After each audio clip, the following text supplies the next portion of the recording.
Don't take my word for it. Look that mess up, please.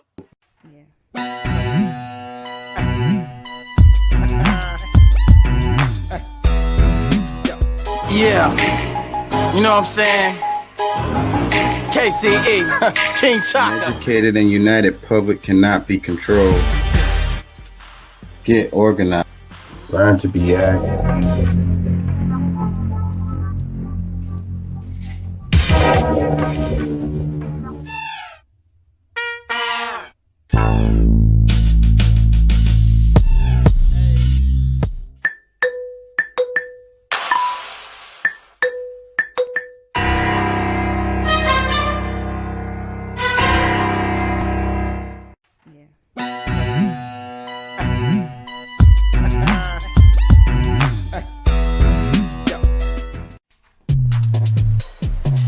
Looks like we got us another hit. Did you tell her to get away from me? She's crazy.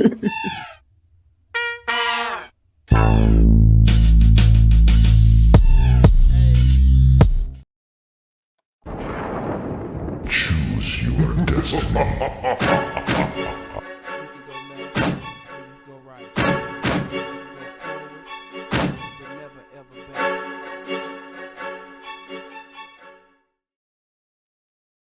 An educated and united public cannot be controlled. Get organized. Learn to be active.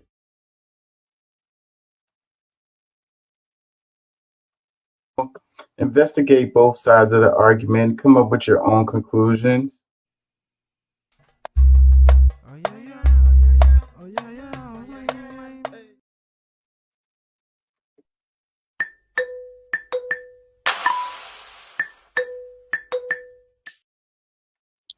Yeah, you know what I'm saying?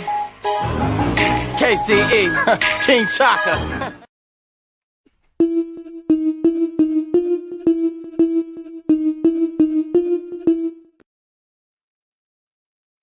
Hey, how y'all doing out there?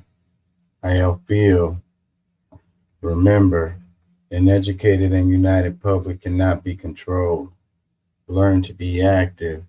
The views and events expressed here are totally whack and are not necessarily the views of anyone.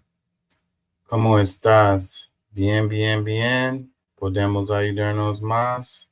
Sí se puede. And don't take my word for it. Look that mess up. Please, do it. Do it for your own good. Yes. So, happy Easter or Esther or spring or Ramadan.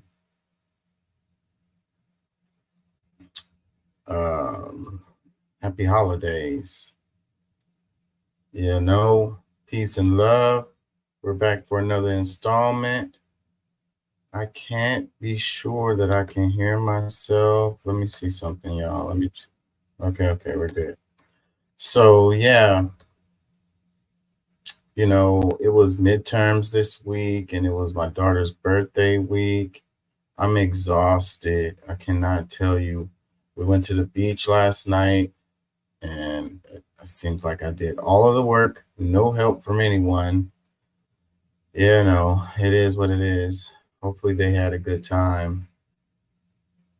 Birthday party on the beach. We did it at night and I built like a pit, fire pit, and we cooked on it and stuff. So anyways, like I said, I did it all on my own with like zero help. Just had a bunch of consumers. It is what it is, y'all.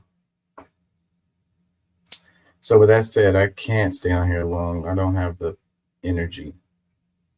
But I'm here. I'm here for y'all. I feel compelled to do this stuff, you know. I don't make any money. It costs me money to do this show. And it's not because I want to hear myself speak, because I really get frustrated with the editing. I wish I had someone to do editing for me because I get tired of hearing my own voice saying a lie. It is what it is. The name of the show today is 7 Generations. So 7 Generations, you know, it was a saying that I heard. It was like leave it the way you found it, or leave it better than you found it, or whatever. And it's like, looking at the earth as something that's alive, like a living being, and having respect for it and caring for it, you know, it gives us life. It's like we live in the Garden of Eden, and that's earth. And, we want to be nice, care about it, because caring about that is caring about ourselves. It's like you can't love someone else if you don't love yourself, How can you, share love or give love to someone or something that's other than another person or whatever? I don't mean like inanimate objects either. I mean like plants, animals, the earth,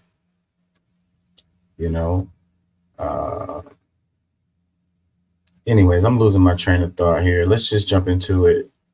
Seventh generation. Let me share this picture I have here. Let me share this. So thinking in 7 generations is like a Native American thing, So you think about the 7 generations after, and you think about the 7 generations prior. So it's like what you do today, how it will affect 7 generations down the line. And it's like the way people live, they just care about their own life, their own little situation that they have going on. They don't really care about what happens down the line. Like the idea of planting a tree that you'll never be able to feel the shade of, that kind of thing. Altruism, thinking of it in this way with the 7 generation things, it makes your life, it gives your life more meaning, because every little thing that you do carries more weight when you look at it in that way. Like the people 7 generations ago, and all of the trials and tribulations that they went through, all the sacrifices that they made for you, so you could be here and be alive and have clean water and clean air to breathe, and the stuff that you do related to the 7 generations away, it, like I say, it gives you more purpose. It gives your life more meaning. I think a big part of the problem with our modern society is that we don't find any meaning in anything. Nothing really matters. And when you have that selfish way of thinking and selfish way of moving around, then it's going to leave you to an emptiness, sadness, a loneliness, nihilism, if you will. And I think nihilism is the dominant philosophy of the world nowadays. Even if people don't know what that means, they still carry in it, that particular philosophy is their way, Let's look at this. Am I sharing? Let me make sure I'm sharing. Let's look at this article. Continue working. I don't want this to go away. Let me double check this one. That's still there. Is it still here? I don't want that to go. Leave that screen open. Okay, hold on, y'all. I'm sharing. This is an article. Who wrote it? Let's see. Mary Haley, September 26, 2021. It says, so the caption for the picture says, American Indian ceremonial dancer in all of their amazing colors and details at a powwow, the storyteller Marie Haley of the 7th generation. So it says, introducing the 7th generation principle to promote true sustainability. So like that's just one of the aspects related to the seventh generation principle is, caring for nature, not polluting everything, not destroying everything, leaving it where you found it, or leaving it better than you found it, you know. But that's just one of the aspects of this. But let's go into this. It says the seventh generation principle is an indigenous concept to think of the seventh generation coming after you in your words, work, and actions, and to remember the seventh generation who came before you. So in your words, work, and actions. I like to be very careful about. One of the things I wanted to say, though, I'm wrong all the time. I'm okay with being wrong. I'm okay with not being perfect. I'm okay with making mistakes. Now, that might sound crazy to some people or whatever, but that fear of being wrong is what keeps people from doing anything, And I just kind of lean into the imperfection. That's part of the reason why you see like a green screen in the background, like misshapen halfway or whatever. I don't have I'm not so caught up in the perfect visuals or the perfect sounds, and I do these shows live, so it's not scripted. I've written a script before for doing these shows, and I didn't like the way it came across as robotic and with very little feeling and choppy or whatever, too worried about getting it correct or whatever, and it just didn't work well for me. So, like I say, being imperfect, being wrong, it's a learning experience. If I was so worried about all of those things, then I wouldn't even do this show. I wouldn't have the confidence to get up here and do this thing if I was so worried about making mistakes, being wrong or whatever.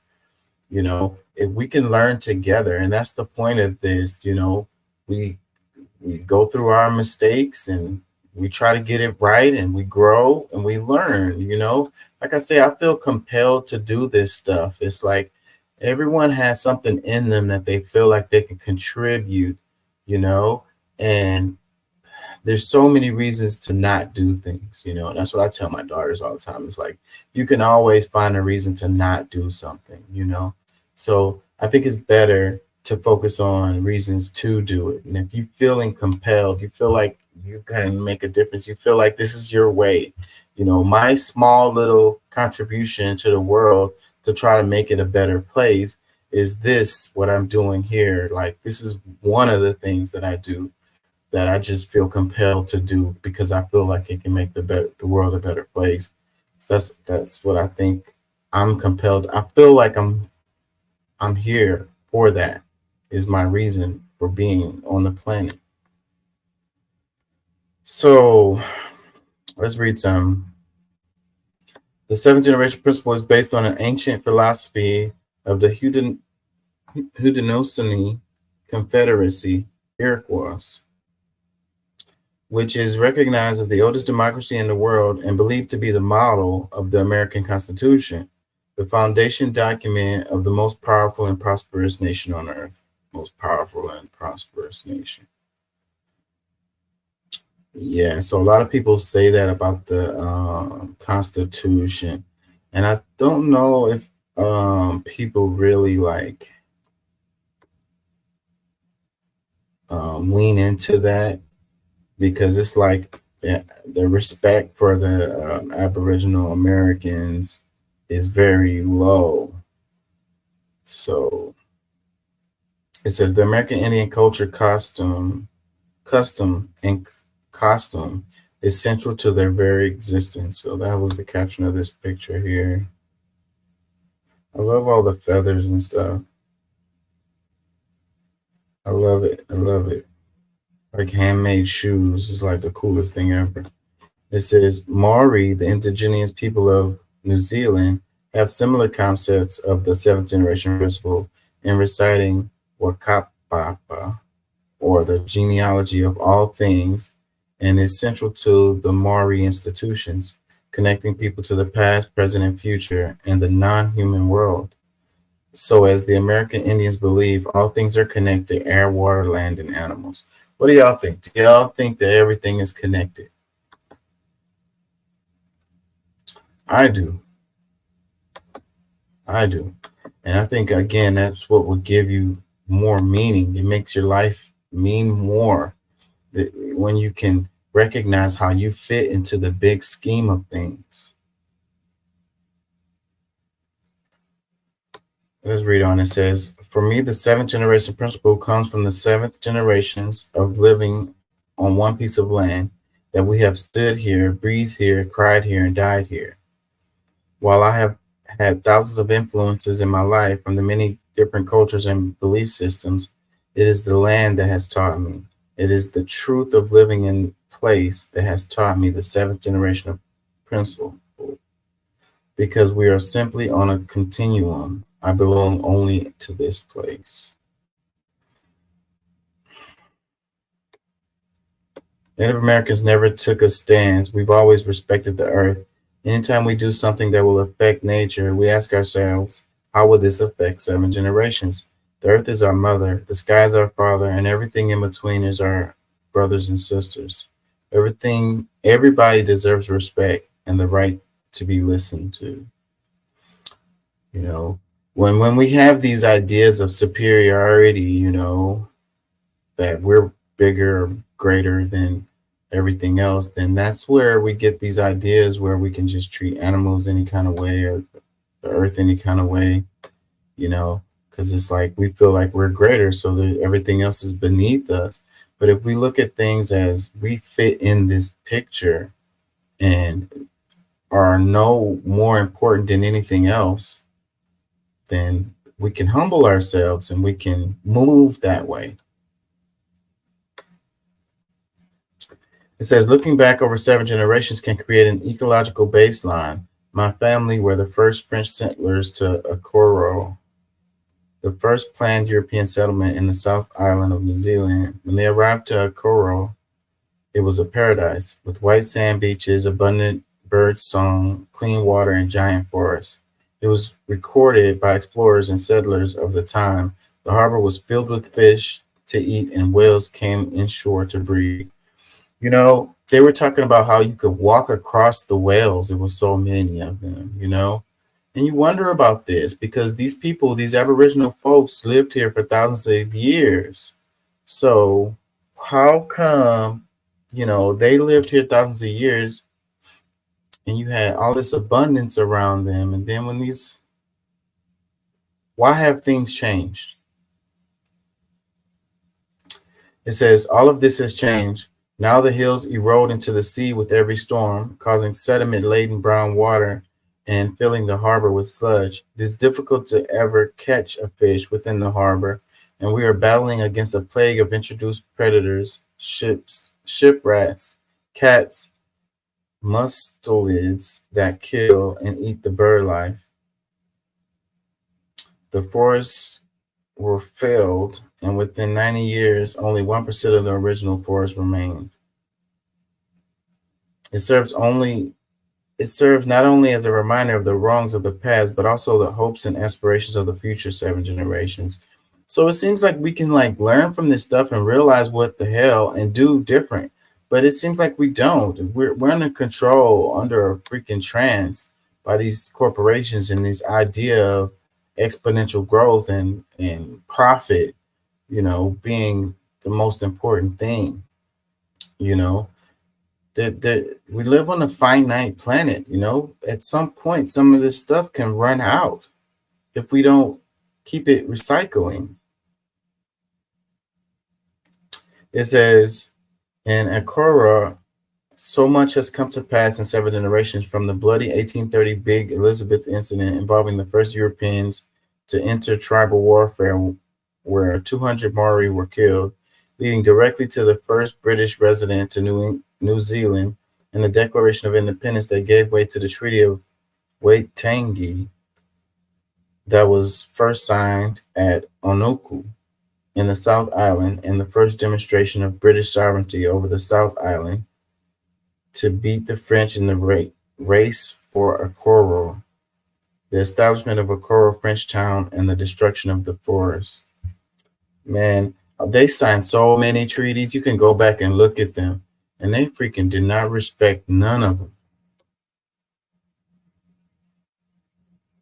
It was under their own law, too. They don't respect their own law. It says, when the French settlers landed, they erected the sails of the ship for tents so they could sleep on land. They found the birds' song in the morning so loud. This is the caption for this photo. It says, then the Kemp and Mintel land purchases where the Maori were forced to sell large tracts of land for pittance.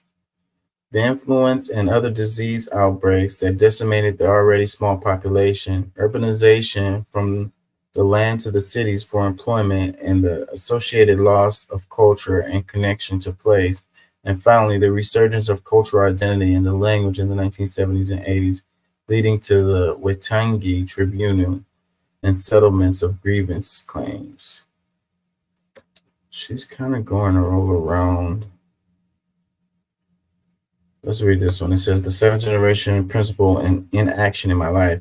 In knowing my history and my connection to the ground upon which I stand, my Turingawakwe, I know who I am. This gives me the power to take responsibility for my past and for the future of the land and community in which I belong. My actions are for the future with a mind to the past. This is guardianship or Katitakatanga for the seventh generation after me. I now apply the seventh generation principle to regenerate the land that holds me, to create deeper and richer abundance of life force or mori in what I call true sustainability, to raise animals that are well loved, hand feed, and named, to grow my child with homegrown food in soil I have touched, and to, when asked what is in the garden, she replied, simply dinner. My deep and real connection to place and to indigenous concepts led me in my university years to a scholarship to Idaho in America, where I had the absolute privilege to study with the chiefs of the Nez Perce Corps de Alin tribes, while studying Buddhism, ecology, and geology, completely mixing up these worldviews. From American Indians, I learned to cross the boundaries between us and them, and to recognize the Great Spirit in all my brothers and sisters. This was quite a step from my Piki upbringing. You know, the term us is what they use all the time too. Like, we like to say I and me. They used us a lot. I really just started with this particular one because I wanted to get around the algorithm, because I'm about to read some academic stuff and I don't know if they're going to get me for that. So hopefully they don't, because I started with that. Let's go into this other article right here. I think it's an article. Hold on, let me see. Is it, what is it? Is it this one or is it this one? Let's look at this one first.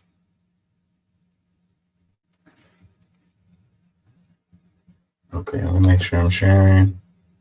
All right, let's look at this. It says, multi-generational perspectives among indigenous people in a changing world, Native American perspectives. University of Houston Library. So it's a journal. Doesn't give the author's name here. Am I missing it? Oh, Iris Hill. 2010. Let me see.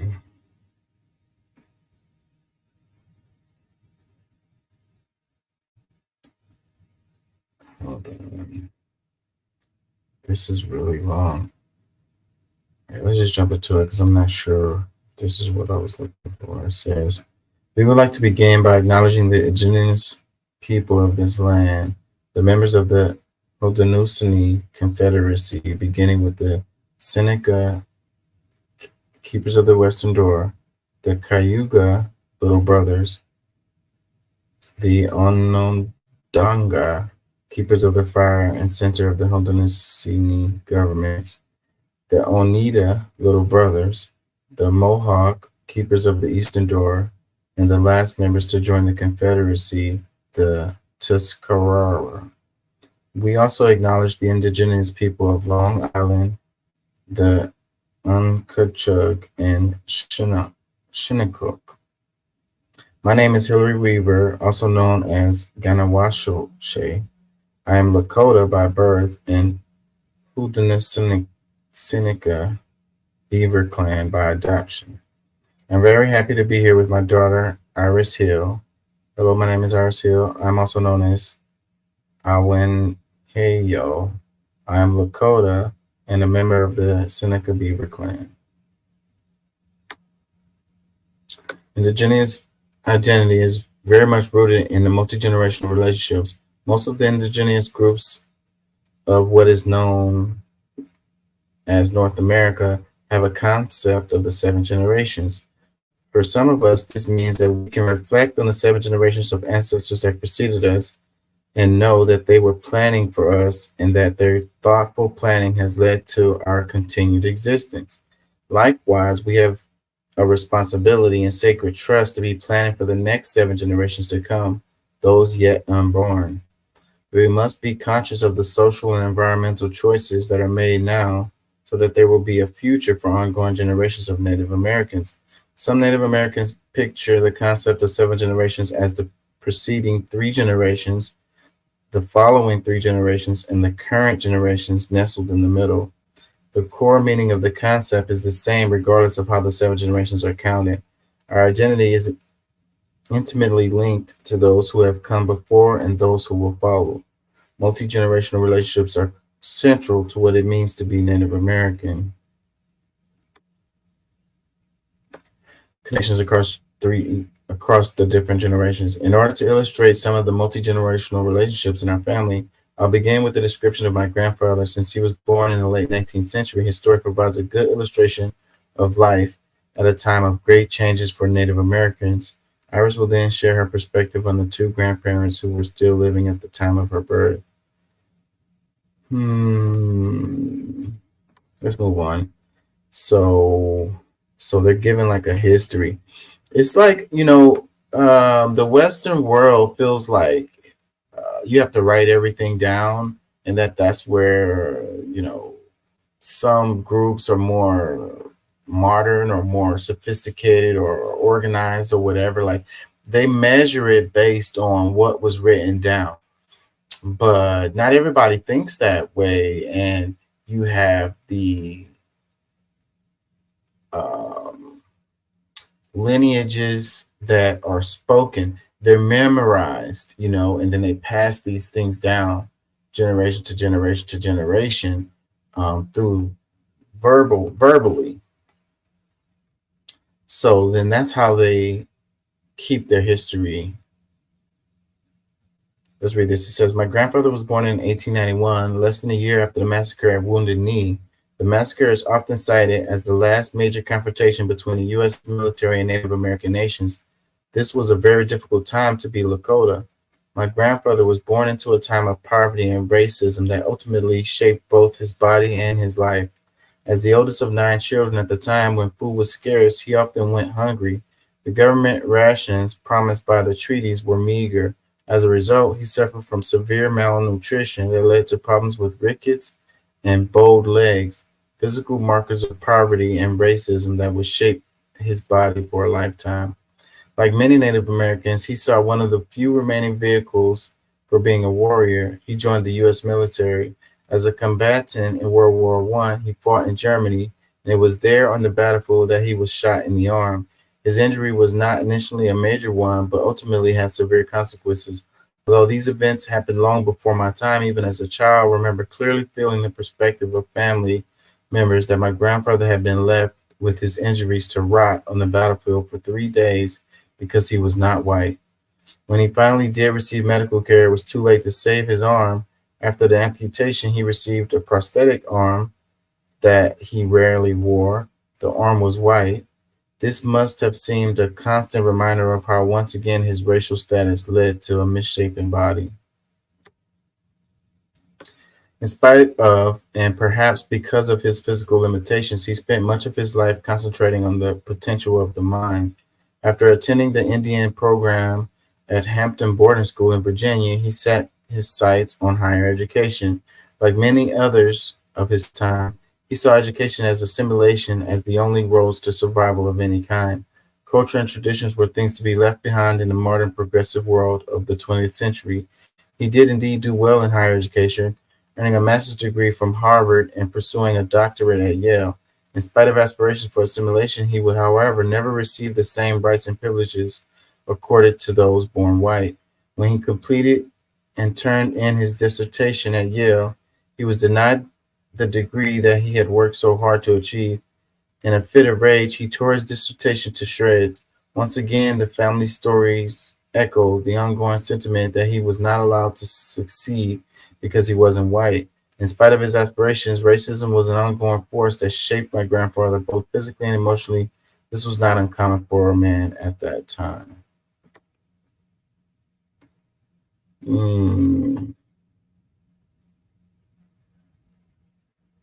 me see.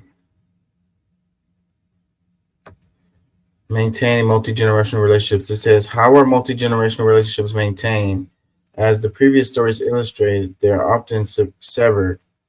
My mother, Iris Unke, was never allowed to meet any of her grandparents. They were deemed by her parents to be the wrong kind of people. In an age where poverty, alcoholism, and violence dominate the lives of many Native people, some, like my grandparents, made deliberate choices to leave their cultures, traditions, and family members behind as a way to shelter their children and try to make a better life.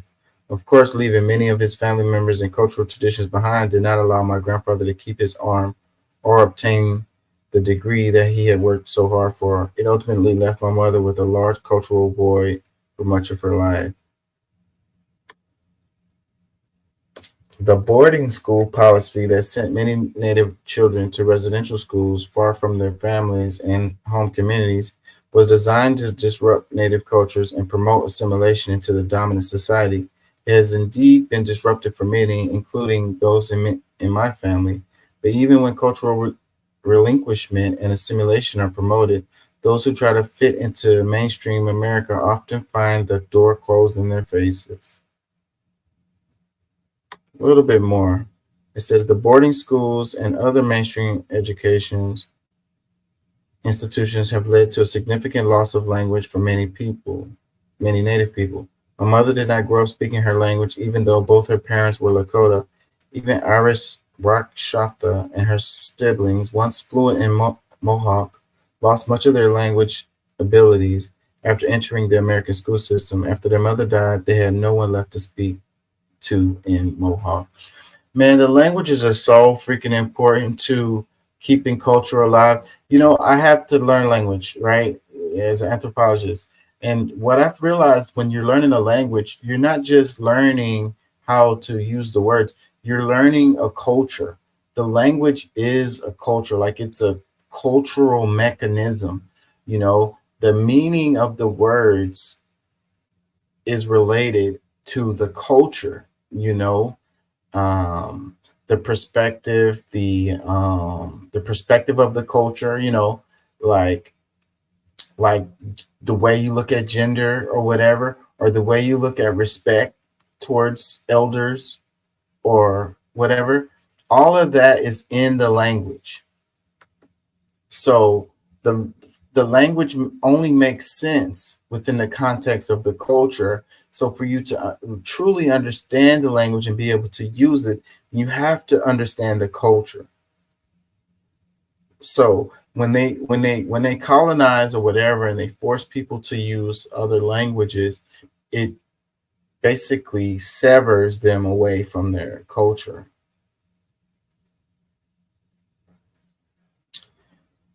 Anyways, I feel like I'm going around what I really wanted here. Let me read this. It says, as an indigenous person, I have a responsibility to plan for the next 7 generations while incorporating the wisdom of the previous 7 generations.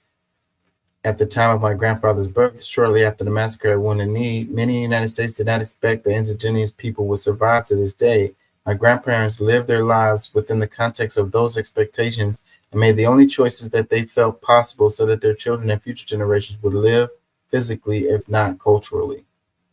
I believe that we must survive as indigenous people, cultural beings, if we are to survive at all. Indeed, some indigenous teachings, like those of the Hopi, tell us that when they no longer practice their cultural traditions, the whole world will cease to exist. Many in my generation seek to reclaim our cultural heritage, but at the same time, cultural erosion continues for others.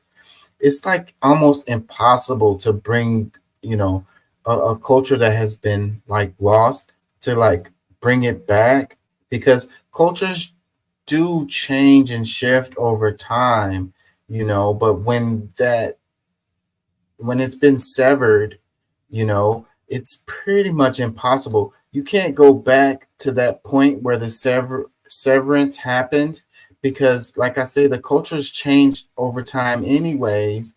So if you were to go back back in the past at that point where it's severed, that would not be relevant to today. It says the future is in the hands of our children. We must teach and guide them well. They may be the ones with the power to restore things that have been lost in past generations. When Iris dances in her jingle dress, it helps to heal and restore those who were not allowed to dance. When she used the term Rashata, it reminded an old man of his culture and affirmed that he had a place in a family after all. Multi-generational relationships are the heart of the indigenous identity. We must cultivate the importance of intergenerational connections in our young people. Then our future has a possibility of being a very bright place. Man, I get really sad when I think about this stuff, because a lot of us have been detached from our culture, and we've taken on the dominant culture, and we don't know how we fit into the picture,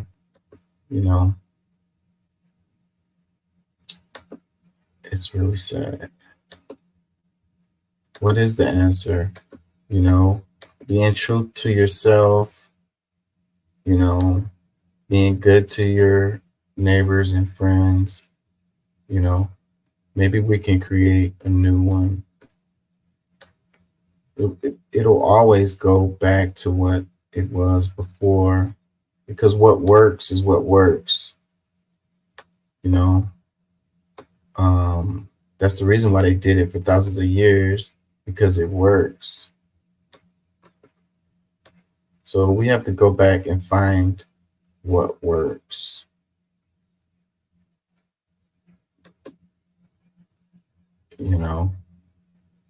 And I think then we'll end up getting back to our roots and being able to adjust it to modern times. We got to get off the treadmill to be able to do that. We can't just be worried about profit and paying bills.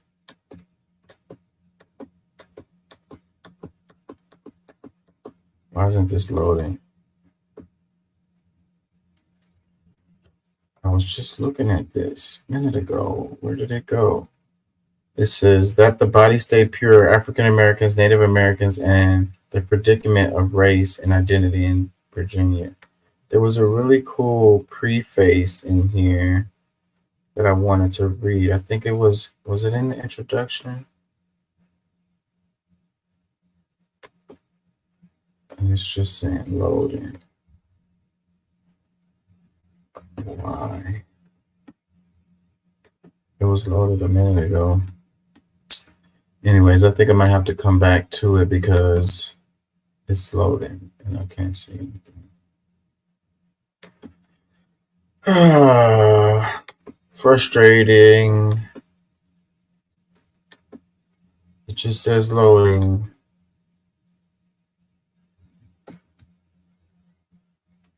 If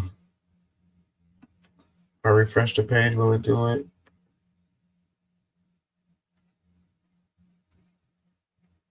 Oh, Oh, I think I got you. I think we got it. Oh, we're sharing already. Okay.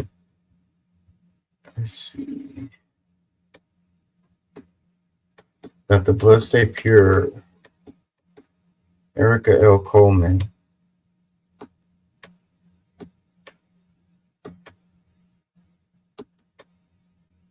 This is a book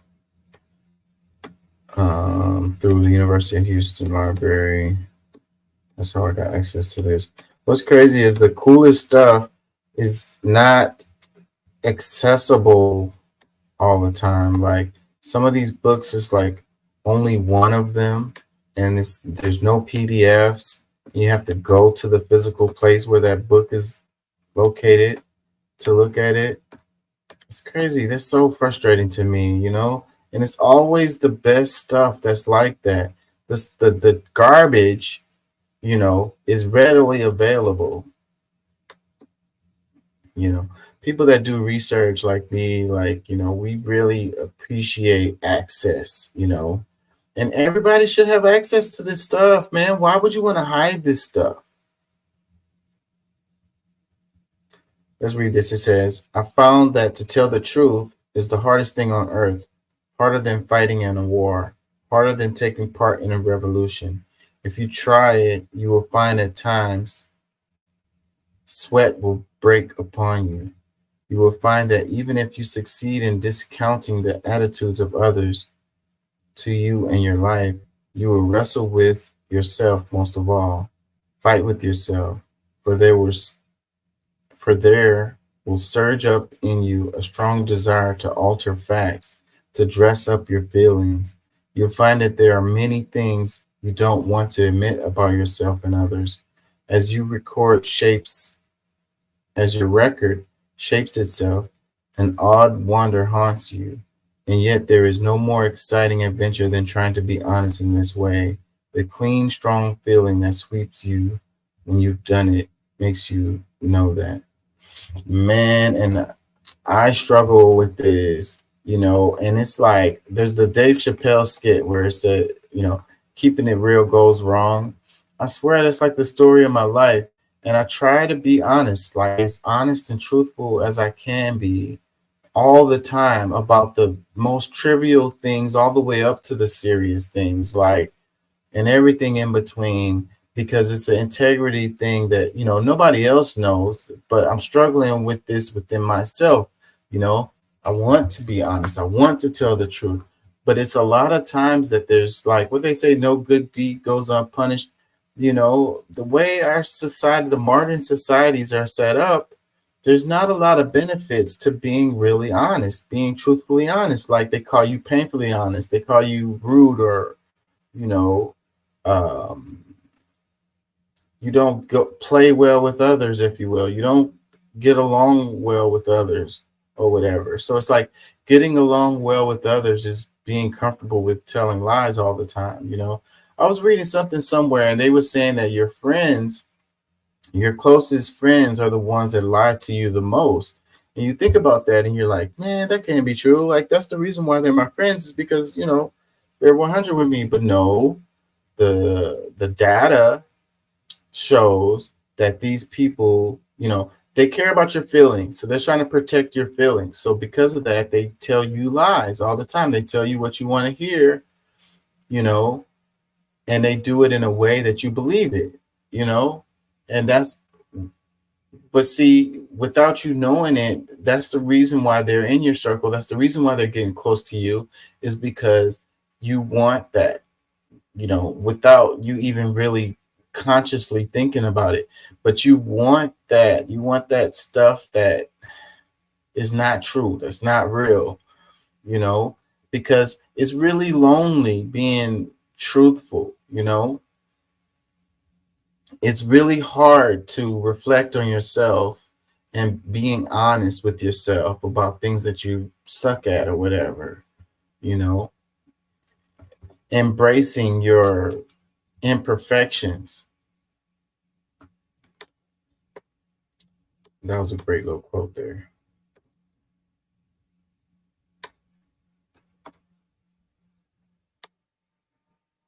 Let's see, that's the forward.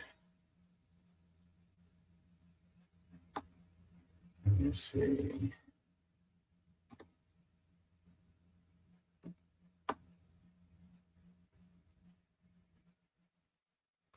It says, in That the Blood Stays Pure, I trace the history of legacy of Virginia's effort to maintain racial purity and the consequences of this almost 400-year effort for African American, Native American relationships and kinship bonds in the Commonwealth. This book is an interdisciplinary history supported by a number of fields, including race, ethnic, and identity studies, law, anthropology, and literature. It also includes contemporary case studies that highlight the continued efforts to maintain the racial integrity of tribal communities. This book is not a survey of the cultures of Virginia and Indiana, nor is it the compendium of tribal histories. In writing it, my goal is to tell what has been, until now, the neglected story of the social impact of Virginia's racial purity campaign from the perspective of those who were disavowed and expelled from tribal communities due to their affiliation with people of African descent or physical attributes that link them ancestrally to people of African heritage. This history is also told from the perspective of those within the tribal communities who reject the notion that Indian identity hinges on the absence of Blackness. Yeah, so unpopular history, if you will.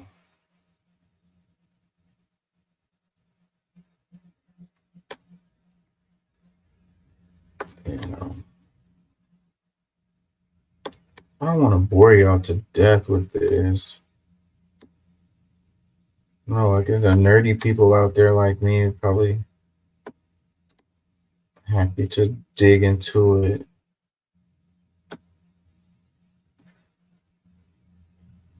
Let's show the cover again, and I might come back to this. So I can't stay on long today.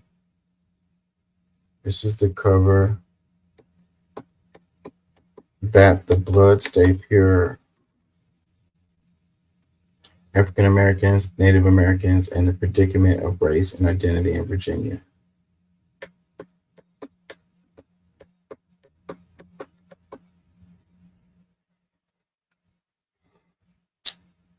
Yep. They have a lot of pictures out there, and people think that it's like ancient ass history. But what was it? We was reading just a minute ago. It was 1860 something or whatever. It was talking about like the last war.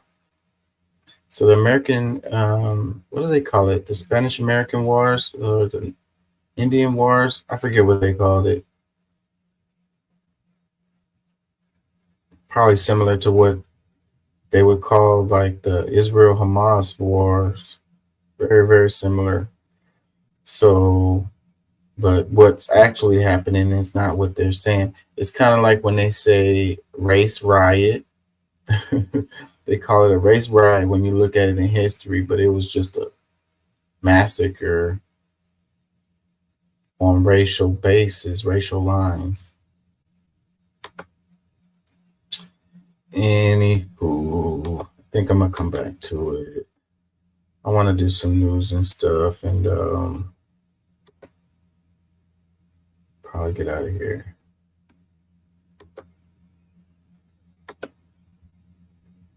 No, it would be nice if Doc or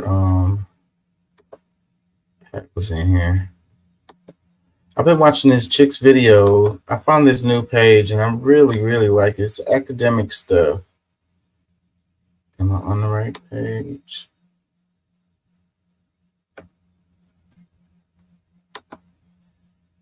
And she's got me thinking, bro. Like, she got my brain like going. And I really like the way she does her content too. Like, way better than I can do for sure. She probably got a team though. I do all this by myself, y'all. You might not think much of it, but building bridges, not walls. Yeah, so you know, one of the big things that happened this week was the bridge, the Baltimore Bridge collapse. And you know, I was thinking about naming the show "Not Everything is a Conspiracy Theory" or "Not Everything is a Conspiracy," because there's so many conspiracy theories coming out about the bridge, and it's like, God, man, I get, it makes me sad on the inside. People would rather just kind of go down all of these rabbit holes than to look at reality and see things for what it actually is, and stop trying to make it something that it's not. The bridge should have had safety protections on it to keep from that thing even happening. You know, um, we need to spend a lot more money on our infrastructures to make them safe. It was an older bridge. We need to update our infrastructure. We need to spend money on that stuff, lots and lots of money on it. We need to build our cities differently. The other thing that this story kind of screams out to me is related to everyone that died on the bridge were all like Hispanic folks. And what that says to me is, all of the jobs that you guys don't want to do is the ones that these people do. And at the same time, you want to demonize these folks while they were filling potholes. And that's like when we were talking about the new Mayor Whitmire, coming to Houston, a lot of the comments was, oh, I hope he fixes these potholes or whatever. Like, that's what's important to you, is these potholes. Like, like when people say first world problems, that's one of them things right there. It's like, they do bother me. I drive all the time. Trust me. Don't get me wrong. I'm just saying the way people look at life is totally through their own freaking selfish ass thing. So, and then they are hypocritical because they're like so concerned about the potholes, but then the people that's filling the potholes are the same people that they want to demonize and other and not care about them dying as a result. Like, the jobs that they do are dangerous and they die all the time, and that's the same reason why you don't want to do those jobs. But it's the same thing. You don't want them people to be here. So who's going to do that job then? Are you going to get out there and fill those potholes on that bridge? What's your solution?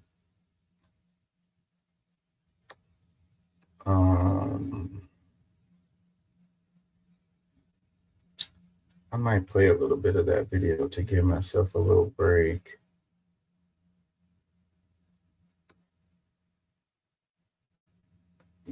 Gaza, the people, it's a man-made famine happening in Gaza.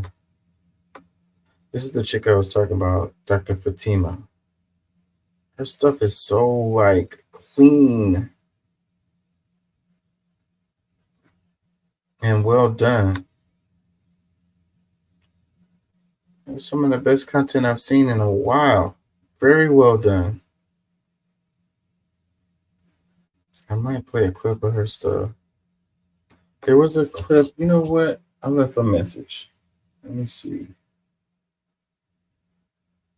And we'll go to that because I think it's related to what I was saying already.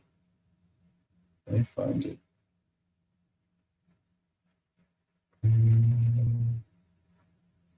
One second, y'all. I know I left a message about the timestamp and which specific video it was. Everybody want to talk about P. Diddy, like, I don't know, man. I'm not going to talk about that.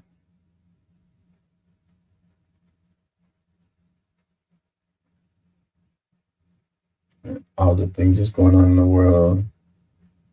Y'all love that messy stuff. That's what y'all want to talk about. Dang it, where is it?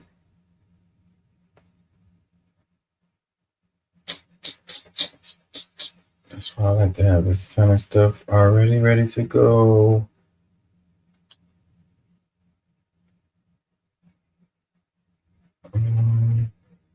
It's gotta be right here. I'm sorry, y'all. Oh, I found it. Practical Guide to Systemic Change. 24 minutes. I knew it was this video.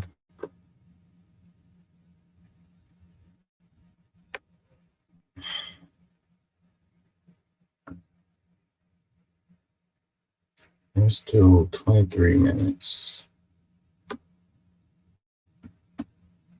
Am I sharing? Yes.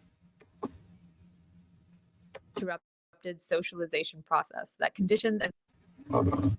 reflective, therefore absorbing less light, and the temperature will cool, which will make more ice form, which will make the surface even more reflective, which will cool the temperature further, which will make more ice form, etc., etc., etc. Feedback loops. And eventually all those little mirrors you put out aren't even necessary because the feedback loop has reinforced itself. Basically, feedback loops are why affirmative action is a good idea. So let's look back at the pipeline, but this time we're going to outline some feedback loops. I would have wanted to start at the end of the pipeline, but in reality, there is no end. The experience of minoritization and the impacts that has on a person and their work don't just end because you're a professor or something. But let's just simplify and say our higher ed bucket is the end. Professors who make admissions and or hiring decisions are, to an extent, determining the racial makeup of their workplace by deciding who is in their department and on a longer time scale, who's in the field. At the same time, they are affected by the racial makeup of their department and their field via something called white habitus. In a thoroughly data-driven piece of scholarship on race in the US, Eduardo Bonilla Silva defines white habitus as a racialized, uninterrupted socialization process that conditions and creates whites' racial tastes, perceptions, feelings, emotions, and their view on racial matters. The basic idea is that when white people are segregated from people of other races, and in the US, they generally are, the tendency will be for them to develop negative beliefs about the people they're segregated from in order to be able to explain the segregation as something other than segregation. So in the context of academia, what this means is that white people in predominantly white STEM departments, consciously or not, will likely explain the lack of diversity around them as minoritized people being fundamentally bad or uninterested in science. And these often unspoken and generally incorrect explanations for why there are no Black people around go on to prop up cultural beliefs like meritocracy that obscure this perpetuated bias from view. So if white admissions officers preferentially let in people of certain races, therefore determining the racial composition of their workplaces and fields, they'll have whatever negative beliefs they're operating under reinforced by the segregation they literally imposed on themselves. Feedback loops. Let's look back at our K through 12 ed circumstances that feed into the higher ed, where we talked about the ways discipline is employed to siphon Black students out of classrooms and into the criminal justice system.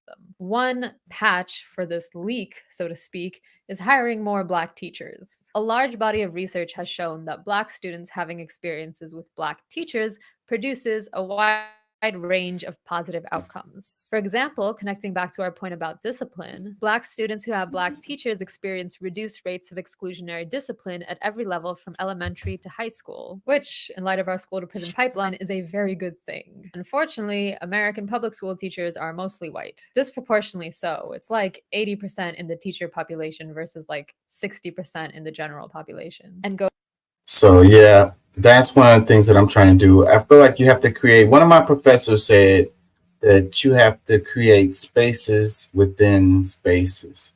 So basically, like, you know, you have the major institutions who have their agendas or whatever, but it's a juggernaut and each one of us is like cogs in the machine, and we don't have to per se like do exactly what they want us to do within their machine. You know what I mean? That's what I mean by creating spaces within spaces. So you can be within a space that is supposed to be creating a certain result, and you can be creating a totally different result within that space. Okay. And so that's one of the things I'm trying to do. And I want to be a teacher. Like, I really do want to be a teacher. Like, that's what I've got pushing to do right now. Like on my LinkedIn, if you look at my LinkedIn, you would see, and I'm supposed to be graduating here in the fall. And my plan is to be teaching, as soon as possible, actually. I really kind of want to try to get in the fall already, if someone will hire me. And I'm going to apply everywhere and see if I can get in there. And it's like So that's what I think. Like the children are the future, and I feel like the greatest impact that I can have in the world is by helping these kids. So hopefully I can do that. Go figure, Black people are underrepresented as teachers by nearly a factor of 2. Knowing what we know, it would be only logical that if we were interested in improving the educational outcomes of Black students, we would want to hire more Black teachers. But unless you're in Florida, teachers need college degrees, so the racist practices preventing Black people from earning degrees in higher ed are stymieing our ability to diversify the body of teachers, thereby reducing racist practices in K-12 feedback loops. Finally, let's revisit those initial conditions. The things like housing discrimination that set Black people up for suboptimal educational experiences before they even start school. There are a lot of ways that having a degree can make it easier to change those things. You need a degree to be a lawyer who advocates against discriminatory practices in court, or a writer of public policy who rethinks the way a city funds education, or a mental health clinician who provides pro bono services to in-need parents. The list goes on. Credentials are helpful, which is why I was so upset by this study whose primary finding was literally that white admissions counselors are more responsive to Black students who present as deracialized and racially apolitical than they are to those who evince a commitment to anti-racism and racial justice. And that's really interesting right there. And it's like, we'll let the Black person in, but the Black person that we want to let in is the one that's, not so radical, the one that's not so militant or whatever, the one that doesn't care too much about, Black people. Basically, they did one of those audit studies where you send hundreds of letters from fake students to admissions officers and measure response rates. But instead of changing the race of the student, they changed whether or not the student talked about race in the letter. So like one set of letters was from a fake student with a Black sounding name who wrote about their commitment to saving the environment from climate catastrophe, while the other set of letters was from a fake student with a Black sounding name who wrote about their commitment to African-American liberation. Can you guess which group the admissions officers were more amenable to? Can you guess why? This finding is really interesting in and of itself. It speaks volumes to the way superficially progressive diversity agendas function, where the goal is to look as diverse as possible while still maintaining the values and hierarchy that created that lack of diversity in the first place. We really do want Black students, just not the ones who are going to make their race like a thing. But in the context of our broader system, what this study is telling us is that at the point of college entry, the education system is literally screening for people that would challenge it. Like reactionaries who talk about there being no diversity of opinion in universities are like kind of right, but not in the way they think. It's this. In order for a Black person to gain access to the power conferred by academic degrees, whatever that is, but it's certainly something, right? They have to at least pretend not to be interested in disrupting the racial order, which means that the people who would theoretically go all the way through the pipeline because they just bootstrapped so damn hard and then take their education and go back and use that to improve the initial conditions that made the leaks in the first place, those people are being preferentially leaked out themselves because of higher ed gatekeeping. Feedback loops. Yeah. Yeah. Do I want to hear her takeaways on this, or do I want to not bore you anymore with this?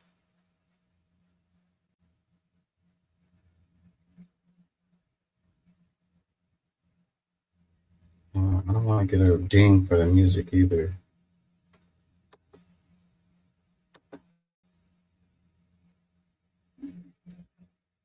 A few different takeaways I hope we can get from this model we've built up. One is that while on some level, yes, systems are institutions and policies and stuff like that, on another level, they're just people. At every single point in our model, there needed to be some person, whether a realtor or a teacher or a college admissions officer, who was there to perpetuate the system. And it just so happens that a lot of them have biases in the same direction.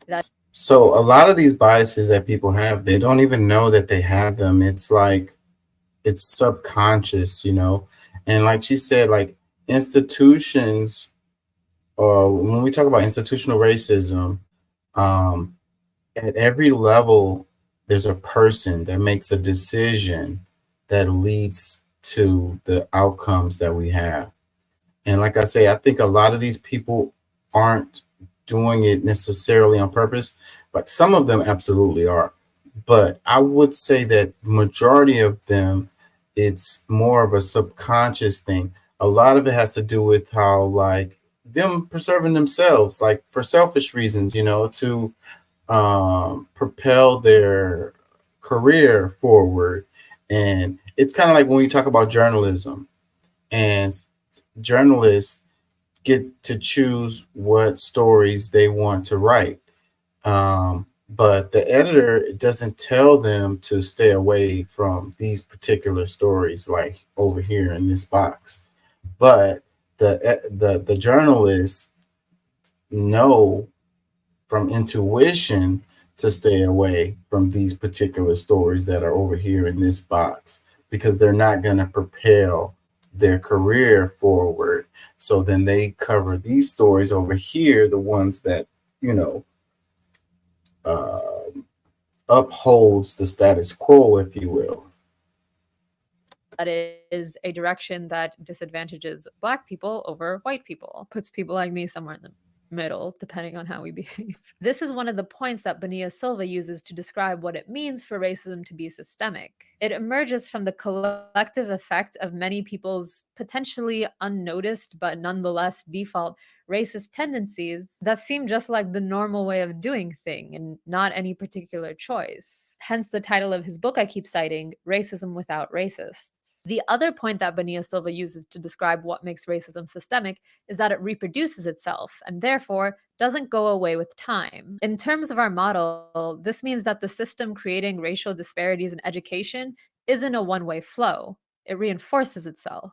Underrepresentation in higher education is not solely the result of racism in K-12 education. It is simultaneously the cause of it. Every point within the system has the capacity to perpetuate or interrupt the rest of the system. And then this system goes on to interact with other systems. Education apparently interfaces with housing and criminal justice. Science education affects science policy, affects science industry. Racism intersects with sexism or ableism. Just a whole big mess of systems reproducing each other in this self-perpetuating blob of misery. And excuse me for being a very literal physicist about it, but the boundary we draw around something when we call it a system is only theoretically separate from the whole rest of the universe. In reality, absolutely everything is constantly interacting with absolutely everything, which is a bit overwhelming. Yeah, so the systems perpetuate themselves.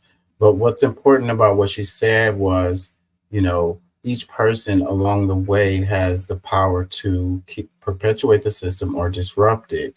So, but that's the same reason why institutions, the persons who end up in charge are people who perpetuate the system. And they look to hire folks that want to perpetuate the system. Someone who is disruptive is put as an outcast.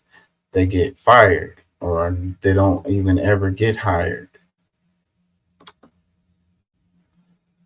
Anyways, let's get off the heavy stuff and just do some quick little deals. We're at an hour. Well, I said get away from heavy stuff, and then I go to this. There goes the perfectly imperfect nature of man. Anyways, it says clashes in Tel Aviv as Israeli protesters threaten to burn country down.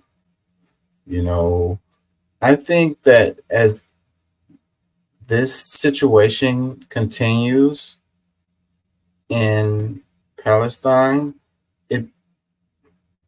every day it continues, the chances for a Palestinian state becomes more likely. This is what I think. Paris is working on a resolution, a ceasefire resolution that would include a pathway for a Palestinian state. which is really big news because it's coming from Paris, which they are considered part of the West, if you will.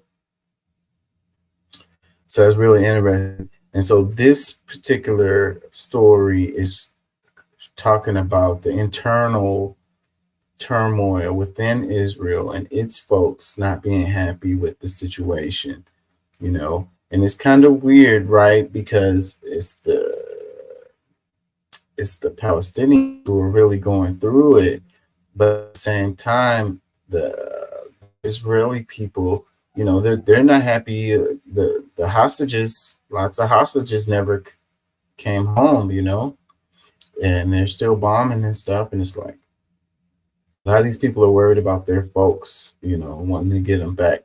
And they're also not happy with their government and how they're handling things. Not necessarily because they're killing Palestinians left and right. You know, there's other reasons. But this is, this shows, you know, that, like I say, this thing keeps going down the road that it's going down. It's tearing Israel apart.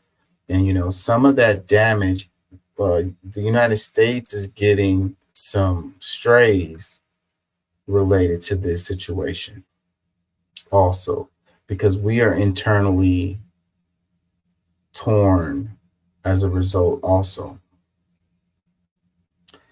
Al Jazeera, they said last night demonstrators in Tel Aviv said they are increasingly angry at the government's inability to bring back the remaining Israeli captives.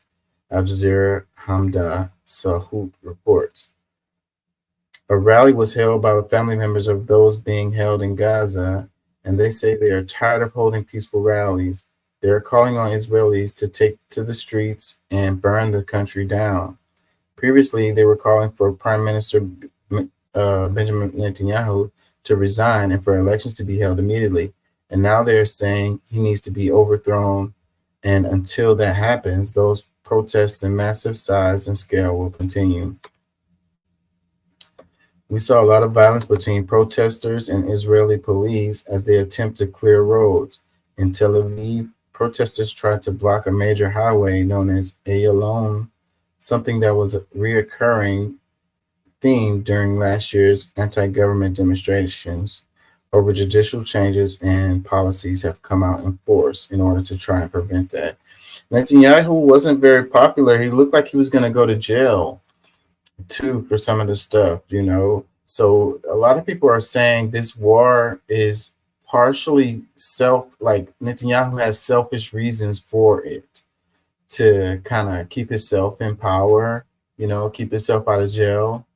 And I think there could be some truth to that. Comments, it says, please don't mistake this anti-Netanyahu protest for anything resembling pro-Palestinian support. These are the same people calling for an absolute halt on any aid going into Gaza and using themselves as human blockades at crossing points. Another one says, you can't build a promised land on the graves of children. God will destroy the oppressors. It says, the settler colony is collapsing on itself. Another one says, so they do understand violent resistance. Another one, over 70% of Israelis think their government should be going harder on Gaza. Let's remember that. Another one that says, until they understand it was never about the hostages, nothing will change. So yeah, that's where the internal turmoil is coming, is because, like, you know, you're willing to sacrifice my family member for some political deal or some kind of thing that you've been trying to accomplish for a long time. You don't care that my family member dies as a result of it. Like, yeah, absolutely. But they're not going to admit that, though. Another one that says, don't mistake this for Palestinian support. This is almost completely anti-Netanyahu, pro-Israeli status quo, which means oppression of Palestinians. An Israeli poll said over 68% of its citizens supported the blockade of Gaza.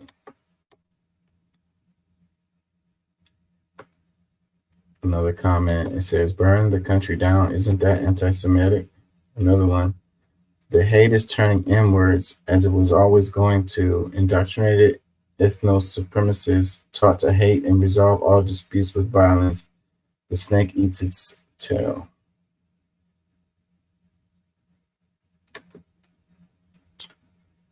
Yeah. Let's do this one. You know, it's time to do something different. Like, we're not going to have this conversation again. I have come on the air with breaking news about requests for gag orders because of threats for judges and their kids more times than I could count today before I got ready. And Judge Luttig, I think it's time. I don't know who has to write the banners at the bottom of my show. I'm sorry in advance, but Donald Trump broke the rule of law. We should cover a broken judiciary in this country. Donald Trump managed to delay every federal criminal trial based on facts that he barely denies. Donald Trump managed to enlist the Supreme Court in a delay process, the highest court in the land. Donald Trump brazenly and repeatedly attacks not just judges, and I've had the privilege of sitting across not just from you, Judge Luttig, but from Judge Esther Salas, whose son was assassinated by a crazy person. Judges don't have Secret Service protecting them. They don't even always have, I mean, her child answered the door. What are we going to do different? Because Donald Trump sure as hell isn't changing. So, you know, it's time. So she threw out her script and was like, man, I'm frustrated with this line of, you know, let's call it propaganda, you know, the narrative. Joy Reid posted this. She says, I think it's fair to say Nicole Wallace speaks for a lot of us. This has gone too far. This totally impunity that Trump enjoys. Where's the rule of law? Does it even exist? It says, Nicole Wallace throws out the script on live TV. Ask Judge Luttig, what shall we do with the broken by Trump judiciary system in America? And all of these people that want to like make excuses for him and say it's a witch hunt and all of this, and like a lot of these people, they don't really care about the law. It's just they're a big fan of this guy, you know, just want to see him get off. And it's like, use the law to your advantage or whatever. So been like, with that kind of attitude, then you're asking for like chaos in the streets, because no one should be above the law. Everyone should be held accountable for the law equally. If you want people to respect the law, because otherwise they're not going to respect it. You know, you could just get off. You get the right lawyer or whatever. You become president. You don't have to worry about following the law. And it's crazy because these are the same folks, when you talk about the border, they say, we just want these people to come in legally. We just want them to follow the law. They're like, aren't we a country of laws? Aren't we a land of laws? How are you going to say that on one hand, and then on the other hand, say that all of this stuff, they're just picking on Trump. He didn't do anything wrong. He didn't break any laws. It's really frustrating. Comment, it says, her frustration, utter disgust is felt nationwide. Another one that says, you're darn right, Nicole. What the hell is America going to do? We can't let one man destroy the great nation. Come on, people, wake the hell up. Take this man down. He is not God. Another one that says, let's be real. If he wasn't president, he'd be in jail for these attacks on judges and DAs. That's the effing issue. Another one, Trump is ultimate level of white male privilege. And because he's U.S. president, he gets extra privileges. It says, these are dangerous times. The law needs to stop being chicken and do something right now before it gets worse. Another one that says, she's right. It's abhorrent that he stomps all over law, reason, and decency. This guy is the Republican candidate. Why do people fear this man and his base? Bullies. I have to believe there are more people with spines who will stand up. I think these people, they do not care about law and order. They just use those words when it benefits them.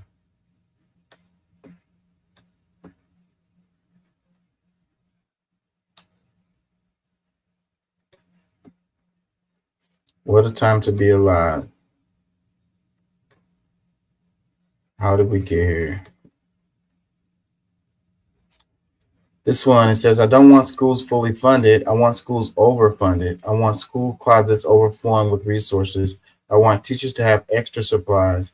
I want kids to learn using the newest technology. Budgets show community priorities, and it's time we invest in our future. Budgets show community priorities, you know. And people don't really care. I think a lot of it has to do with it's this class divide and it's this racial divide, and they don't want to admit it, but that's what it really is. Because if you can pay for your kid to go to a private school, then you don't have to deal with these issues related to the public schools. So that's the reason why the public schools get underfunded. The teachers are paying for supplies out of their own pocket. I don't get it, man. I don't get it at all. You know, she said she wants schools to be fully funded. I want them to be overfunded. It's like she says budgets show community priorities. So what are our priorities? You know, it's like the children are our future. So screw those children. Where's the money gonna come from? Oh, does Ukraine need some money? We got that. Israel need money? We got that. You know, the military industrial complex, they need money, no problem. Fund the schools, where's the money gonna come from?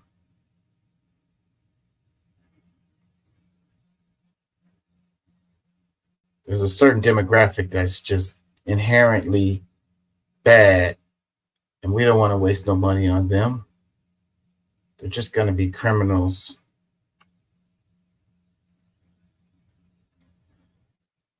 Comment, it says, until the D's take over the government, public education will remain at risk. I disagree with this one wholeheartedly, because if the D's wanted to fund education, they could have done it already. Two wings, same bird, good cop, bad cop. Those guys don't want to fund education any more than the R's do. Another comment says, I want teachers to be shown respect and to be paid well for the important job of educating the next generations. Yes. Another comment says, I'd rather the education department fail their audits because they have trillions of dollars unaccounted for. Trillions of dollars unaccounted for. Where are you getting that information from, bro? You know who does have trillions of dollars unaccounted for? The Pentagon. And that's fact.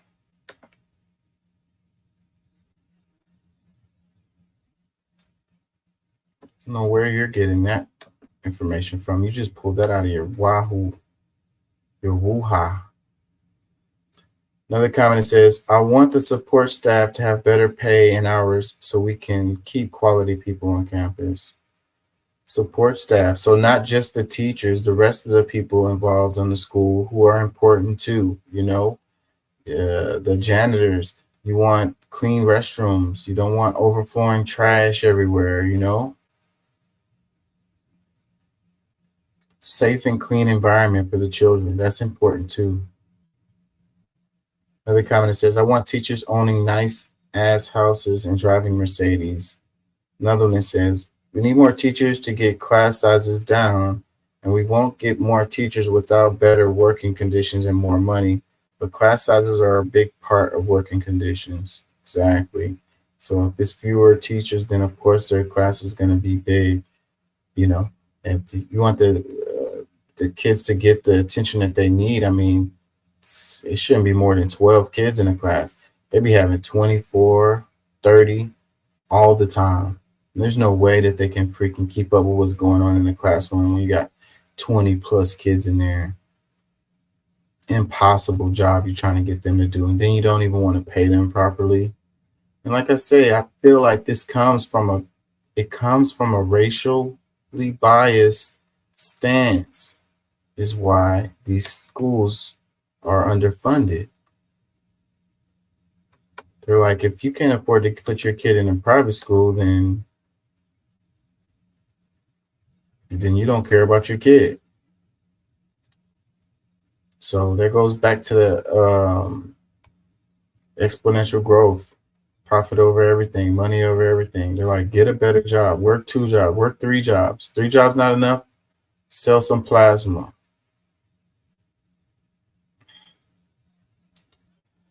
Another comment, it says, strong education for the masses means propaganda will not work. That is not how this country operates. Keep them ill-educated, keep them poor. Yep. And the propaganda works. You know, the narrative is sold, and it's mainly because people just really don't know stuff. It's really bad. You know, a lot of these kids that are going to like the private schools aren't getting much better education either. They don't even believe in evolution.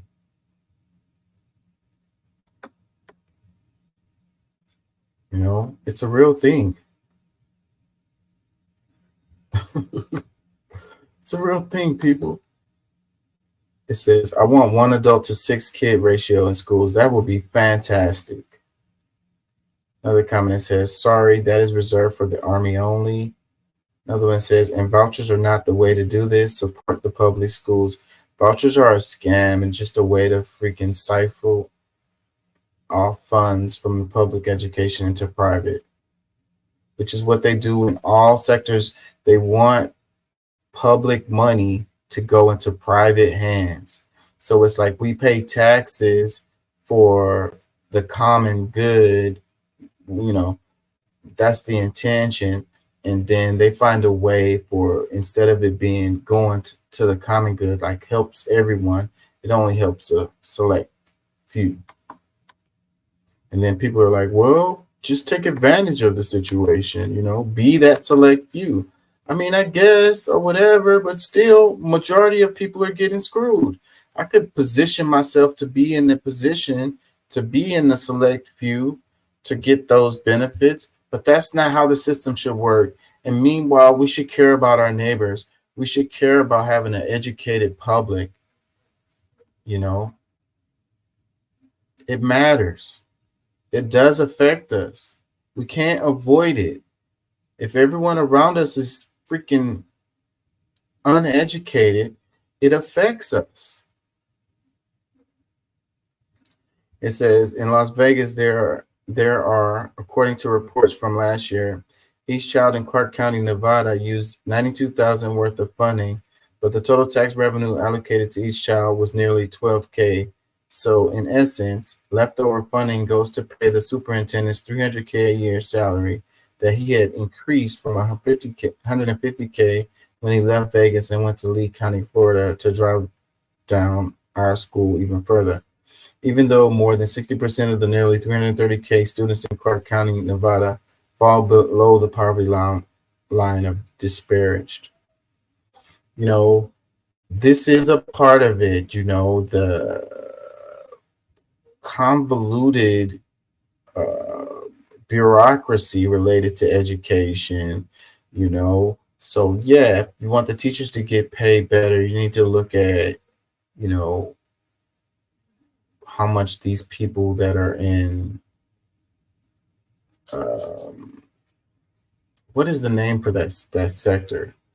I can't think of it right now, but these people like the superintendents, the boards, how much these people are getting paid, you know. But it goes back to the same thing. Everyone is like, you know, they uphold this system. It's like these people deserve to get paid $300,000 a year. And it's like the teachers don't deserve to get paid more than 50, 40 a year. And a lot of people uphold that shit. So, and then there goes the disparities, and there goes where a lot of the funding goes. But that is, I mean, that's just one of the problems. I mean, I think that you could still pay these people that amount of money and still pay the teachers fairly. You know, if it wasn't all this leakage going on related to public schools, the money going other places, and just not making it a priority to fund that. So they fund police departments like crazy. So it's like what's important, and prisons. A lot of this money comes from public money. So it's the priorities. The priorities is the main thing that needs to be focused on, beyond where them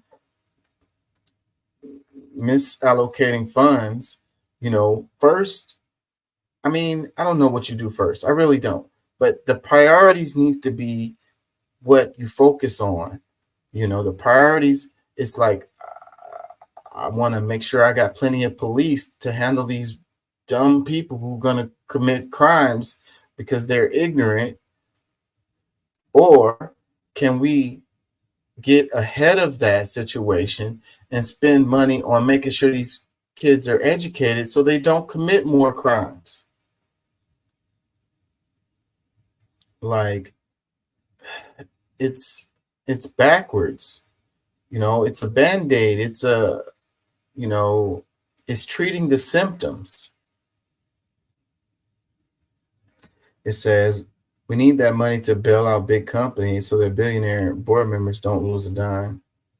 Another one says the Democrats want to hold us hostage by threatening Trump if we don't vote for Biden. That's exactly what they're doing. So they don't have to do no policies either. They just be like, don't vote for Trump, vote for us.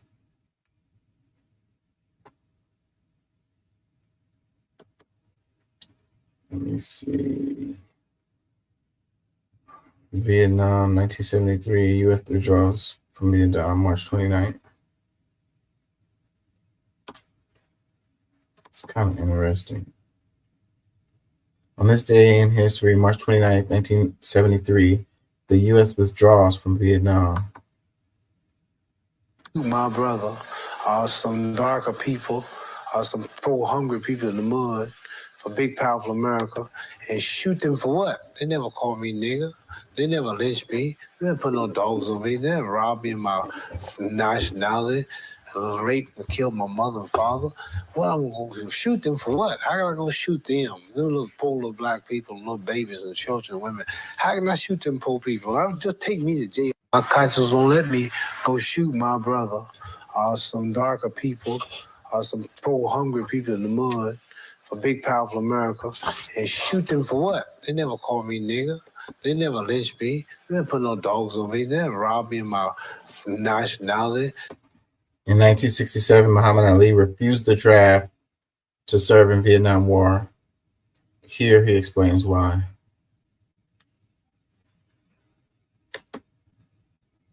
He says Jimmy Carter pardoned everyone who evaded the draft in the Vietnam War no less than 2 days after he took office. Pretty cool way to use the pardon. It says this is a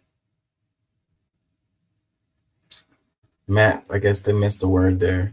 This is a map of U.S. bombings in Southeast Asia during the Vietnam War. The black dots are 1,000-pound bombs. Man, this makes me think of Palestine too. I bet you got a map something like this at some point. We'll see a map something like this from them. Look at all the black. 1,000-pound bombs. Black, black, black. It says a U.S. Zippo ladder from the Vietnam War. It says NAM 71 to 72. It says, we the unwilling, led by the unqualified, to kill the unfortunate, die for the ungrateful.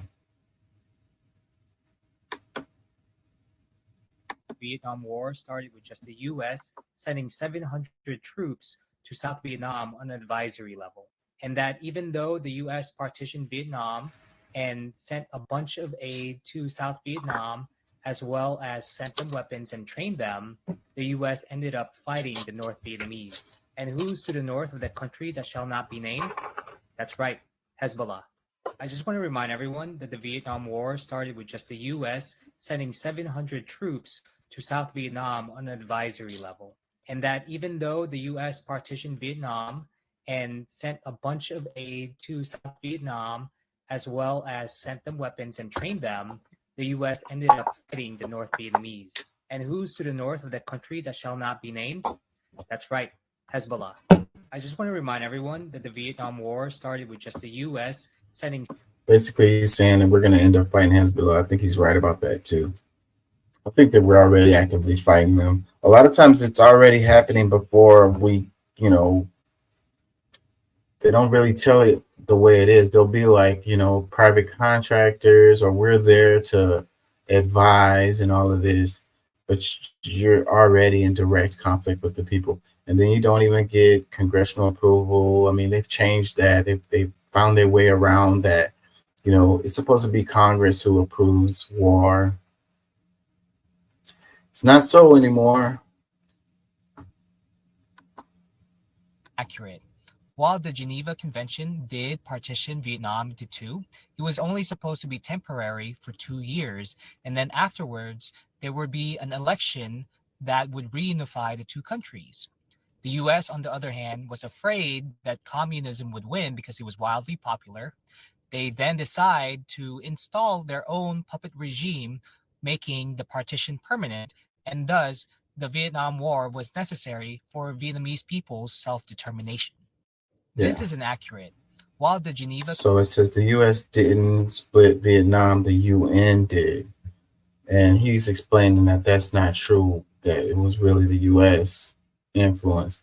And what's crazy about that situation is it was basically a civil war that the US got involved in, and we didn't know the freaking local politics or whatever. Like, we didn't really understand that stuff, and they act like that they did, but they didn't. And that's the reason why they ultimately failed at what they were trying to do. And then it's all about freaking communism all the time, like that damn communism word. And it's like McCarthyism, and the way people have been brainwashed related to that is crazy. And then it's like, what the hell do we care anyway? Do the United States really care that some country decides to be a communist country and that's how they freaking do their thing over there on that side of the world? How does that affect us? And I can tell you what the answer is. They don't want any examples of communism working, you know what I mean? And people having like being treated fairly, you know what I mean? Being able to share resources between each other, I mean, they'd be talking about communism don't work or it's whatever, but what do you care if it's on the other side of the world? What does it matter to you? Why do you want to freaking use all these resources, spend all this money, lose lives of Americans, behind the way another country decides to rule their people or whatever? Why do you care? You don't really care. I know you don't really care. So what the F? What the F? Oh, communism. You throw communism in there, now it makes sense. No, it doesn't. No, it doesn't make sense. If communism doesn't work like you say it doesn't, then it's going to fail at some point. And then they're going to go back to some other kind of way of doing things, probably the way that the United States does it, through your logic, so then let it play out the way it's going to play out. Self-determination. This is inaccurate. While the Geneva Convention did partition Vietnam into two, it was only supposed to be temporary for 2 years, and then afterwards there would be an election that would reunify the two countries. The US, on the other hand, was afraid that communism would win because it was wildly popular. They then decide to install their own puppet regime, making the partition permanent, and thus the Vietnam War was necessary for Vietnamese people's self-determination. For their own determination. How many times does this story play out this exact same way? It says, there is no flag large enough to cover the shame of killing innocent people. Howard Zinn. So Amanda Seals posted this. She says, it was Greg Stalker who stoked the coals of my curiosity into learning more about Vietnam War and relating it to current efforts to spread imperialism. And these slides all provide insights and info that I hope does the same for you. Do you feel like learned a lot about the Vietnam War? And it's still like contemporary history. So there is a lot of truth that has come out related to the Vietnam War, but there's a lot of it that is not, like the way they cover it in history books. They kind of gloss over things, because like I like to say, I study history through an anthropology lens, but what happens is they academically, things that are recent history is controversial. So even though this was like the 70s, it's still considered controversial because it's like contemporary, if you will. So therefore, they don't really dig into it. Some more time goes by, then we'll get a lot better information out of what happened, but it's still too contemporary, it's still controversial. As the bomb often and kill mostly children 50 years later, the USA hasn't cleaned up the bombs they dropped on Vietnam. So then there goes another example of it being contemporary, and that's the reason why you wouldn't want to cover it honestly, because then the American people would see, the foulness related to it. Go clean up the mess you made. It's too expensive to do that, and they don't care. It's not their people getting blown up way after the war is over. The Vietnam War is a reminder that the U.S. pretends to be on the good side while justifying horrific atrocities in the name of democracy. It's no wonder they will never condemn Israel. Another comment says, the People's Champ risked his career to be a CO. The draft is about white people sending black people to fight yellow people to protect the country they stole from the red people. That was his quote. People still love Muhammad Ali. Somehow he was able to dodge being canceled. It says, whenever people say support the troops, I always reply with support murderers harassing foreign countries. Nah, I'm good. Another one that says, what I am learning is that I don't know anything about any of the atrocities the U.S. committed and why. I feel guilty for this, but I combat that by educating myself. And that's the best way to combat anything, really, is, be forewarned is to be forearmed, Learn more about this stuff. Dig around in it. There's articles, there's books out there. They're hidden, hard to find, or expensive sometimes. But there's good information out there. If you're going by what's in the movies, then you're going to be like, every war movie is propaganda. Every one of them. There's no exceptions. That's the reason why they had the new movie, the one about the atomic bomb, Oppenheimer, and it won all those damn awards and shit. And and the comments people were making about the Japanese people, like, it's been so long since this thing happened, and people still have this like animosity. It's like an anger towards them for being blown up. Like, I don't get it. I don't get it at all. It doesn't make sense to me. The logic isn't there. But it's like you always want to justify atrocities by saying these people basically deserved it. All this time has gone by and they're still saying that. Like, the war was actually over. Like, it was ending. There was no reason for them to drop those two bombs.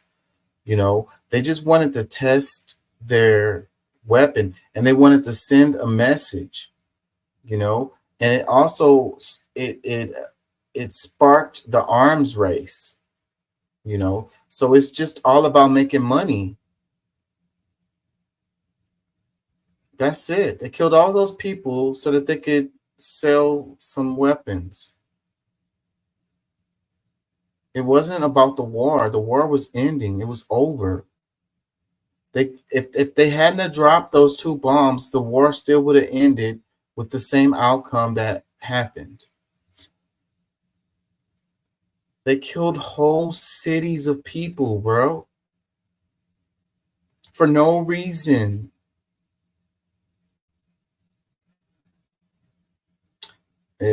Comment, it says U.S. did to Vietnam what Israel is doing to Gaza. Another one says Vietnam was skimmed over real quick. We spent more time on the American Revolution. Yeah, again, like I say, it's contemporary history, so they're not going to really teach you that in school. The academics are not going to, you have to look that stuff up yourself. They're not going to teach it in school.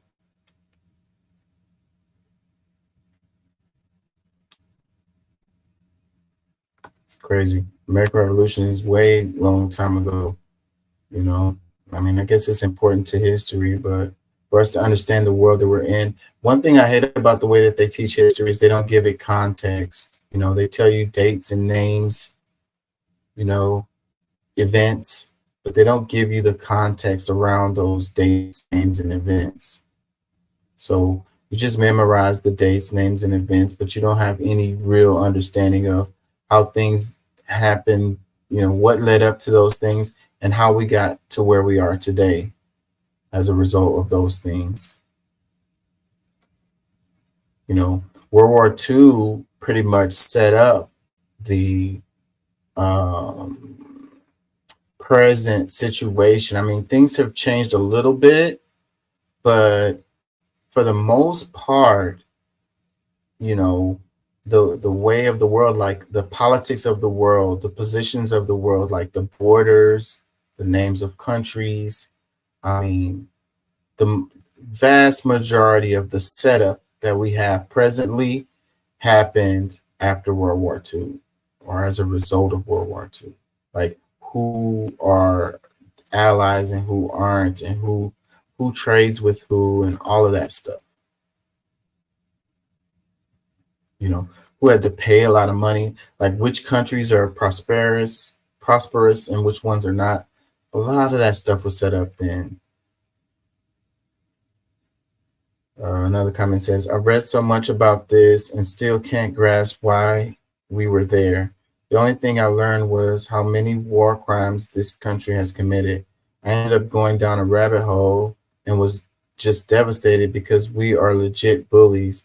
We don't learn about any of this in school for a reason, and it's shameful.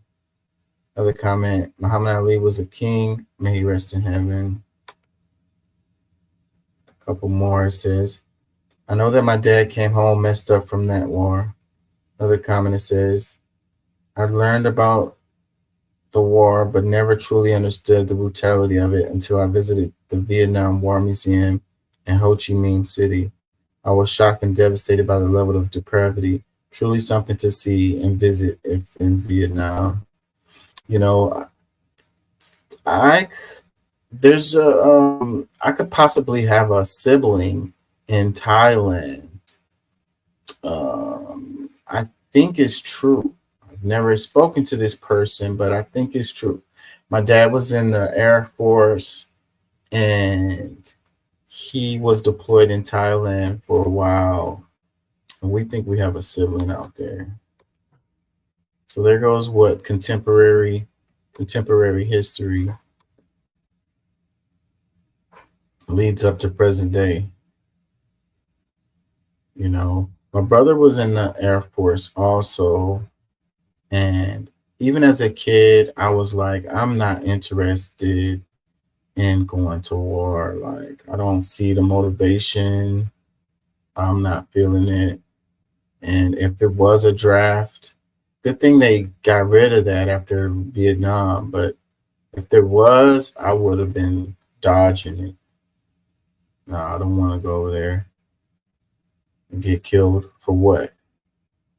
For me to come back home for them. Look at how they treat the veterans. Like, You got homeless veterans all over the place. You got PTSD. My dad was fucked up. My dad had PTSD.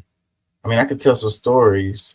I didn't know what it was then, but I know the symptom. I know the symptoms of it because of the stuff that he did. I didn't know what it was, but yeah. So you come back all messed up. They don't even give you health care.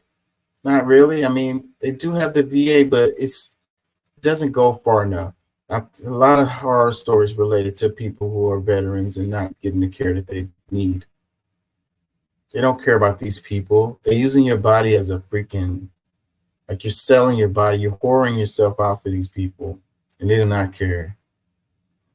Another comment says, I'm stuck on communism being wildly popular. Growing up in the 70s and 80s, being brainwashed into thinking communism wasn't a viable system, only to learn it hadn't been viable because we undermined it every step of the way. Now I understand exactly why communism was so popular. Yeah. So when people talk about like Venezuela, why is Venezuela can't seem to get themselves together like communism? Well, does it have anything to do with outside forces undermining them? You know, what about Libya and Gaddafi? You know, what about Patrice Lumumba? You know, Thomas Sankara. I mean, we go down the list on these folks. You know, what about the stuff MLK was saying before he died? We go down the list and then we understand why, you know, these countries aren't successful in what they're trying to do because someone comes in and undermines them.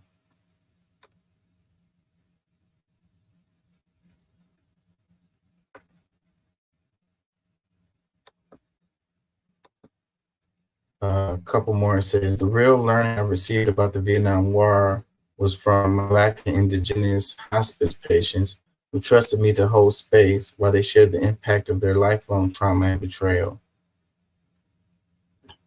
It says, I've visited Vietnam several times now.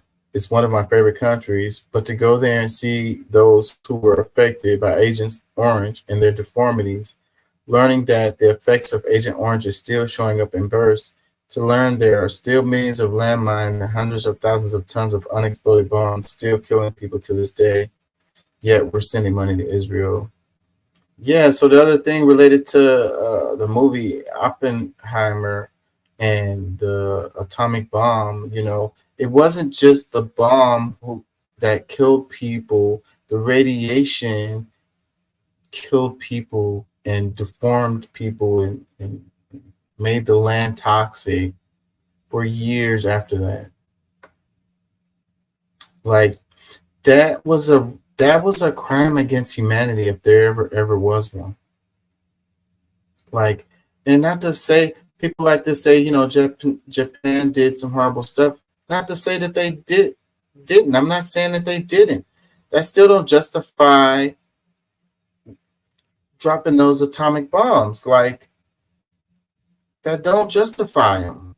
And then if you want to try to measure the atrocities, then the stuff that Japan did doesn't compare. I mean, and then you can add all of the other stuff, you know, that we did, not counting the atomic bomb. What I'm saying is, if you try to do a measuring stick of atrocities, which I don't think that's a proper thing to do. But if you wanted to do that, then you'd have to come to the conclusion that the atomic bomb dropping that was way over the top, like way over the top. It says we celebrate 1975 as the year of liberation back home because that's when the Republic of Vietnam, the government that was backed by the US, was toppled. A lot of Vietnamese are well aware that our communist government is not perfect, but we didn't need the US to come in the name of democracy, especially right after we just got out from under colonial France and Nazi Japan.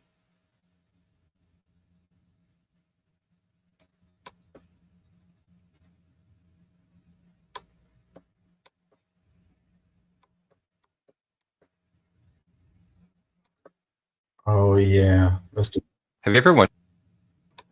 It almost feels like it's intentional sometimes. I be saying this on the show all the time about how we should build cities differently, and how like the way we build cities is to benefit like these corporations. You know what I mean?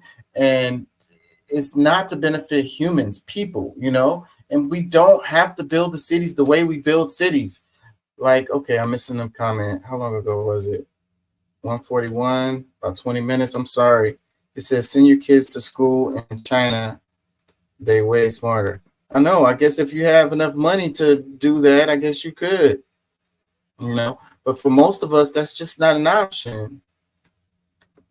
The way they build cities, they don't have to build cities the way that they build cities. You know, and this is a thing. And you know, I saw a story about high-speed rail coming to Texas.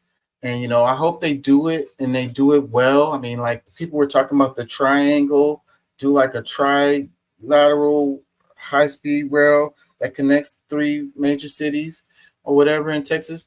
You know, it's a lot of things that we can do differently. We don't have to build the cities so car dependent. You got these people who complain about being in traffic every day. But then when you talk about high-speed rails, they're like, oh, no, we can't do that. We can't be like other countries or whatever their excuses are. It's too late. I mean, they got a list of excuses of reasons why we can't do this. But then they turn around and complain about being in traffic. And we know that building bigger, wider freeways isn't the answer. We got the biggest, widest freeway in the world right here, not far from my house. I drive it every day. And guess what? I'm in traffic every effing day. It's just more cars filled in the space. It's too many cars. Nothing you could do with this many cars. Everybody has like 2 and 3 cars. Each household. That's too many cars. Have you ever wondered why the suburbs are so car dependent? It almost feels like it's intentional sometimes because I have an example that feels so obviously wrong but would be super easy to fix, and it all has to do with connectivity. This is crazy to me because this apartment complex is built right next to a grocery store. Both good things and could easily be walkable, but it isn't. If you lived in this apartment and wanted to get groceries, you would have to walk over a half mile, despite it being literally 400 feet away. All it would have taken is a small path for these trees. But instead, this is what it looks like. I guess technically you could trek through the woods, but this is in Florida and you never know what kind of creatures could be hiding in there. Meanwhile, these houses are only a quarter mile away, but there's no crosswalk to cross this 4-lane road, and the next one is down at this roundabout, making it nearly a mile walk.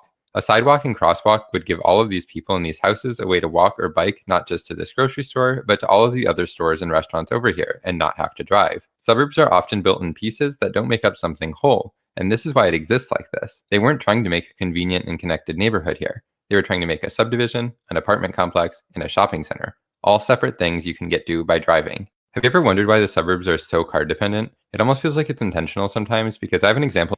It's not almost seems like it's intentional. It's clearly intentional. It's clearly intentional. And then it's another thing related to the class, racial kind of, you know, animosity, you know, because there's neighborhoods here in Houston that you have to have a car if you live there.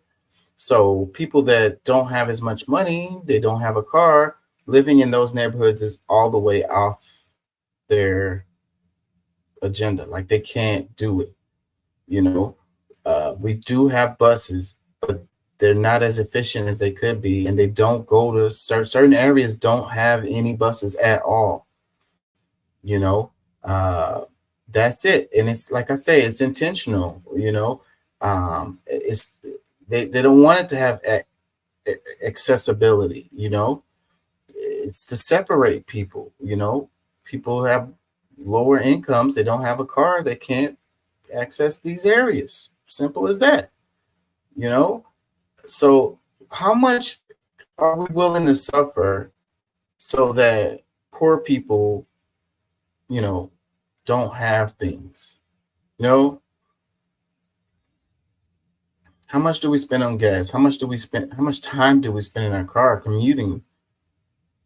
You know, how much of your life have you spent in your car? Think about that. You got people in other countries, they can get where they're going in minutes. They might have to do a little bit of walking, but that's good for your health. That's good for your body. You know, I like the phrase the internet is saying, touch grass. People are saying that, touch grass. I really like that. It's awesome. They're like, you need to touch grass, bro. And it's like a lot of us don't ever touch grass. We go from our car to the place that we're going and back to our car again. And then we walk around our house or apartment to our freaking refrigerator, you know? That's why we're so overweight and diabetes and all of this. You know, we have to go to the gym, right? So you got to pay for gym memberships, or you pay for a treadmill or something to be in your house or whatever. But all of this can be avoided from natural walking. Just a little bit of walking from getting off of your train to get to your destination. Like, but see, again, you're going to be on the train with all these folks that you don't want to be around. You don't want to see them, you know. And this isolation, this separation is what it's like. What old girl was saying in the video, that is the feedback loops, you know, the prejudices that we have, the racial biases that we have, or even the economic biases that we have. These people are poor, they're lazy, or whatever. A lot of this stuff, they're just criminals. A lot of that stuff, we wouldn't be able to believe that. We wouldn't be able to think that way if we were around these people, but we get separated from them. So all we get is the representation on the TV, the media, whatever, and which is biased. And then we come to these conclusions that support our prejudices that we already have been holding on to. You know, being around other people of different economic backgrounds and being diversity is good, you know, and at the very least, it'll lead you to the understanding that these people are just like you. They're not different, you know, but no, they don't want to be on the same train with Black, brown, poor people. Ew, it's dirty. Comment says, if places are designed in a way that make it hard to walk and easy to drive, people are going to be incentivized to drive. So look, this is what I say too all the time on the show. It's like systems manage people. People manage systems. So the people create a system that incentivizes people to drive. They could create systems that incentivize people to walk, and it will be good for everyone, you know, but they make more money off of people driving. You drive right into these damn drive-through. We're always so busy. We all don't have much time because we spent half our day in traffic. That's how we end up in these damn drive-through fast food restaurants. Feedback loops. So you're already unhealthy from not walking, and now you stressed out, which causes you to be less healthy, and you don't have time to prepare a healthy meal. So you go and get fast food, which leads to you to be even more unhealthy. So you got the Food and Drug Administration who works together. The Food and Drug Administration is supposed to be what regulates them. But what I'm trying to say is the agricultural industry, the agricultural industry, and the pharmaceutical industry work hand in hand. Okay, so you know, you're more sick, you get to buy more drugs or whatever to try to make you feel better. You know, it's good for the healthcare system too. You know, the hospitals, the doctors, the dentists, everybody's making more money off of you being unhealthy. Because that's all they really care about is profit over people, exponential growth. More money, more money, more money. You know, I think that's what the focus needs to be, is that we change the way we think about these things. Like, it shouldn't be profit in everything. And at the very least, you shouldn't put profit over people. There's always going to be ways to make money, you know, but if that's the main driver for everything, for everyone, then you're going to have these results that we have. This, you have the world. The world that we have is as a result of this idea of exponential growth, of find a way to make more profit. You know, the ethics of it be damned. Another comment says Europeans will walk. We would even create our own path through the woods. Americans will take the car for 300 meters. That's because we're programmed. I think that's true, but we're programmed though.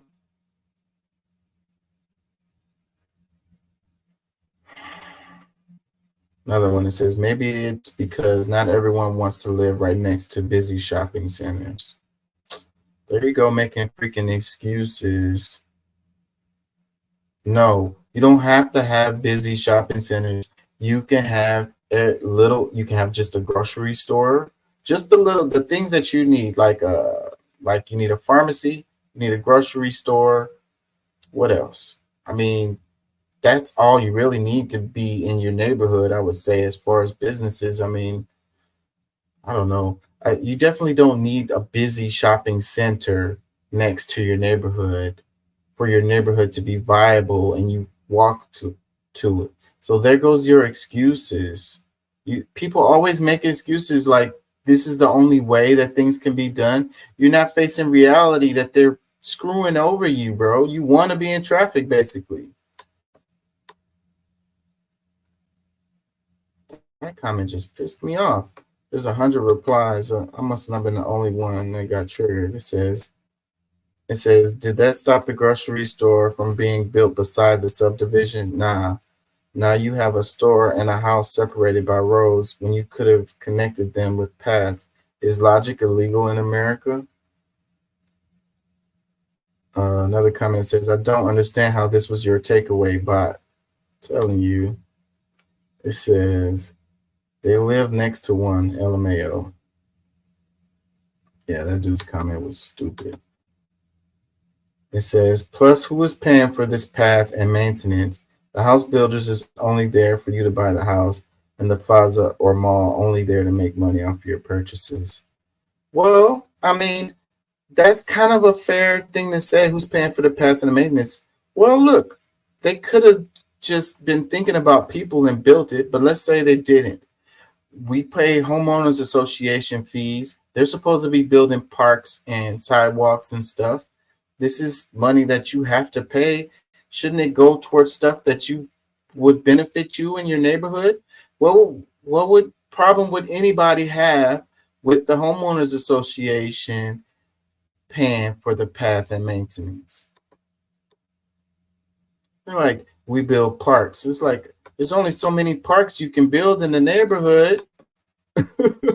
There's only so many parks you can build in the neighborhood. Once you built the sidewalks, then what? We still paying homeowners association fees every month.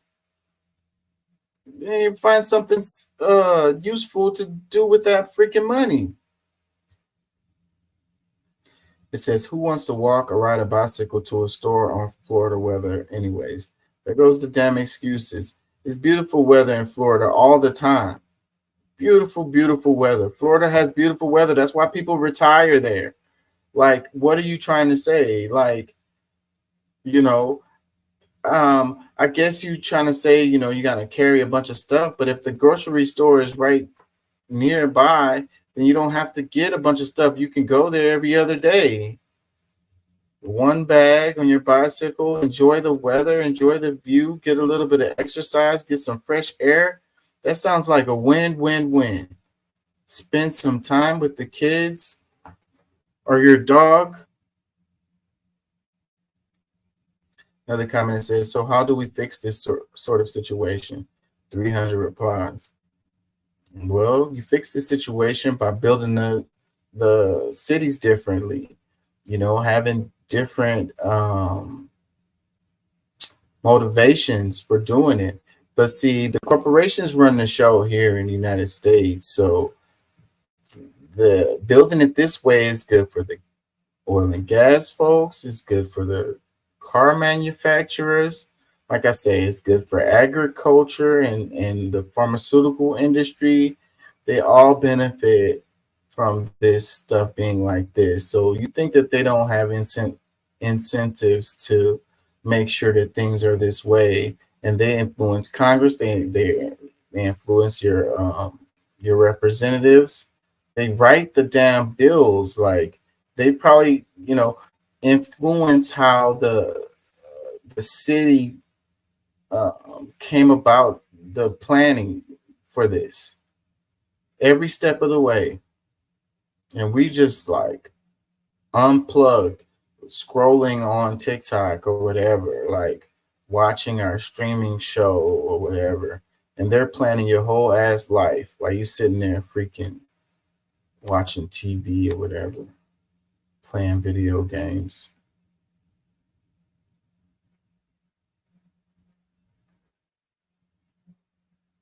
It says it almost feels like it's intentional sometimes. It's absolutely intentional. Another one that says, and why should I carry my grocery bags if I can put them in my car? I mean, go ahead, put them in your car and sit in freaking hours of traffic and enjoy that shit. Let's see some replies on this one. It says, geez, the way you people think is outrageous. You have shopping trolleys and carts for home. Here in Spain, it's all connected and every family has a small shopping cart. Move your butts and stop driving everywhere. Yeah, the way things are here, the shopping carts don't even go outside of the parking lot. They have a protection mechanism on them to like keep people from taking them out of the parking lot. So they lock up once you leave too far away from the store, you know, and they're like, oh, the bums are just going to use them for homes or whatever the hell they think. And it's like, it's just like, it's a selfishness. It's a really shitty way of thinking. Some grocery stores purposely don't put that stuff on their carts because they know that it helps people who are elderly. They can't drive. What about the people who can't drive, y'all? What about those folks, right? They can't see very well, you know, they're older, they have anxiety, you know, maybe they just don't have money for a car. What about those folks, you know? And like I say, some grocery stores think about these people, and that's the reason why they don't put those protection mechanisms on their carts. And they just they go around the neighborhood and go, because they never end up too far away. There was a Fiesta that was near where I used to live, and they did that. And I saw them. There's a truck that would drive around and go picking up the carts from out of the. They were just going to end up in apartment complexes at the bus stops and stuff like that. So people got their bags, and then they want to carry them all, and they push the basket to their apartment or to the bus stop or whatever, and they leave the basket there. So then the grocery store just goes and retrieves them. But it's like a service. It's like a service for the community. And what is wrong with having services for the community? And people are like, well, you can't make no money off of doing that. Well, everything has to be about making money. It says, but why would I use a cart and not a car? I don't like moderation. What if I want to go to multiple places? What if it's raining outside? Cars are just better and more convenient. Not to mention, I'm enjoying driving a lot. What a freaking brainwashed idiot. Like, okay, like some of it makes sense as far as raining outside. Like nobody wants to be rained on your way to the grocery store or on your way back or whatever. And that's fair, you know. The people that ride the trains a lot or whatever, they're prepared for the rain, you know. You make sure you have like a raincoat or some boots, umbrella, whatever. You know, it sucks to try to hold the umbrella while you're carrying groceries, though. So I get it. You know, that's a fair argument there. But he says, not to mention, I'm enjoying driving a lot. You enjoy sitting in traffic, bro? Another reply to this, it says, because you are the only one going to the shopping mall, and everyone else going there can and should drive cars. What about kids? What about disabled people? They can all just F themselves, or they have to get someone to drive them around. That's what freedom is to Americans, apparently.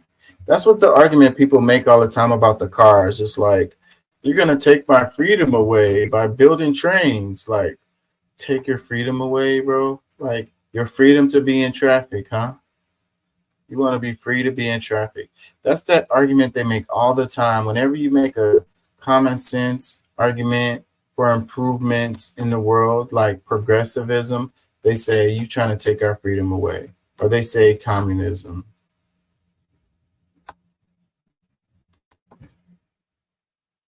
Was, let's say, shocked. I was almost like offended in some scenes. The first atomic bomb exploded only meters away from the cinema here in Hiroshima.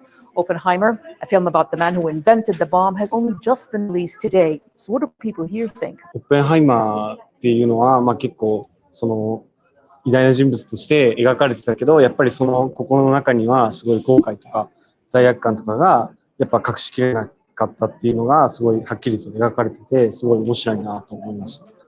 実験と原爆の投下を心から喜んでいる人々の高揚感というか、それを見ていてすごく気持ちが悪くなりました。原爆の使用は命を救うっていう言葉が入っていて、その言葉を聞いたときに、アメリカ側の視点というか世界からの視点っていう新しい視点を学んだ映画だなと感じました。She was cute. So they're talking about, these are Japanese people making comments about after watching Oppenheimer. Meters away from the cinema here in Hiroshima. Oppenheimer, a film about the man who invented the bomb, has only just been released today. So what do people here think? オッペンハイマーっていう It says Oppenheimer was portrayed as a great man, but he could not hide the regret and guilt in his heart. It was very interesting to see that. The sense of excitement among people celebrating the experiment and the dropping of the atomic bomb. I felt incredibly disgusted. In this film, they say the use of the atomic bomb saves lives. When I heard the phrase, I felt as if I had learned a new perspective from the American point of view and from the world's point of view. Yeah, so killing people saves lives. In some, that's the logic, right? Destroy 2 whole cities is gonna save lives. And like I said before, if you study history and you look at how things happened, the war was ending already. Just do your research and look it up. Maybe I'm wrong about that. Look it up. The war was ending. Those bombs didn't need to be dropped. So them saying that saved lives is just a bunch of BS. It says in August 1945, Oppenheimer's nuclear bomb killed an estimated 140,000 people in Hiroshima and at least 74,000 people in Nagasaki. Today, the biopic about Oppenheimer's life was released in Japan. It says, tap the link in the bio to read the story of Michiko, a Hiroshima resident who was lucky enough to escape the blast in 1945. So these numbers of 140,000 in Hiroshima and 74,000 in Nagasaki, those are just, and then it's estimated, so it's probably undercounted, but that's just the initial blast casualties, not counting radiation, people getting messed up from generational, like born with defects, not counting how the destruction of the cities and like all the, like, there's a lot more. Let's read some. It says, it's crazy how the nukes did nothing and the Japanese rather surrendered to Americans than the Soviets. It says, it's crazy how the nukes did nothing and the Japanese rather surrendered to the Americans than the Soviets. So yeah, like the nukes did nothing. That's what this guy is saying.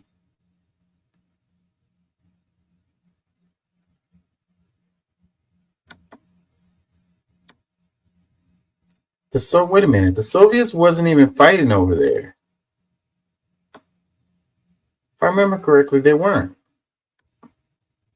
And the Soviets are really the ones who won the war in World War II. That's the reason why the Hiroshima bombs didn't make a difference. The Russian front is where the war was won.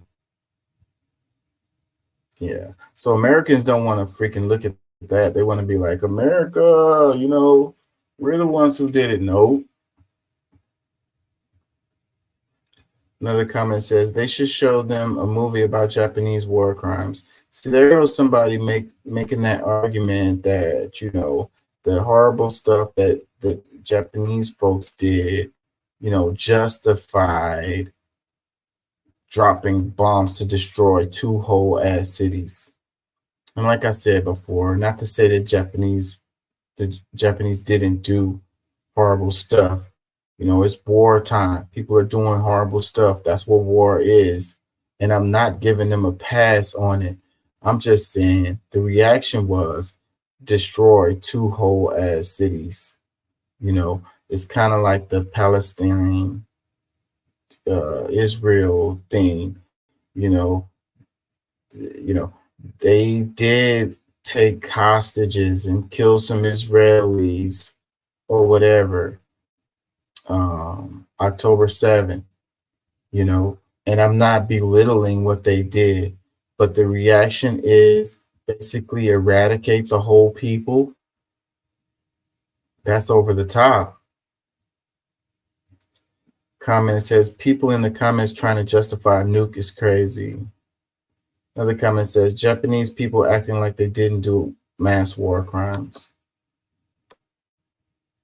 Yeah, see, that's them making excuses. It's like mass war crimes. They did mass war crimes. Like, but the bomb was like a crime against humanity. Like, that's on another level of war crimes, bro. Like, come on. Do we think that Japan would have dropped, if they had the capabilities, do we think that they would have dropped the bomb on 2 U.S. cities or 2 Russian cities? Do y'all think that? Another comment says, I really like how the film showed how conflicted and uneasy Oppenheimer felt about his creation. I think the film did a good job showcasing how creating such a dangerous weapon that killed that many people could affect someone's mind. I mean, I don't know how he could live with himself afterwards, personally. Anybody that was involved in it, I don't know how you could live with yourself after that. So you're definitely going to go crazy. Another comment says, this comment section is proof that American propaganda is top-notch and working very well. I agree with that. One more comment. It says, to those talking about Japan's war crimes, you're absolutely right that they were a despicable country during that time. Unit 731, Nanking atrocities, Korean genocide. There's a lot of things they've done. At the same time, the point of Oppenheimer is the brutality and swiftness of the atomic bomb used to instill fear and killed many civilians. I understand that Japan's actions are unforgivable, but at the same time, the effect on civilians is still felt to this day. It's a tragic device that was used when Japan was on the brink of surrender, and to this day is a tool to unequal deterrence. So please have a little empathy and understand that it is people in power that make the decisions while the civilians of both sides suffer the consequences. Exactly. Like they destroyed 2 whole ass cities. How many of those people were combatants? You know, those were all civilians. It's like we're at war with each other and our armies are fighting each other.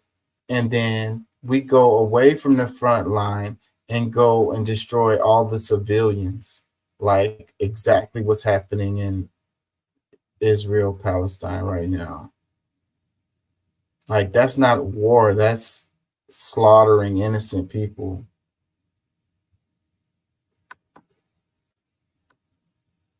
Don't have nothing to do with nothing. These people probably don't even agree with their government and what their government is doing. But you're going to slaughter these folks. They were at the wrong place at the wrong time. It says former crypto mogul Sam Bankman-Fried sentenced to 25 years in prison.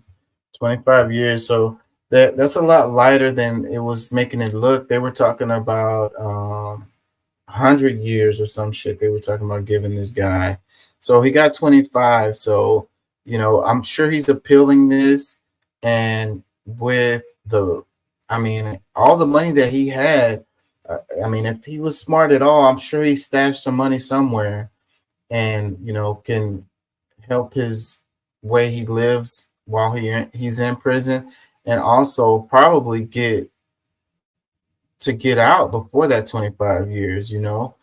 I wouldn't be surprised if he only does half of that. Maybe less than half, or maybe a little more than half. Me speculating. We'll see. We all get to be here a little while longer. We'll see how long he actually spends in there.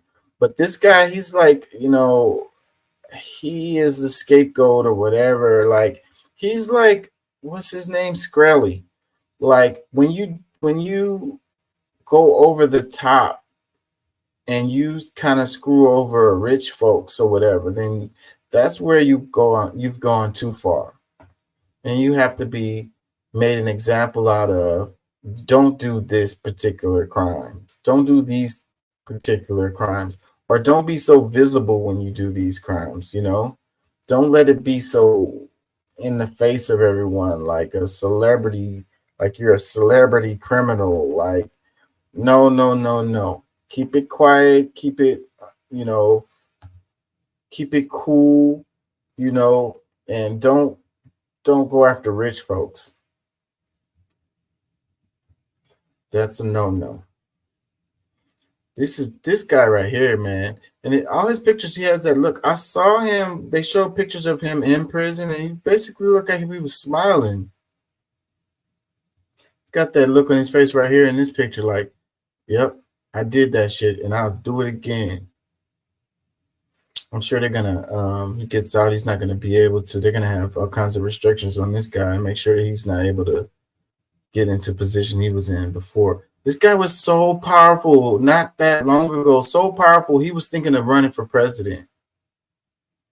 He was putting money into elections and had, manipulating the outcomes of elections with his money.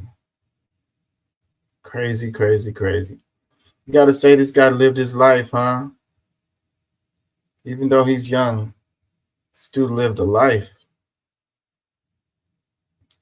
It says former crypto tycoon Sam Bankman-Fried has been sentenced to 25 years in the United States federal prison for stealing $8 billion from customers of the now bankrupt FTX cryptocurrency exchange he funded. This guy also puts like a bad name on cryptocurrency too, because it's just already sounds like a scam to me off top. But then when you got people like this, they give cryptocurrency a bad name. Scammers. Comment says, meanwhile, genocide goes unpunished. Another one says, note, they never mentioned their religious background, Epstein, Weinstein, and all the rest, only if you're Muslim, Arab, and that will be headline news. Yeah. Like, depending on who you are, you might want to see this comment as anti-Semitic. I wouldn't think that, but I could see where people would go there. And yeah, there's a reason why they don't. It's kind of like when a crime happens, and depending on the demographic, they put their ethnicity in the headline. Or same thing with immigration. Somebody commits a crime, then they put their ethnicity, their nationality in the headline, or their document status in the headline.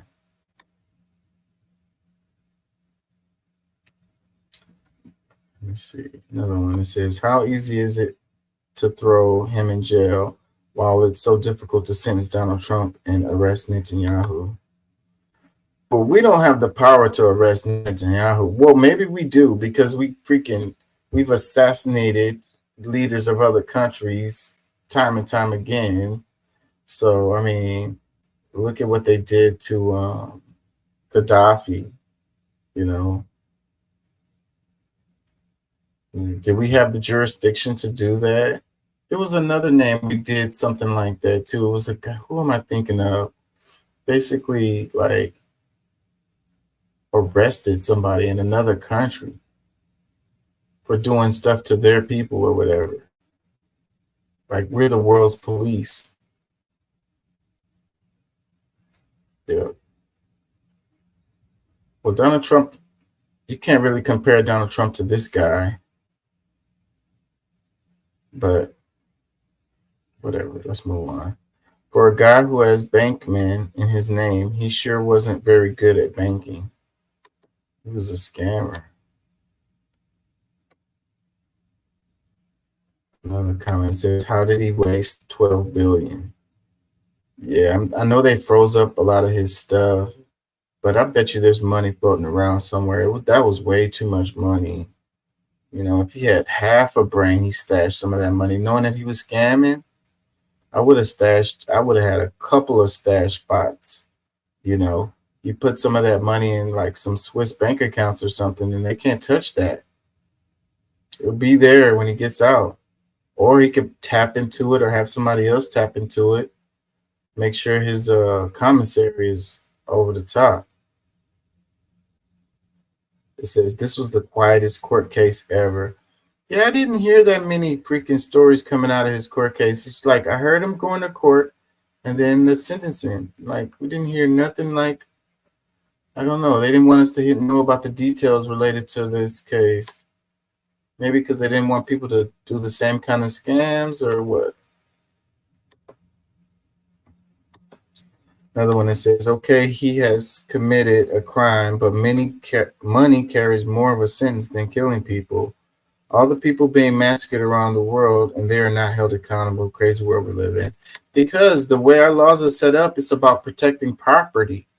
And he was affecting people's property. He was stealing from people.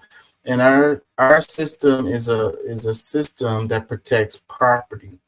So even if it's a poor person, the property is what's important, you know, in our system. So yeah, and it's true that murders, they don't get the same kind of investigations as property crime.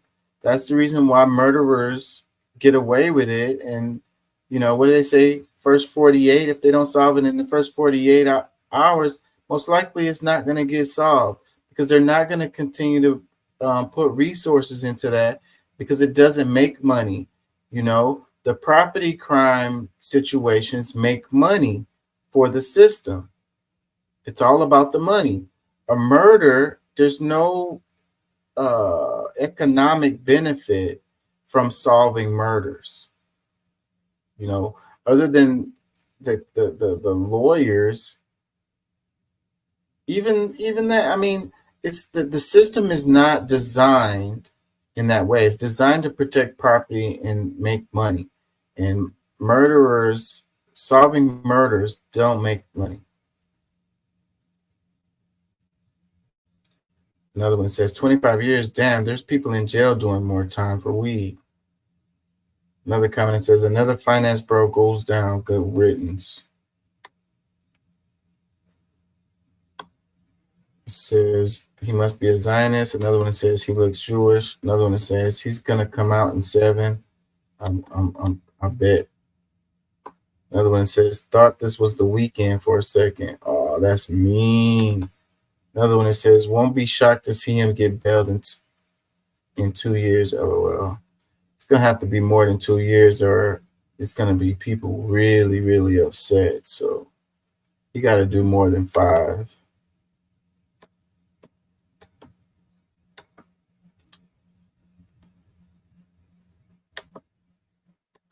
This one, it says, is the plan for USA to go to war with literally everyone? Do folks not see how entirely off the rails our government is relative to the rest of the world right now? Just in, Israel's Channel 12 reports that France is preparing a UN Security Council draft resolution calling for a ceasefire and the recognition of Palestinian state. I mentioned this earlier. So it's big news because it's France,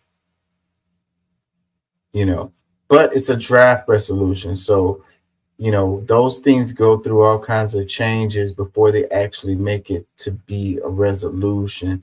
So by the time it gets to the point where it's actual revolution, the Palestinian state, recognition of a Palestinian state, that part might not be in there at that point. But it's still big news. Just that they have that in there even in the draft. You know, it's showing a change in the wind. You know, the tide is changing. And like I say, the longer this goes on, the better chance for a Palestinian state, I think. It'd be really sad, you know, all these people had to die for Palestine to have a state. All of the different talk about this stuff is so much propaganda, wartime propaganda, so many lies. A lot of stuff has been debunked and people still believe it. You know, the even the way that they frame this, where it's like versus Hamas, and it's like Hamas is not the government over all of Palestine. It's just the what is it? The Golan Heights and the Gaza Strip. They've been blowing up stuff all over the place, anyways. I mean, a couple comments and move on. I hate this topic. It says, I might be wrong, but I believe the last countries to continue their support of apartheid South Africa were America, Britain, and Israel. So maybe we're about to see the reveal of the true axis of evil. So it says the last countries to continue their support of apartheid South Africa were America, Britain, and Israel. You know, they had to be shamed into changing their stance on that. It's funny how they are with that stuff. So now it's crazy because we have the pictures of what is his name? Why can't I think of his name? Nelson Mandela. And then they teach us about Nelson Mandela in school and all of that. And it's like, oh, he was such a cool guy or whatever, you know, and they act like the United States was supporting Nelson Mandela or whatever. It's like, they rewrite history. Another comment says, our government will soon graduate from F around to find out. One more. It says it's basically the last stand for the Western Eurocentric empire. I don't know about that. Somehow they tend to make it through. A state effort to turn old hotels and motels into low-income housing for the homeless. Now, with many of those properties in foreclosure, the developer of those projects is suing their former CFO, Cody Holmes, accusing him of embezzling millions of dollars to fund an extravagant lifestyle for he and his ex-girlfriend, Madeline Witt. The lawsuit alleges that, unbeknownst to his boss, he was siphoning away millions of dollars for the use of he and his ex-girlfriend, including the rent on this 6,500 square foot mansion in Beverly Hills. The complaint alleges that he used significant portions of the funds he embezzled to purchase exotic cars, expensive real estate, very, very expensive handbags for his girlfriend, Birkin bags. Shangri-La Industries seeking more than $40 million in damages from Cody Holmes and Madeline Witt, if the money's not gone already. Project Homekey, a state effort to turn old hotels and motels into low-income housing for the homeless. Now, with many of those properties in foreclosure, the developer of those projects is suing their former CFO, Cody Holmes, accusing him of embezzling millions of dollars to fund an extravagant life. So this is what happens over and over again. And I get the argument that people make about like trying to help homeless people and then the money just gets embezzled, if you will. You know, it's so much corruption in the system. But I think that people tend to look away and kind of allow things like this to happen in these kinds of situations because they don't really care about homeless people. You know, they want to have homeless people, you know. It's a deterrent for the rest of us. Make sure you go to work. You're going to end up out there under the bridge, and we're going to put spikes under the bridge. You can't even sleep there. You know, it's sad. It's really sad that, you know, you have the things that's supposed to be helping people or whatever, like a lot of these deals. But that's why we don't trust anything. That's why we don't want to give to the Red Cross. That's the reason why we don't want to give to all of these different organizations that's supposed to help people, because we know a lot of times the money ends up in some guy's pocket and he's buying his girl fancy bags and buying himself a mansion, and the money is not going to where it should be going. It says a lawsuit filed by a Los Angeles developer claims the company's former CFO embezzled millions of dollars designated for low-income housing projects and instead used it to fund a lavish lifestyle for himself and his ex-girlfriend. Yep. How many times does it happen that the money that's supposed to be going to help low-income people ends up somewhere else? Another comment says, he probably isn't the only one embezzling. Yep. He probably did it so over the top is the reason why. You know, if you just skim, then everybody just looks away. But when you just go too hardcore like that, then they got to make it, you know, it comes out. It says, this is why I voted on Proposition 1.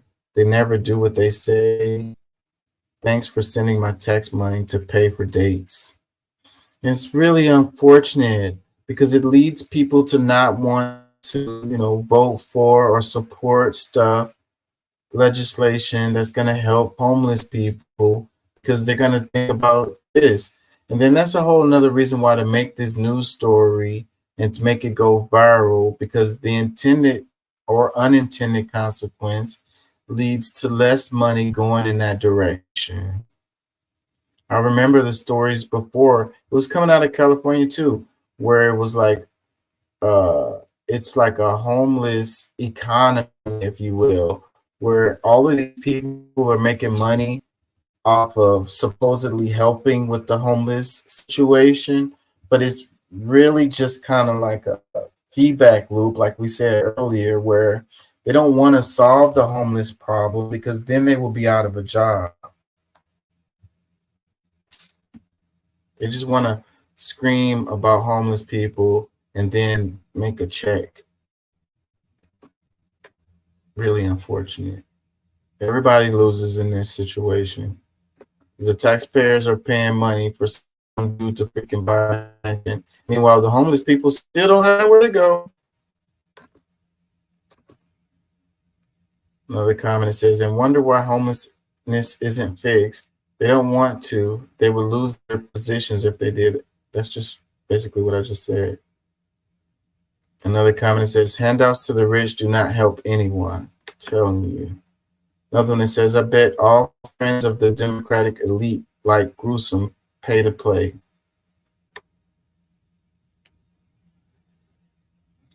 It says, there you go, funded by Democratic votes. Really? LOL. Another one says, thanks Newsom for following up on the millions he gave people to help the homeless we call Gruesome. I don't know. I mean, I guess you could blame it on the governor. No, he got a lot of stuff to freaking follow up on. I mean, well, I guess they're holding this guy accountable, so then you could just say that he is doing his job. Another comment says, duh, check on Fund Newsom and Karen Bass, as we know they made money off this. That's what sucks about those government programs. Like, the money never goes where it's going to go, and these people who sell in the programs tend to just do it to freaking make money for themselves. It's rugged capitalism for, you know, individuals, and, you know, social programs for the rich or whatever. Like the money, the public money goes into private hands and doesn't go to the public good. Time and time again. It says, this has been happening for some time. He just happened to get caught, period. Another one that says, but yet Proposition 1 passed. We're going to see much more of this type of situation. Shameful talking from those that have nothing, taking, I guess he wanted to say taking, from those who have nothing to give themselves everything they're not entitled to have.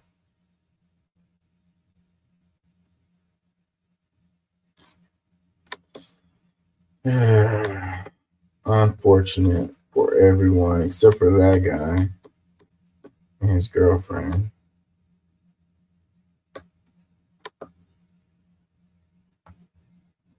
It says Thomas Massey warns bill to ban TikTok is actually a Trojan horse. So yeah, the whole TikTok thing, and it's like, yeah, American companies are gonna benefit from it, and ultimately, if they force them to sell it to an American company, then American companies benefit from it. So the whole way around it is that. I think this is all economics, and I really don't think they care about the safety of teenagers online or whatever, because then they will be going in. They keep on interviewing freaking what's his name from Facebook? He's always in front of Congress, but then nothing really changes, you know.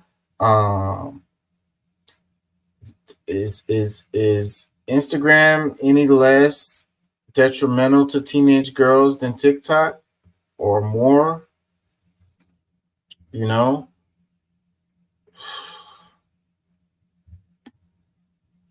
why TikTok specifically? People are going to benefit most from this. It will be Facebook. Their stock is going to go up if this bill should pass the Senate. Now, what are some ways that we could improve this bill? Well, it should at least have a sunset. Hold on, I'm missing comments. Sorry, I didn't see him. He says, hello, watching your channel for the first time from the French Alps. Shout out to the French Alps, bruh. The French put together that resolution to call for a ceasefire and a recognition of a Palestinian state. What do you think about that? Paris represent if Paris was to recognize Palestine as a state, that would be a Western country recognizing Palestinian state. That would definitely give legitimacy to a Palestinian state. He says, money won't make you a better person. Mainstream media equals propaganda. I agree with all of that. The Senate. Now, what are some ways that we could improve this bill? Well, it should at least have a sunset. I mean, that's the only reason we're able to debate whether FISA should have warrants in it, because it sunsets. And what have we observed? FISA's been abused. That's my concern with this TikTok ban. It will be abused. If it's just banning TikTok and ByteDance and copies of that, why does it need to be 13 pages long? And I know they say it doesn't ban it. It forces divestiture of the company. This sounds like when American companies try to do business in third world countries and a dictator says, well, you can do business here. You just got to give me your company. And now you can continue to do business. We wouldn't let another country take over Ford Motor Company for selling Ford cars in their country, because it's not the American people who are going to benefit most from this. It will be Facebook. Their stock is going to go up if this bill. Yeah, so that's the hypocrisy of the United States. It's like, you know, the stuff we do, we would never, ever, ever allow anybody else to do that. Like, it would be unheard of. It would be insane to think of letting, you know, to do this kind of thing. Like, so you're doing business within our country, then yeah, just sell us the business, and, you know, you can continue to do business as long as you sell us the business. Phones made in China. We're wearing suits made in China. We drove cars here with chips that are made in China, and they're our foreign adversary. And by golly, we're going to do something about it. What are we going to do? We're going to tell Americans they can't put a piece of software on their computer. They can't go to certain websites that the president designates. So I urge my colleagues to oppose this well-intentioned bill, because it will have bad consequences, and I yield back the balance of my time. We need warrants in the FISA program. You shouldn't be able to, our government shouldn't be able to spy on Americans without a warrant, yet they are. Let's bring that to the floor and vote on it. These are the kind of cures we need, not the bill that's offered here today. The bill that's offered here today, even though I know it's offered genuinely, it could also be named the Facebook Protection and Enhancement Act. You know, we're sitting here with phones made in China. We're wearing suits made in China. So yeah, and that's the argument I was making too, is that they're trying to say, you know, TikTok is beyond destroying teenage girls or whatever. they're using your data and they're giving it to the Chinese Communist Party of China and all of this. And it's like, what about all the American companies and, you know, them hoarding your data? You're okay with that, but you're not okay with them. Like, I think you're full of crap. Like, that's not your motivation. You're using that as a cover. Wanting to do here. And again, you know, this is a cure that is worse than the disease. Who's going to be prosecuted by this bill? Is it ByteDance or TikTok? Will they be taken to court? No. I mean, they're the target of this, but how do you elicit or effect a ban on them? By prosecuting Americans. The only way you can ban TikTok and the other companies from being here is to say what this bill says, which is we will bring civil action. The government will bring a civil action suit against you if you so much as host them here. If you have an app store that allows them to be here, you are an American or an American company, and you will be the target of this bill. Those are the only people who can be pursued under this bill. And I know it's in order to go after TikTok, or so they say. Yet that's what we're wanting to do here. Yeah, so like he said, Facebook is going to be there's already monopolies getting bigger in the tech industry. Look at Google. And so that's where the attack needs to be, is busting up these monopolies, but they're going in the opposite direction because the little bit of competition that Facebook has with TikTok, they want to get rid of that. So Facebook won't have any competition at all whatsoever. And that's really what it's about. You know, people think that these apps, you know, and then the power that these tech companies have is crazy. Like, I don't think people realize how powerful they are. And, you know, it's about money at the end of the day, because of the advertisers or whatever, the control they can have over elections, you know, because they're disseminating information and they get to filter it whichever way they see fit, you know. So the money and information, those are the two main reasons behind this whole TikTok thing. And I don't know, like I say, freaking Facebook gets a pass, you know. Comment, it says, common sense, this 16-page bill is another example of socialism. What? I don't get that. Another one that says, thanks to Mark buying Instagram, IG now sucks too. Zuckerberg, yeah, that's the name I was trying to think of. Why I couldn't think of his name. Yeah, man, Zuckerberg. Freaking, they're too powerful, man. They don't have no competition. We don't have a viable economy when there's no real competition.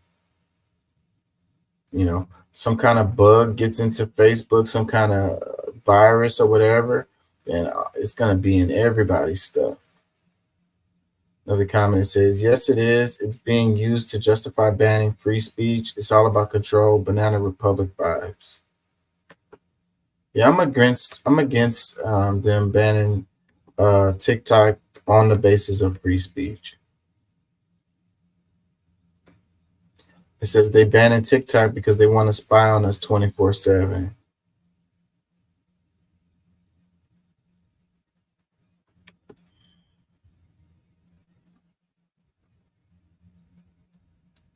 He says, thanks for the shout out. It says people need to understand that China owns most of American debt and Russia owns most of European debt. That's an important little thing. And we've talked about that here on the show many times, you know, but at the end of the day, because of the United States military being as big as it is, you know, it doesn't really have meaning, I would say, you know, because how can they, you know, they can be like, y'all got to pay us our money or whatever. They, you know, they come at us in some kind of way like that. Then, you know, it's going to be the military that's going to answer those questions, you know. So But then too, on the other side, that's the reason why we buy so much stuff.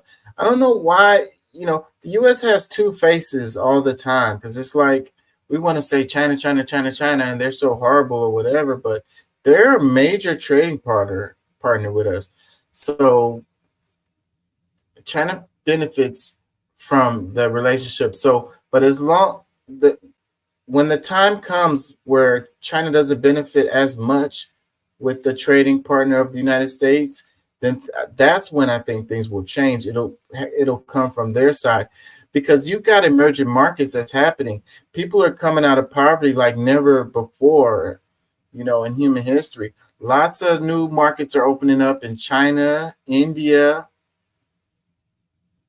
Well, I meant to say Africa, India, huge markets where these people are coming out of poverty. They have cell phones now, so China can sell its stuff to those countries. They got whole new markets now. He says all this people in government are corrupt. He says tech companies want an all digital world. It serves them well. Says China and Russia just want to do business. Yep. Says BRICS growing fast. And so BRICS is making the polar world. So we have the two poles now. So, you got the Western bloc and then you got BRICS. So BRICS is growing so crazy. They don't need to trade with the Western world. They got enough markets over there. And then it makes sense for them to sell, to be trading partners with each other. And then they're talking about doing a currency. Man, that would be so crazy wicked. They have a BRICS currency that can be used in all of those different countries at the same time. You're talking about the hegemony of the dollar will be done. A lot of what the power of the dollar is related to the military, like I said, and these people being forced to use the dollar, and then the petrol related to the oil. But you got other countries who have oil. So he says most important, they don't use dollar anymore. Exactly. Hegemony of the dollar is out of there. What's up, Doc? How you feeling, bro? Hey, doing all right. Yep, good to hear from you, man. All this stuff, though, about us not wanting TikTok and all of that. One, I can tell you still haven't read the user agreement for it yet. But two, they banned Facebook. Yeah. I mean, it's all, and they did it for security because they could not control what was on the platform. Yeah. So I mean, I don't see this as much of anything different, and I don't understand why, it's a free speech issue when they do not allow free speech on their platform.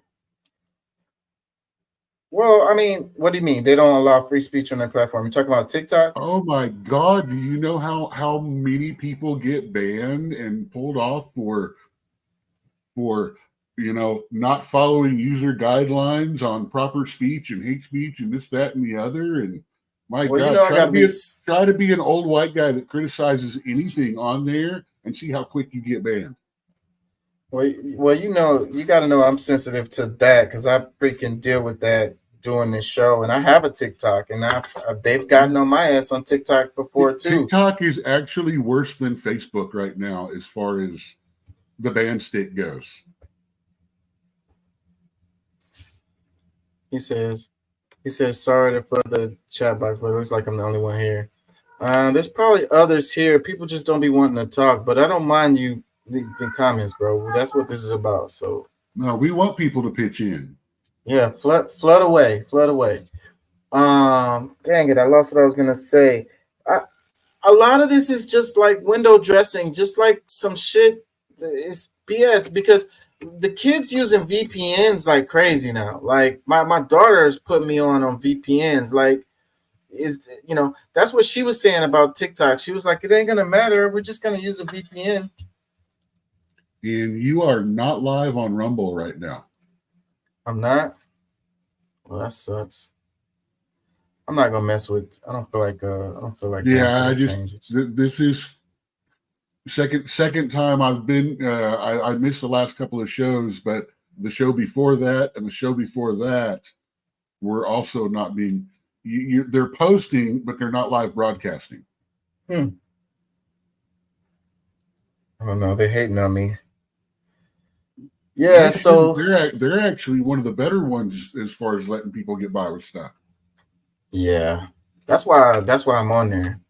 The reason why I do all of these different sites when I stream is because I'm worried that at some point they're gonna delete the channel, and then all the shows will be gone. You know what I mean? Oh, you don't have them backed up yet? I can't. I don't have space for that.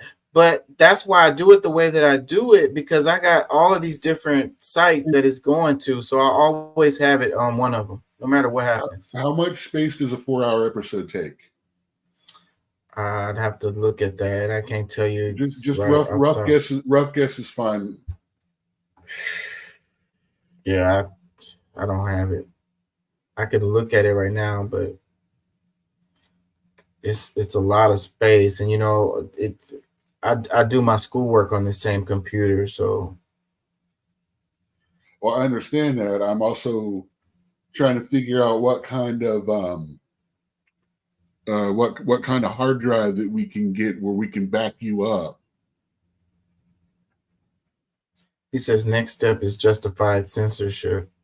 Well, they already did that all through the pandemic. I mean, was it not justified to ban people from social media for saying, this particular mask does not work for what they're saying it does? Mm-hmm. I mean, and there was nothing wrong about that. That was the absolute truth. They weren't speaking against masks. They were just saying the mask they want us to use is not for that. And when you use it all day, it's, if they're useless after an hour or two, or once you change environments. Just people saying that was enough to get them completely banned from Facebook. Yeah, or even fired, depending on your job.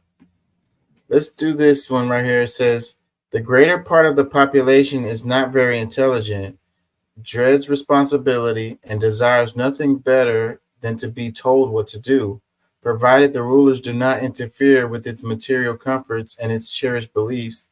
It is perfectly happy to let itself be ruled. Yeah, so I think this is true. That's why I put this on there. People don't want to have to think. Like, they don't want to have to make their own way, just they're perfectly happy with people telling them what to do, people want to talk about freedom, I want my freedom or whatever, but those are the same folks who do whatever they tell them to do, and follow in the line, they fall right in line, and how free are you if someone else is dictating to you, how to live? Or how to think. Yeah. So it says they dread responsibility and desires nothing better than to be told what to do, provided the rulers do not interfere with its material comforts and its cherished beliefs. It is perfectly happy to let itself be ruled. So yeah, the little trinkets, as long as I get to have my Mercedes-Benz, my PS5, that's the whole argument behind socialism and behind the left and things like that. As long as I'm taken care of, hey, rich people can give me money, they can give me this and that, and I'll be fine. And as long as that's not challenged, it's like, what the heck, I don't need to work, I don't need to thrive, I'm taken care of. I need daddy. We come from a generation where we worked our ass to get out of the house. And we said we're not going to be like our parents were, and we overcompensated by taking too much freaking control and too much you know, not going back to the old ways things were, but we went to a point where our parents were annoyed by us. We overcompensated by paying too much friggin' attention, and now the next generation is sitting here with the achievement award, beyond achievement awards. You don't even have to show up. All you have to do is sign up, and it's like you win. You know, They're so lazy, man. My daughter had a birthday this week, and yesterday she wanted to have a party on the beach. So we went to the beach and did like a night party type deal where I built a pit and cooked food and stuff like that. Man, it was her and her teenage friends. Ben, they didn't help me with nothing. I did everything on my own. Like they just consumed and that was it. Like, I don't know. Maybe it just felt weird. That was your party for her birthday. Was any of them asked to pitch in now? Yeah, but it just feels weird that nobody felt like they wanted to lift a finger, you know? That is a difference in our generations. That is a difference in the way we've come along. When we were kids, when we were kids, we would have consumed too, but we would have gone around and like picked up the trash when we were done.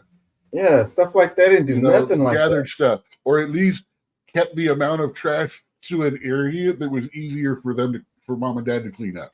But then again, the difference is we would have been lucky to have a car ride home if we didn't participate. I guess so. I guess we're too nice to them. And that's what I was thinking too. Like, I'm too nice to them. I should be a little harder. I don't know. He said truth tellers are banned. Man, I agree with that.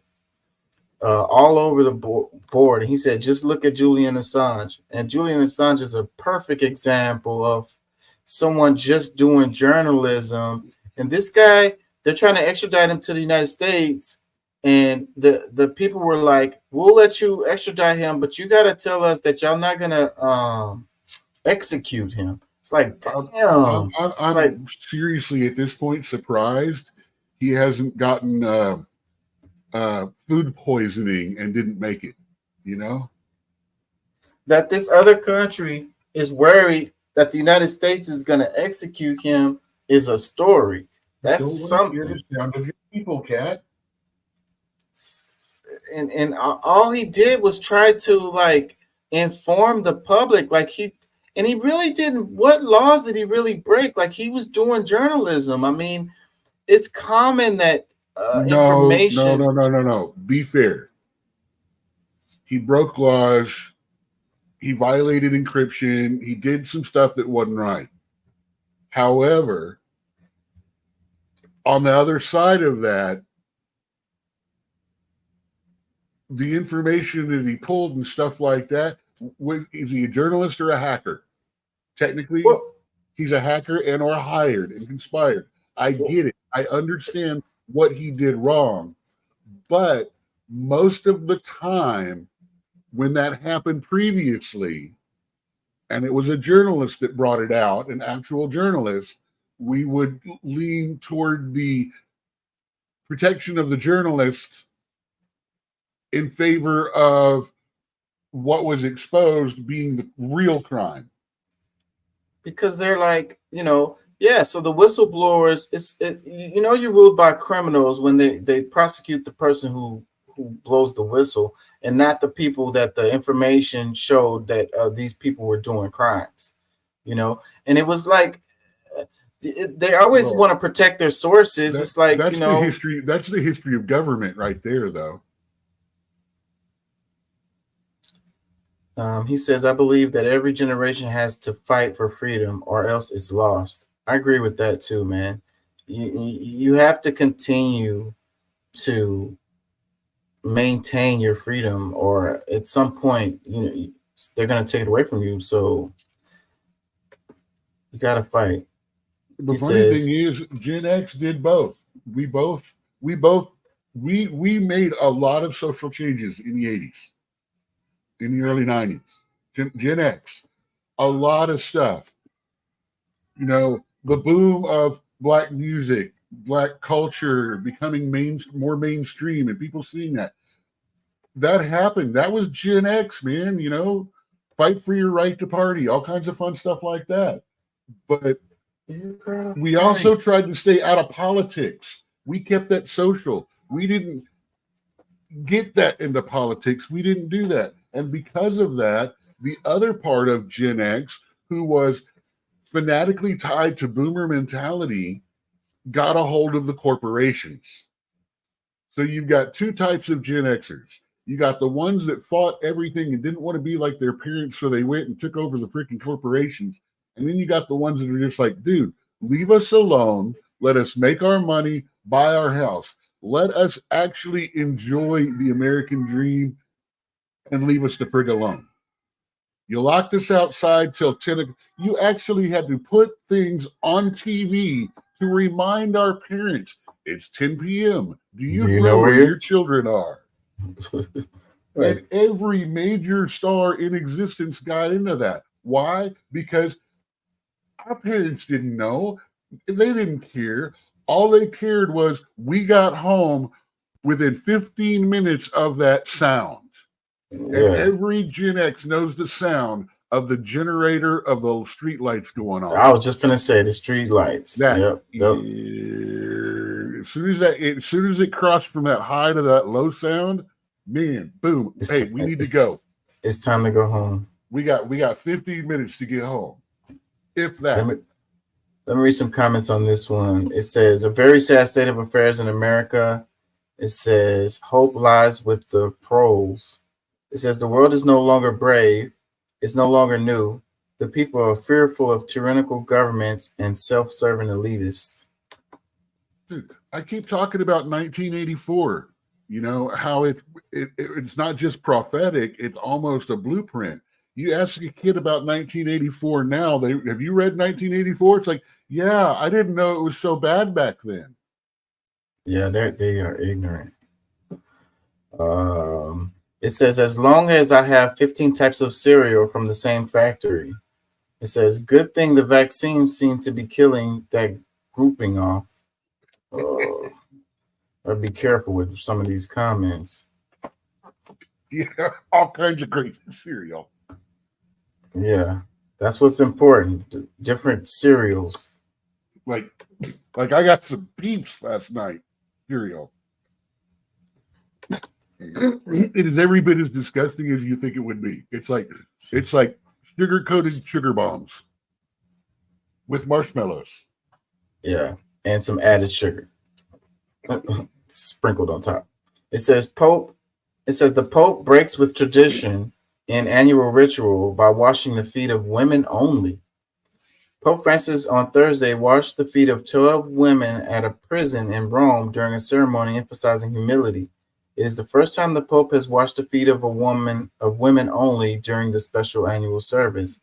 From his wheelchair, the 87-year-old pontiff, who has been experiencing health and mobility issues recently, washed the feet of each of the women. Many of them were in tears as he did so. The foot washing ritual takes place on the Thursday before Easter and seeks to imitate Jesus Christ's washing of his disciples' feet the night before he died. This guy has been pretty progressive in a lot of ways, I would say, and you can't belittle the impact that, the things that the Pope says or what he does. So that's interesting. I'll tell you, I read the Catholic, Bible, understood it, part of my, ministry training and stuff like that. But I'll tell you, as far as experience with it, I don't know what this would speak. I don't know if this should be a good or a bad thing because of the whole idea of us not trying to I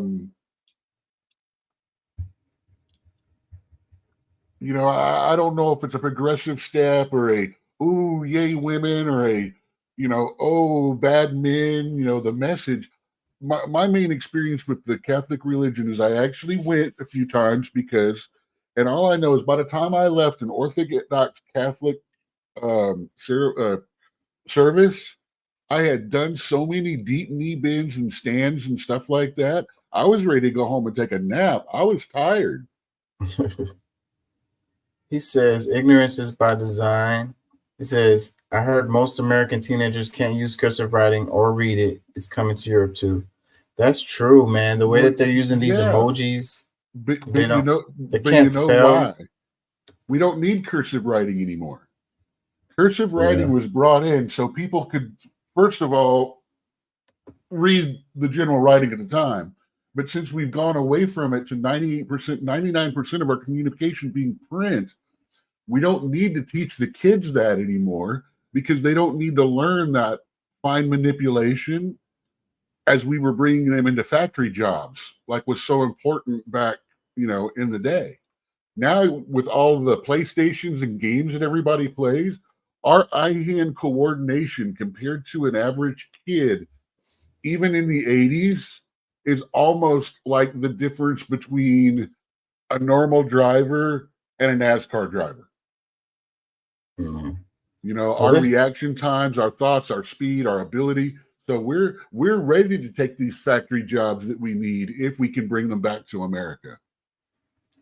Well, cursive is still used in certain circumstances, and we still use Also, signatures.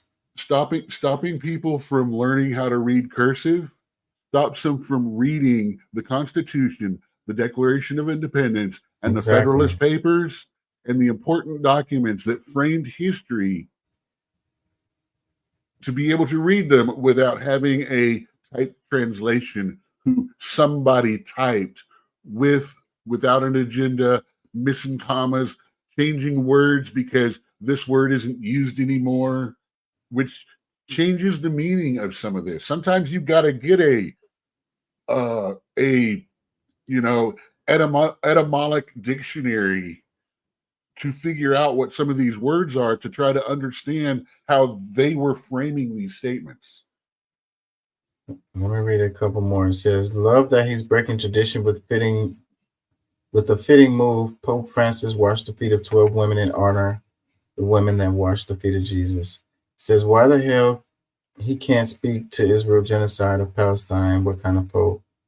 I want to say he did make a comment on that. Another one that says, "I really dislike this populist pope." You really dislike him because he washed some feet of some women? There's other things. You could really say this guy, compared to every other Catholic pope, is really leaning into the wokeness. I mean, they haven't changed. They're still completely like they're stuck back in the 40s and 50s, but it's not like the 1800s anymore.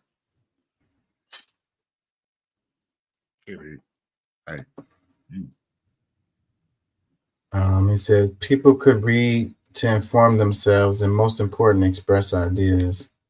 Says, "I agree with Doc 100%. Let's look at this one. It says, "Public library energy is the best energy. Like, here is all the knowledge. It's been meticulously organized and vetted, and it will cost you nothing. Welcome to the absolute pinnacle of human civic evolution. Feel free to pull up any beanbag chair you like." I love libraries, and it seems like they're going out of style or whatever,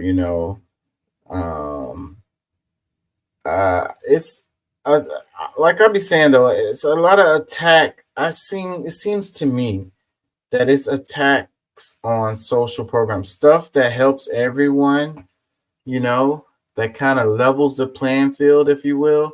That's the kind of stuff that is being attacked nowadays. And I think libraries is another one of those things that is under attack. It's the coolest thing. I miss some of the things the public library used to do here. Yeah. I used to go down and tell fairy tales. They gave me a book of a couple of different nations. I told Irish, African, American Indian, Norse, basically everything.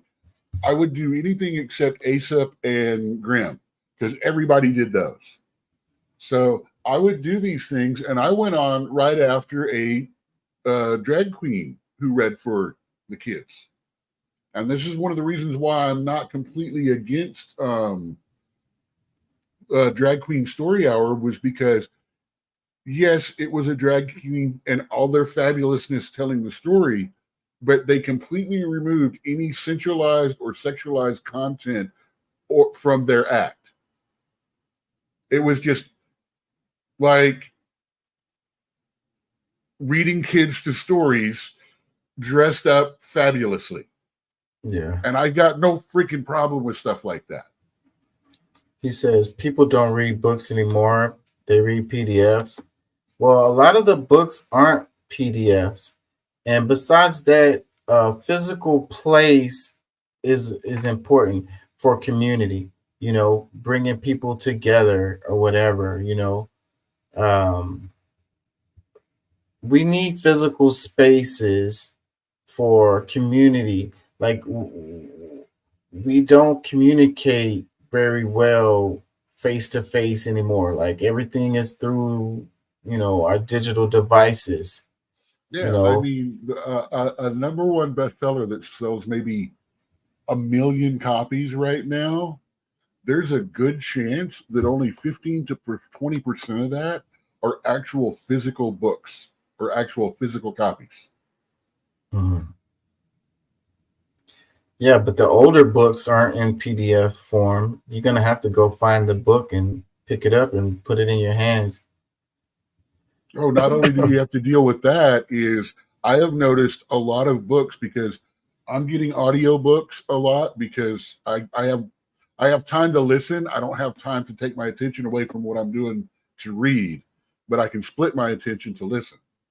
Yeah. So I'm finding that some of the books that I remember reading from when I was younger are not, there's phrases changed, wording's different, you know, stuff is in and out. And sure enough, when I go get a physical copy of it, they're actually editing these books.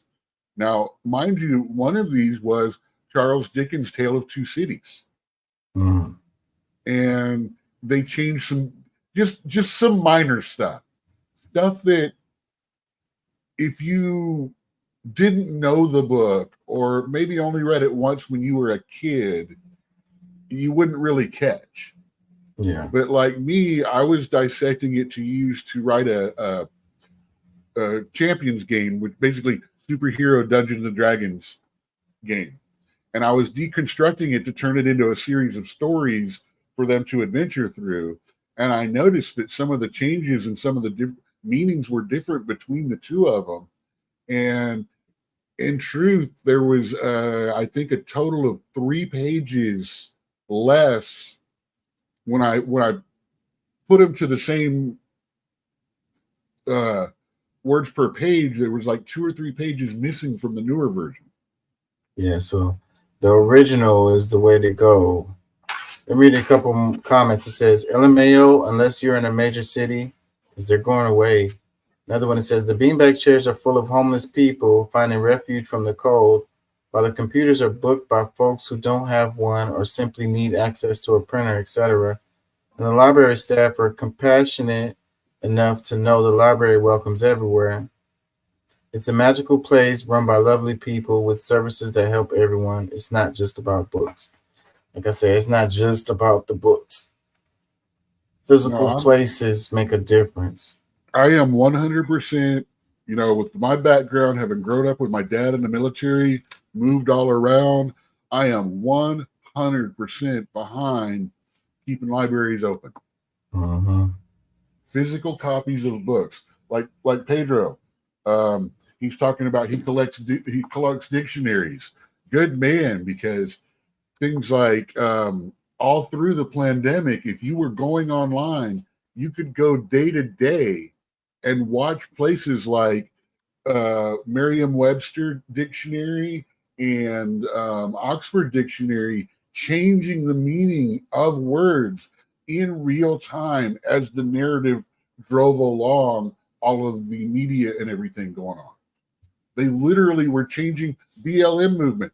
At least 5 words in the dictionary got changed after all of that, after all of the rioting and stuff happened.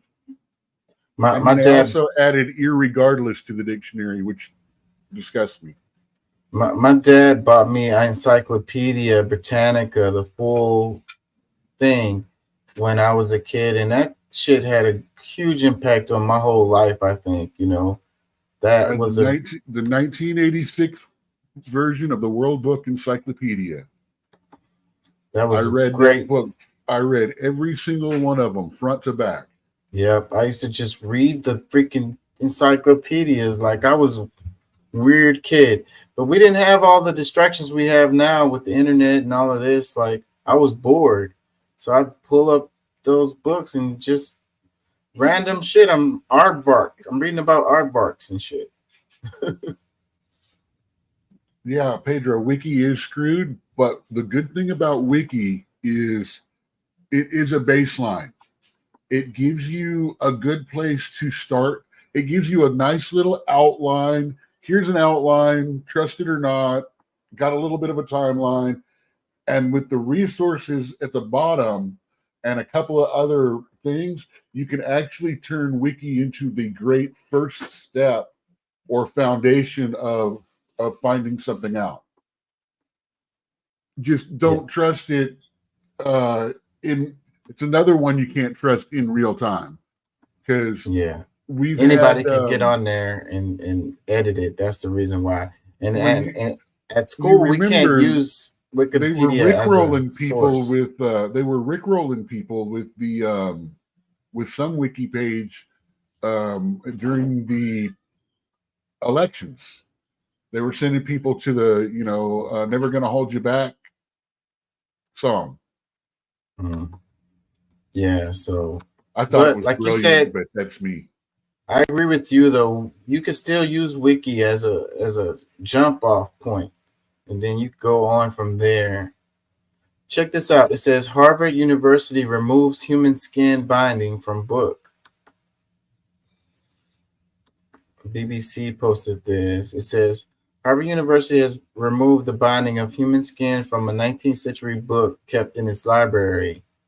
Des Destinies del Ame, Destinies of the Soul, has been housed at Houghton Library since the 1930s. In 2014, scientists determined that the material it was bound with was in fact human skin, but the university has now announced it has removed the binding due to the nature of the book's origins and subsequent history. Yeah, so what do you think about that? I mean, it's two ways to look at it. Like, I'm on the against side. I'm against the destruction of a precious artifacts. I'm in that camp. And I can sympathize with that, but at the same time, like, yeah. And what about the respect to the person whose skin was used for it? Like, did that person? As long as we're using inventions and medicines that were made on the benefit of people who died, we can't use that argument. Well, I mean, the respect to the family and the descendants. I mean, did the person did they give their approval, or did they say that they're okay with using the skin? It's 300 years old. I mean, there's still ethical problems with that. It's 300 years old. The people that are absolutely 100% involved in the incident that led up to that book being covered no longer care. Yeah. It's a little beyond their ability to worry about, did you ask for consent to get that skin? Yeah. Well, what about the great grandkids of that person? I mean, especially when the skin lamps and shit like that made by that German flip are still wandering around and getting sold at auctions. I think it just sends a message that, that they care about the ethics related to the stuff that they have.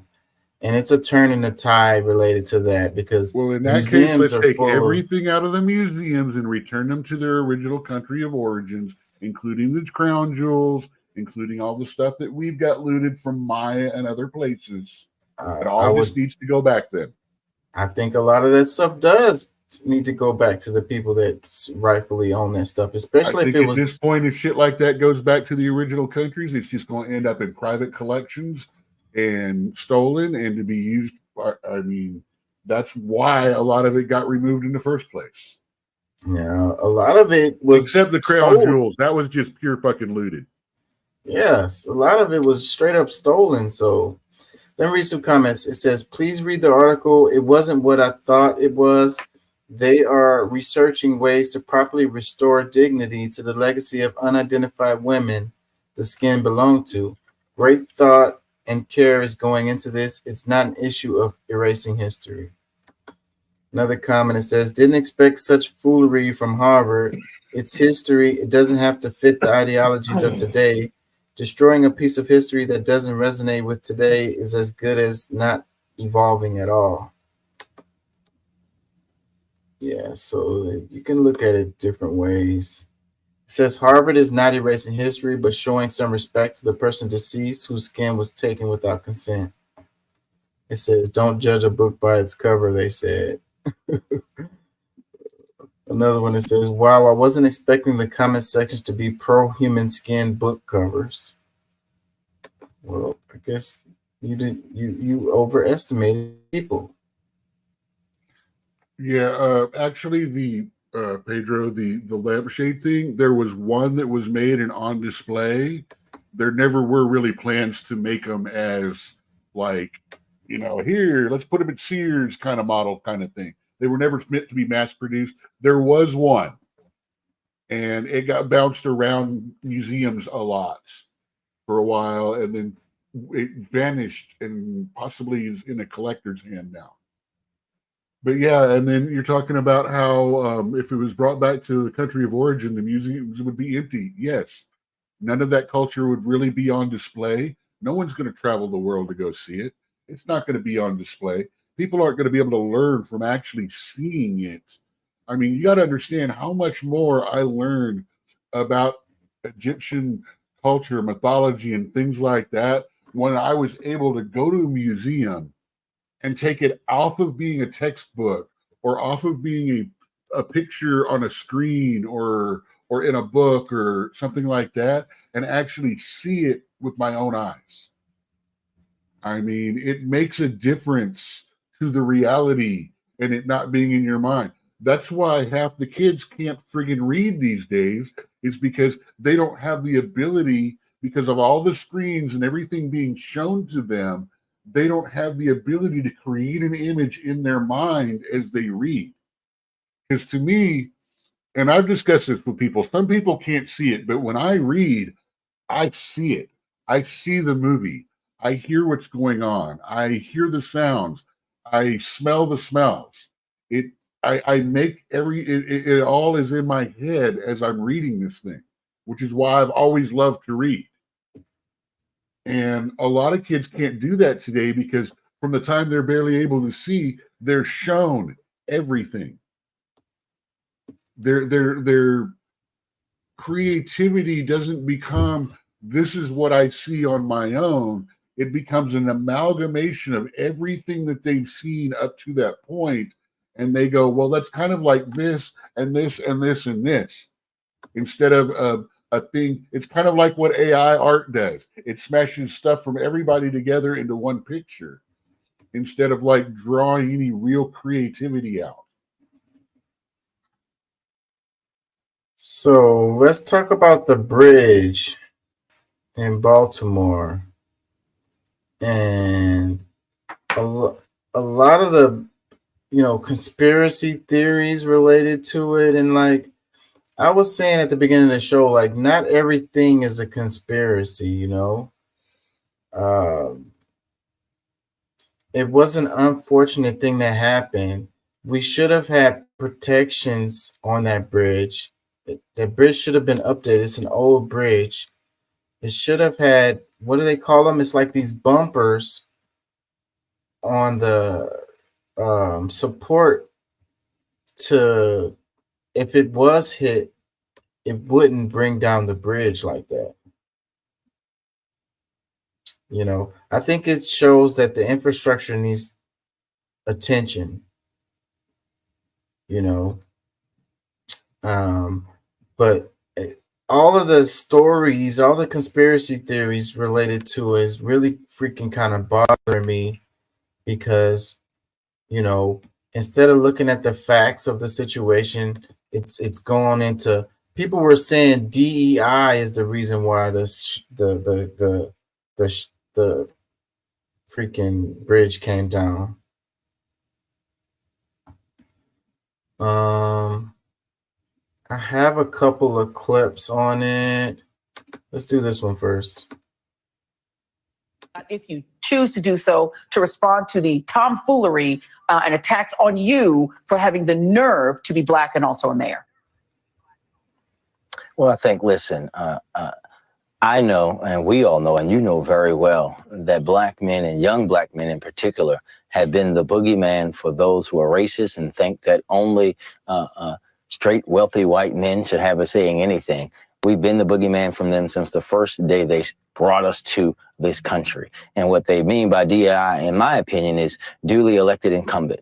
We know what they want to say, but they don't have the courage to say the N-word. And the fact that I don't believe in their untruthful and wrong ideology, and I am very proud of my heritage and who I am and where I come from, scares them, because me being at my position means that their way of thinking, their way of life of being comfortable and suffering, and while everyone else suffers, is going to be at risk, and they should be afraid, because that's my purpose in life. And the Bible allow you, Mayor Scott? Yeah, because they were attacking him. They were like, he's not wearing the proper attire when he was talking about the bridge, and he was talking about, you know, we should be worried about these people. You know, they were like, hey, Biden's going to give you money to rebuild the bridge. And he was like, well, you know, right now we can't find these folks. Let's focus on that for right now and worry about building the bridge later. And they were all like, well, he's all unprofessional. He doesn't even have a suit on and all of this. I was like, Pedro, I want to say something. If you get a chance, watch the movie Idiocracy. If you have the ability to. That's one movie that almost everybody that watches this channel needs to see, because we occasionally do references and callbacks to it, because it's almost as scary how prophetic that is becoming as 1984 was to our modern day. Yes. Check it out, Idiocracy. It's a comedy, but oh man. And he it's says DOC, like short for Dr. Weird. Yeah. Idiocracy. Yes, that's it. That's the right way of saying it. He said, we start to have the same problem in Europe regarding infrastructure. Governments are broke. Well, their priorities aren't in order. They have money. They just don't want to spend it on stuff like infrastructure for whatever reason. You know, why can we when we can send it to the Ukraine and our stocks triple in value in 3 years? Right. Do our stock buybacks or send it to Israel. Show in Baltimore, Let me play some of this right here. where divers have recovered the remains of 2 of the 6 workers who were missing and presumed dead after the Key Bridge was struck by a massive cargo ship Tuesday and collapsed under them without warning. The men were migrants from Mexico, Guatemala, Honduras, and El Salvador. They were filling potholes and had reportedly taken a break in their vehicles. This is Maryland State Police Superintendent Roland Butler. Shortly before 10 a.m., divers located a red pickup truck submerged in approximately 25 feet of water in the area of the middle span of the bridge. Divers recovered two victims of this tragedy trapped within the vehicle. The victims were identified as Alejandro Hernandez Fuentes, 35 years old, of Baltimore, and Dorlian Ranial Castillo Cabrera, 26 years old, of Dundalk. Since the bridge collapsed. So they found the bodies of the 2 guys that were in the truck, but they haven't found the bodies of the other guys so far. And they may not find them, you know. They could have got swept out, you know. And that's really unfortunate the families of the people are like keep searching for them, but they already had suspended the search, and they were saying that it was not safe because of the debris or whatever. But I think that they just felt like they're not going to be able to find them. Really sad. The family members need some closure. I'm sure that none of them are thinking that the people are alive. So, but they just want their bodies so that they can do their rituals, for the sakes of their family. Just 2 workers' bodies have been recovered. On Wednesday, the family of Menosuazo Sandoval, one of the men still missing, said they were in tremendous agony and asked officials to continue their search. This is his brother, Martin Suazo. Informó que el gobierno había decidido parar la búsqueda. We were informed that the government had decided to stop Jeff Goldblum. search to begin removing debris from the bridge. It means that the search for bodies is being put on the back burner. We understand that the U.S. government is losing millions of dollars because the boats are not moving, but we believe that they should not forget the suffering of the families and the 4 victims whose bodies have not yet been found.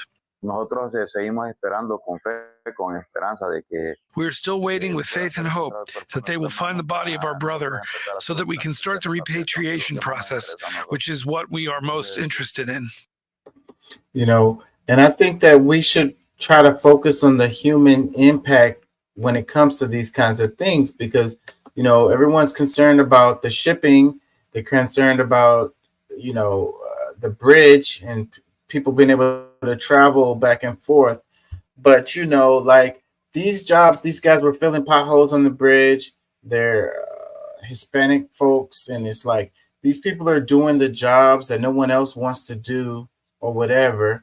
And they lost their life as a result of it. They were able to stop the traffic on the bridge before it collapsed, but they weren't able to communicate to these guys, that they, need to try to get off the bridge or whatever. So then that's another issue with the infrastructure, because, maybe if they had some kind of like warning system, some kind of system where they could communicate with them, like those, I'm trying to think of like those like horns. A dispatch radio or a cell phone. Well, if these are people working for a company, so like whoever the foreman is in charge of that team should have direct contact with the company at all times. Yeah, well, but how would you contact him? Do you know what I mean? You're just a guy showing up to the scene, law enforcement or whatever. You don't you're have. Sitting here saying they need a way to contact. I'm sitting here explaining to you that they do, and you're asking the exact same. You're making the exact same statement that I am. It's like they have these ways, but no. How would they know? If these guys are filling the potholes and they're doing it on a government contract, city kind of thing, then city services should be able to contact them at any time. It's a private company who's doing the work. Yeah, but that doesn't stop Texas. That doesn't stop Texas from having a law that we can get in touch with that the cops can get in touch with them. And this was all over a short amount of time. Like it happened really quickly. Like I don't think because I think that they were able to contact them and let them know, then they would have. You're implying that there's no system in place. You're not saying that the system wasn't good enough. You're implying and saying, well, they need one in place. They have a system in place. It just did not work. It did not. They need a better one. Okay, we could go with that. What I'm saying is, if you have those speakers, you can have speakers on the bridge where people can like be, not on the bridge and talking to those speakers, and it could blare out the information that needs to be heard. Like, the integrity of the bridge is, in trouble. Y'all need to get off of the bridge. That's what I'm saying. Yeah, it's an infrastructure issue. He says no money for infrastructure, but money for Ukrainian weapons. It says what is becoming a bigger and bigger problem is incompetence. Everywhere it's transversal. It says just put up a stoplight. Some kind of light. I don't know if that would work, but maybe. Let me play some more of this. For more, we go to Baltimore, Maryland. We're joined by Gustavo Torres, Executive Director of CASA, an immigrant rights nonprofit founded in 1986 to build solidarity with those impacted by the U.S.-backed violence in Central America. 2 of their members were killed in the Francis Scott Key Bridge collapse.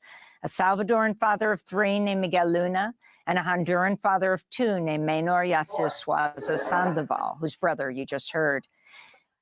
Gustavo, welcome to Democracy Now! Our deepest condolences on your loss, the CASA members, and the whole community. Thank you very much. I really appreciate that. Can you talk about the members of CASA who you knew, what they did, what these men were doing on the bridge, filling potholes? Tell us the story of these workers before they died. Well, these 2 construction workers were longtime members of our CASA family, adding an even deeper layer of sorrow to this already tragic situation. Miguel Luna was from El Salvador. He left at 6:30 p.m. Monday evening for work and since has not come home. He was a husband, a father of 3, and has called Maryland his home for over 19 years. Miguel loves soccer and helped the community. He was very engaged in CASA's activity. And Maynor Suazo Sandoval, a second CASA member impacted by the tragedy, migrated from Honduras over 17 years ago. And he, alongside his brother Carlos, were active member of CASA as well. I remember Carlos. So 17 and 19 years. The title of this one they posted, it said building bridges, not walls. So it says immigrant communities honor 6 workers killed in the Key Bridge collapse. So I wanted to play the clip where she showed how they got the name for the name of the bridge and how old it was. I think it's at the end. But yeah, so the immigrant thing is an issue. So a lot of people are jumping on that and they're saying, were these people legal or not? That's one of the things that people are really concerned with. Let me read the caption. It says, search and rescue teams have recovered the bodies of 2 men from Patapsco River following the collapse of the Francis Scott Key Bridge in Baltimore, but 4 others remain missing and are presumed dead. All 6 victims were immigrants from Mexico, Guatemala, Honduras, and El Salvador, part of the road crew that was filling potholes on the bridge when a cargo ship ran into one of the bridge supports, causing the entire structure to drop to the water. The construction workers are absolutely essential, says Gustavo Torres, Executive Director of immigrant rights groups CASA, which counted 2 of the victims as members. Immigrants face higher injury and death rates than non-immigrants, and they are significantly less likely to have insurance. He says the disaster has highlighted the difficult, often dangerous work done by immigrants in communities across the United States and calls on political leaders to stop dehumanizing rhetoric. What we need right now is comprehensive immigration reform. We don't need more attacks against the immigrant community. And it's weird to me how these people can die on the bridge, filling the potholes that we complain about, and somehow it turns into, focusing on the fact that these people were immigrants. And I'm like, who's going to fill those potholes that you're complaining about? Let me read some comments. It says, politics always divide us, but people know better by heart.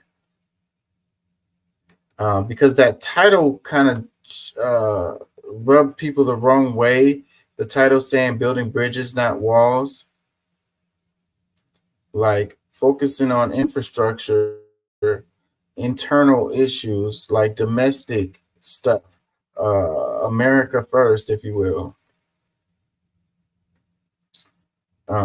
But that doesn't get that political engine going, you know? It doesn't have political capital to focus on infrastructure. It doesn't get votes. Let me read this. It says, thought it should be mentioned that the recovery effort was suspended to start debris removal because the victims are thought to be trapped under the debris, and divers are unable to reach the victims until debris is removed, not solely for economic reasons as implied. Yeah, so in the video, she was asking him about that, and he was saying that that it's all about money. And this comment is saying that, you know, it wasn't safe because of the debris. Because the people want them to go ahead and start building the, you know, the new bridge like right away. Another comment says they absolutely deserve recognition and respect. Prayers for the families. Another one says condolences to their families on their heartbreaking loss. May they rest in peace. Says who cares if they were legal or not? They're human beings. My goodness. It says bridge and highway workers are respected and well paid. It is also a dangerous occupation regardless of skin color. My heart and condolences to every family who lost loved ones. It says such a tragic end to these young people. Condolences and prayers to their families. It says some people always blame and are incapable of respect. Immigrants helped build this country and still do. So yeah, 17 years and 19 years. These people are part of the community. I'm sure they pay taxes. We didn't know what their document status is. It doesn't say that. So like assuming that they're illegal is just an assumption. You know, it's kind of like asking someone their sexual preference or whatever. Like, that's kind of personal. Let me read another one. It says, appreciate hearing about the little people and innocent children who don't have voices of their own in the media. Let's not forget the salt of the earth.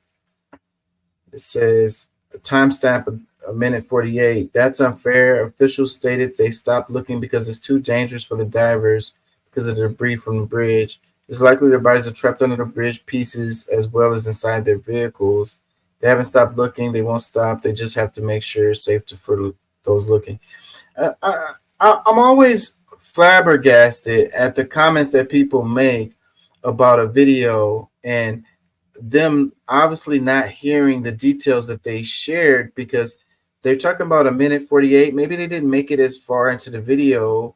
I don't know how far in it was when they mentioned that it was two guys trapped in the vehicle, and those are the bodies that they found. So, but this person is making comments. He said their bodies likely trapped under the bridge pieces as well as inside their vehicles. Like, I don't know, maybe I'm misunderstanding the comment. It says they had no good way to warn these men. Horrible.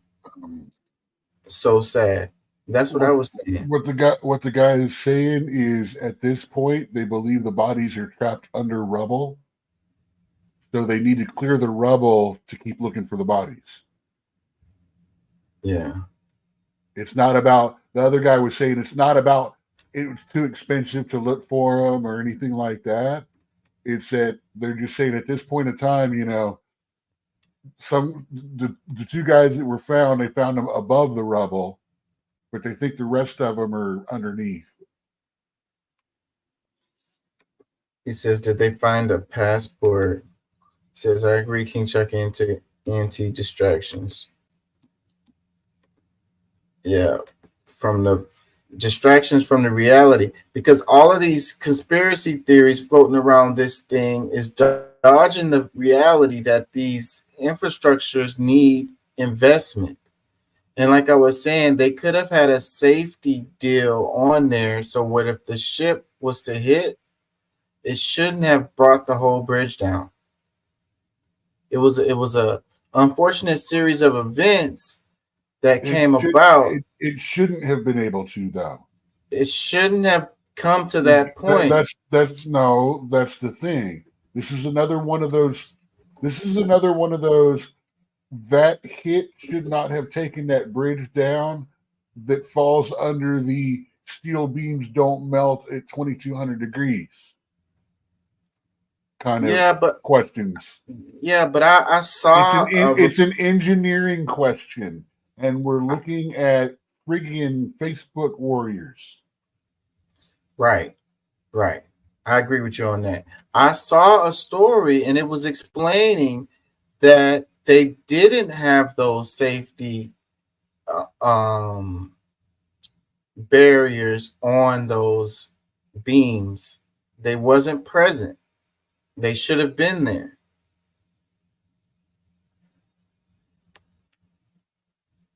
Well, then it does sound like the DEI has a little negligence involved in this.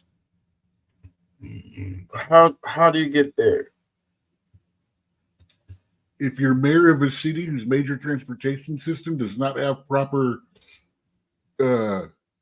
safety things and stuff like that, you are partially responsible. Just like if you're a mayor of a city that has a high amount of police violence, you take some responsibility in that because it's part of what your office does. Well, yeah. Well, it's always the boss's fault. It's always the boss. Just like the blame on a lot of the riot went to the city mayors and stuff like that.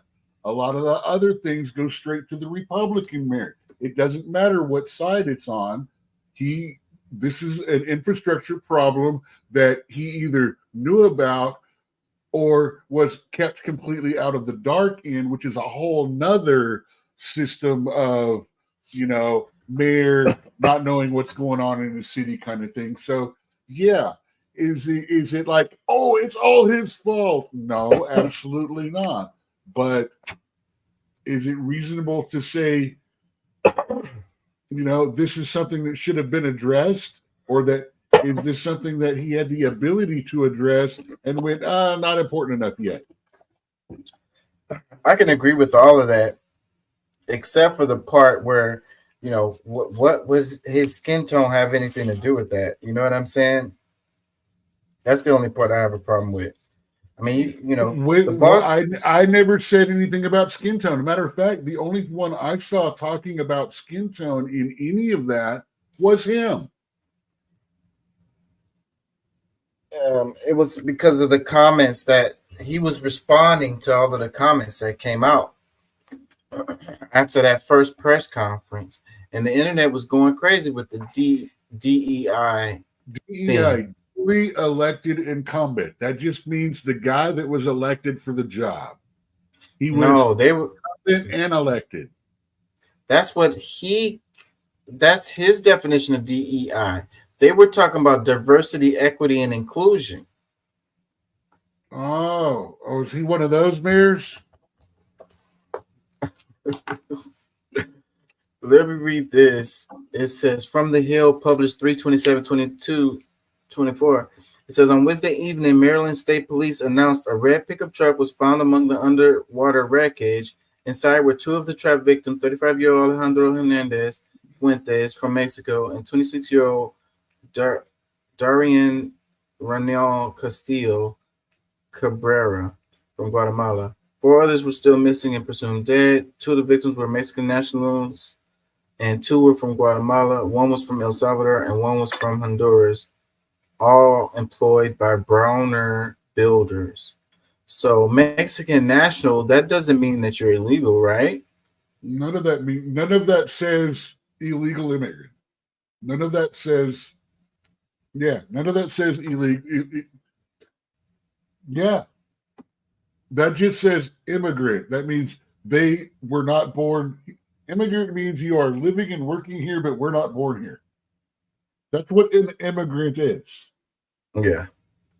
Now, Another the comment. adjective, there should be no adjective to that. Just like there should not be an adjective African for African Americans. Because only about 50-60% of them are actually descendant from Africans now. It says, never let a good crisis go to waste. Another one that says, good fences make good neighbors. Do we need a videotape your gated community? I think we should expose your hypocrisy. Another one that says, why were they not alerted? It says, what the F does U.S. government care? It says, my heart goes out to families. It says, if we are for Palestinian, then one can, with some grace, see how the immigrants do need our support. It is because we live here, and through time, they will shape things as well as everyone in the American community. There's no separate people in the long run. I support the community, although many people I know do not. It's because these people do not understand how things work out. This area is where the Democrats are more capable than the Republicans. The core reason is because the Republicans are fed this diet that if you are not Republican, then you are anti-Constitution, anti-American. It's a technique politicians use to continue a cycle of hate through a self-fulfilling prophecy. Make a new narrative, but don't try to fit me into a cookie cutter thing that is done to destroy my uniqueness. Likewise, these immigrants are individuals and therefore unique, just like myself. Let the stones fling my way. Yeah, I like the comment where he said about cookie cutter. But I would say, he's kind of pointing fingers at the Republicans, but the Democrats are fed a diet. He said they're fed a diet that if you're not Republican, then you are anti-Constitution and anti-American. So they kind of do the same thing for the Democrats. They're fed a diet that makes the others and makes them not supporting democracy or whatever. Another comment says the southern border is a non-issue. I don't know where the Democrats think it is. It says, while I'm conservative and still believe in the wall needing to go up to keep drugs, especially fentanyl, out, I'm 100% am still saddened by this. Whether you're Democrat or Republican, lives were lost. I also understand these aren't jobs typically chosen by us Americans most of the time, so hats off to them. Why does everything have to be like a political thing, I mean, everything is politics, but the focus should be on infrastructure, not on Republicans or Democrats. And then where he's saying, I think I need to build a wall to keep the drugs, especially fentanyl, out. I'm still saddened by this. So the wall is going to keep the drugs out? How do you figure that? How do you figure taking guns out of responsible people's hands is going to stop bad people from getting them? If there's fewer amounts of guns. Okay. If there's fewer amount of people bringing them over the border.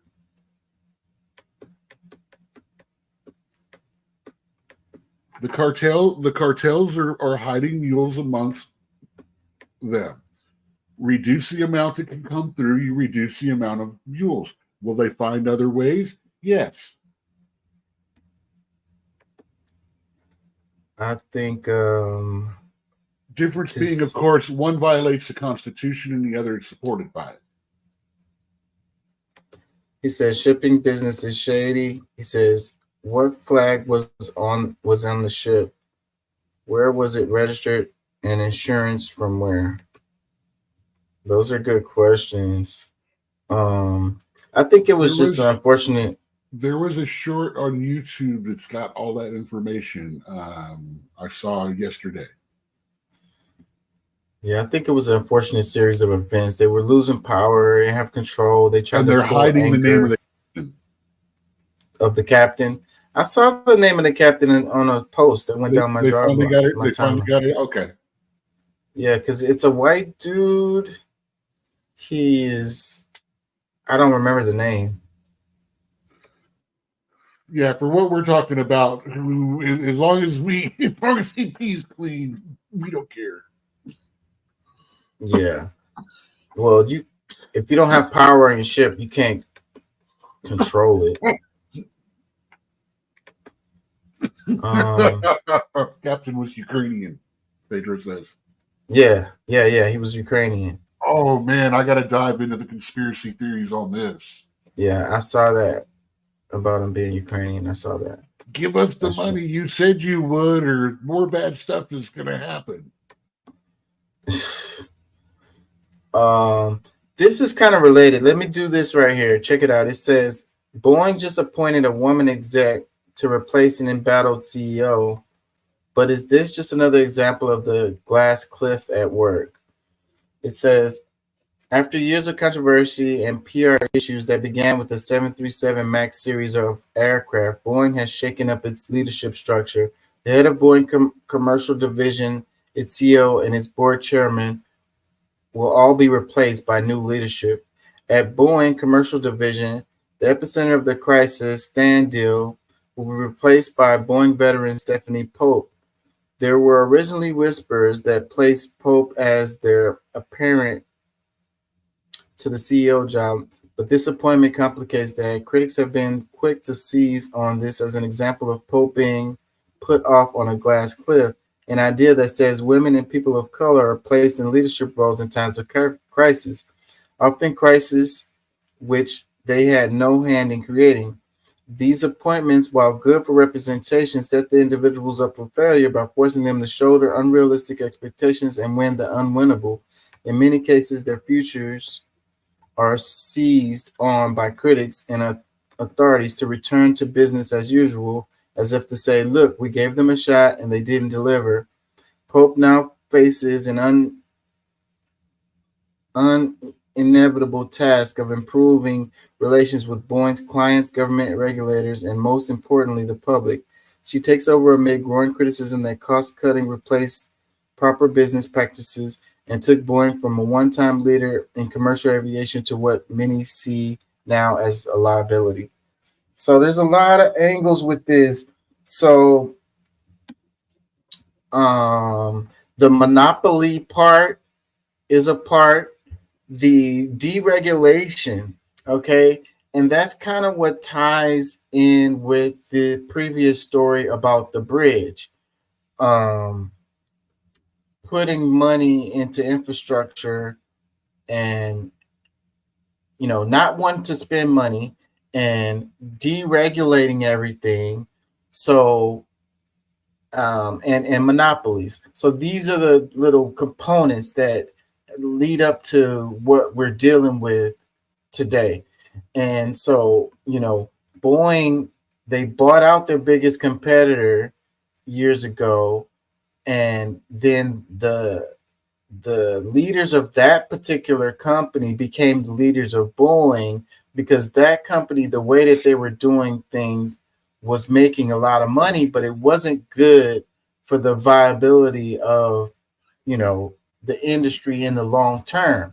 So, and this is the way these companies do things now. It's all about that short term. It's all about this quarter or next quarter profits, And so, like I say, the leaders of that company that they bought became leaders in Boeing, and then as time went on, they implemented those same policies and procedures that they did at their company, the other company, and it made Boeing a lot of money, like ridiculous amount of money.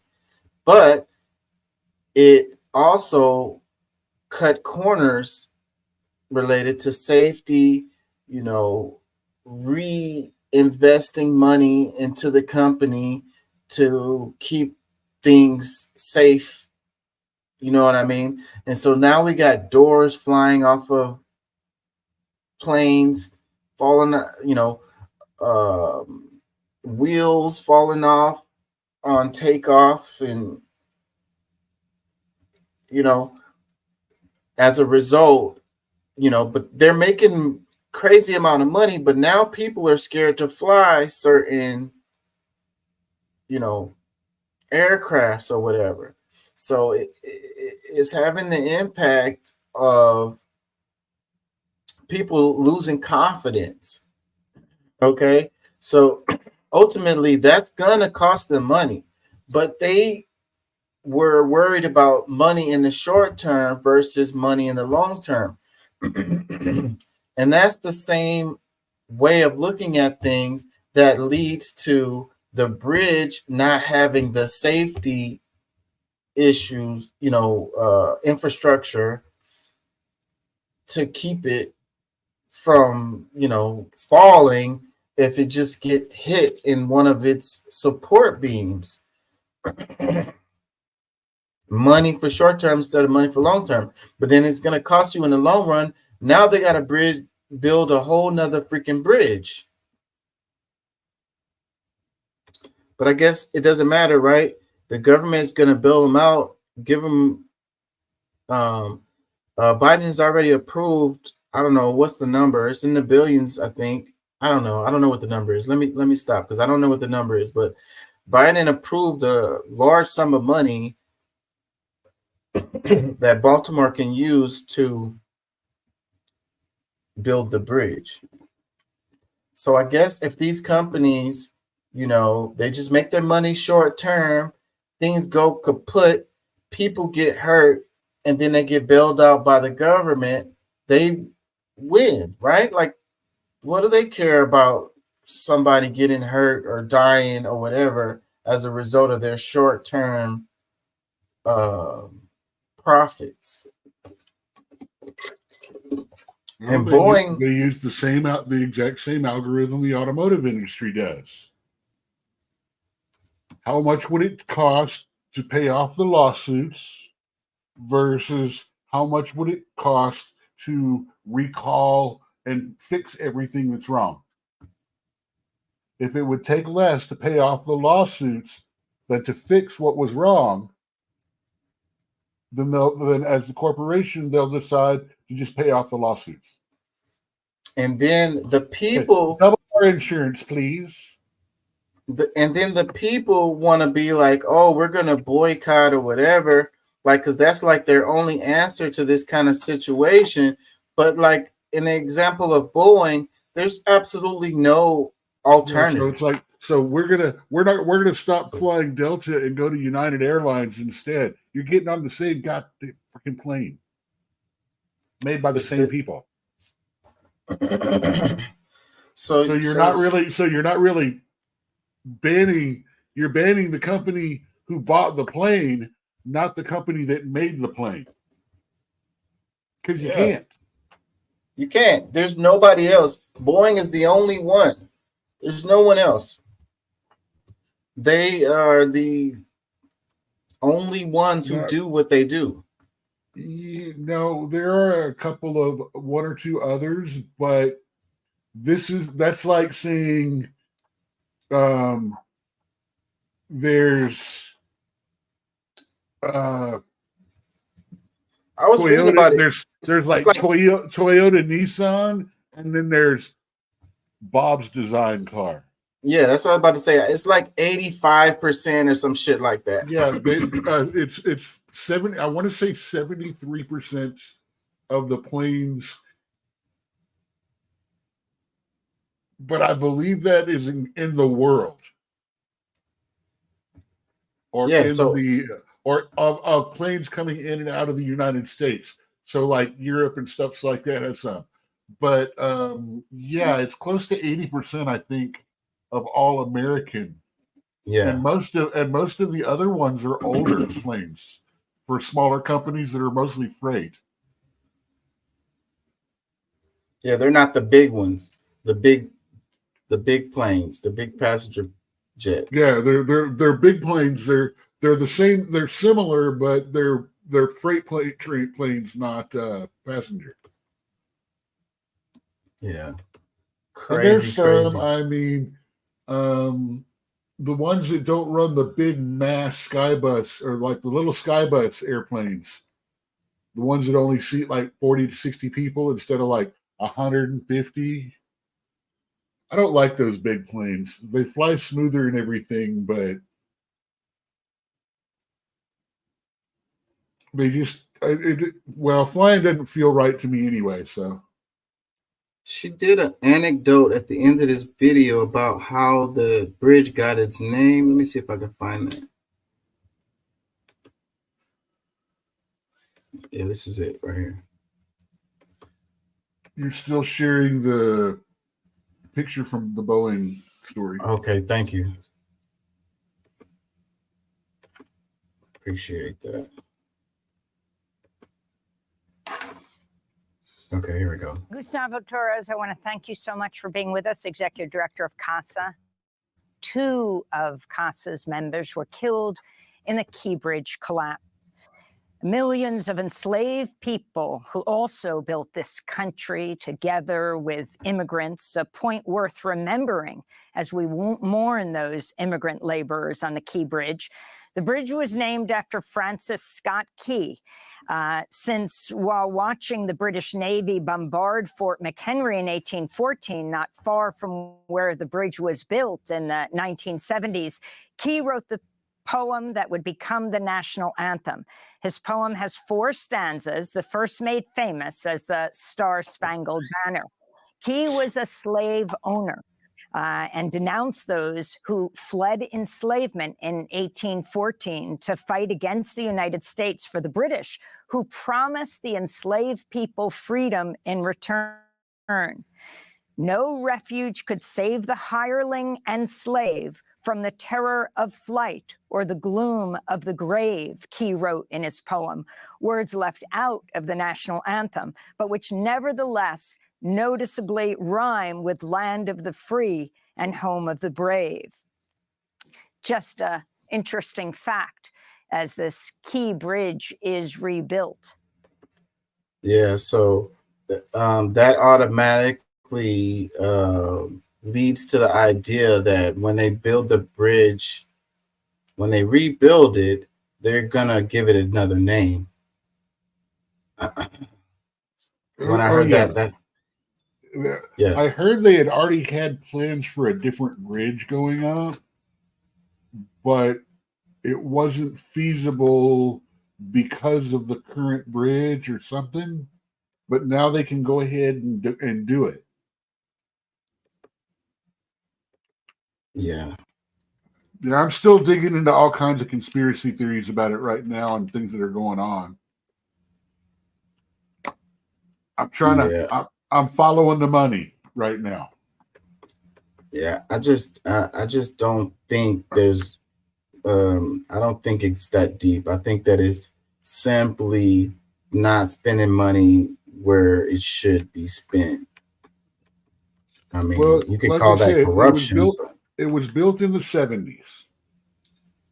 So the build was at least 50 years old.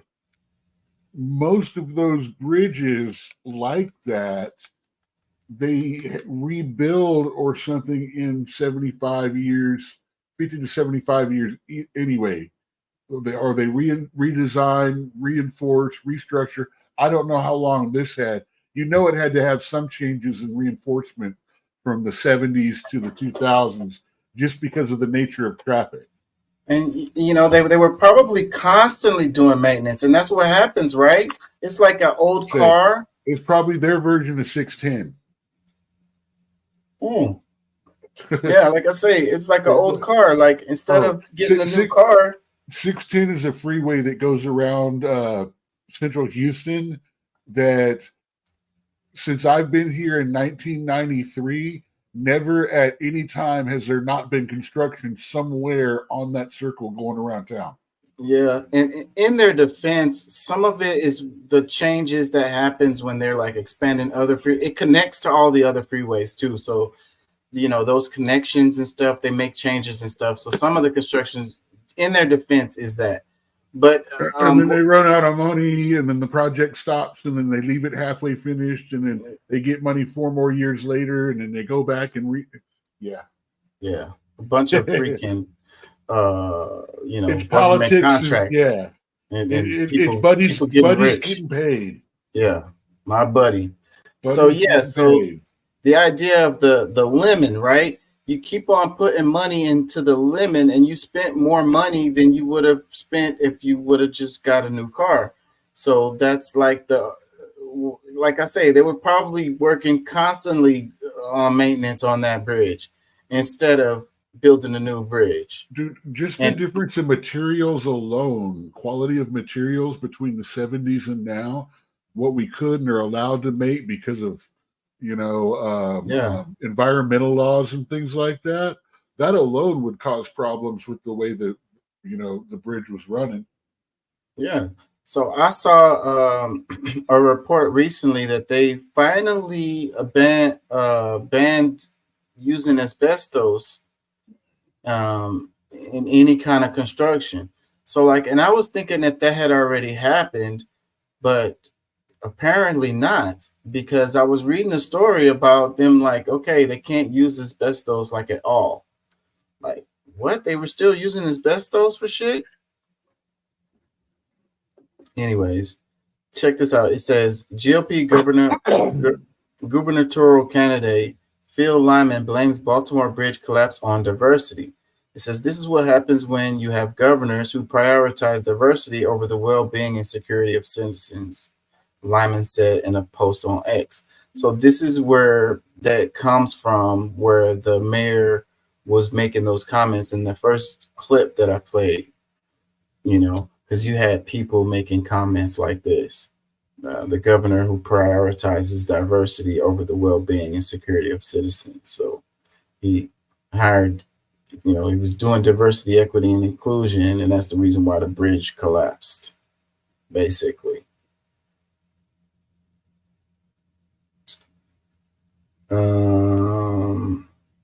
Comment, it says, meanwhile, evidence is suggesting instead that there may have been people silenced by the shipping companies about safety regulations being set aside, but we can't criticize corporate greed. So it says people were being silenced about the safety regulations. Earlier I mentioned about regulations and softening up regulations leading to a lot of the issues that we're seeing right now. That was one of the things that Trump did. That was part of his legacy was wholesale softening of regulations. Excuse me, y'all. It's like something's caught in my throat. And it's like we saw the issues that happened with the trains. That was big news not that long ago. Issues with the trains freaking derailing and falling apart. You can expect these companies to regulate themselves. They're not going to choose the safety of the people over profits. If they only have an accident every 10, 20 years or so, then they're like, shit, everything is working just fine. Each company will look at it that way. But then when you look at the overall picture and you seeing accidents happening all over the place, and a lot of this stuff don't make the news. If no one dies, then it's not going to make the news. They're just going to go clean it up. But you got hazardous materials getting spilled. You have those choke points on the distribution of goods, which drives up inflation. And then they can use that as an excuse to price gouge and price fix.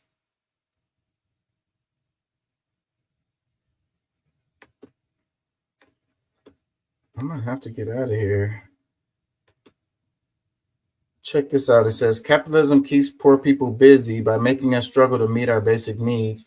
When we are struggling to eat to live, we can't find time or energy to be political or to organize to disrupt. So yeah, a lot of people are living check to check. You know, they're just trying to make ends meet every week. And when you are in that position, then you don't have time to be creative. You don't have time to really like dissect the news or be very politically astute. You know, you don't, you're confined, you're constrained by your predicament where you just worried about rent for next month.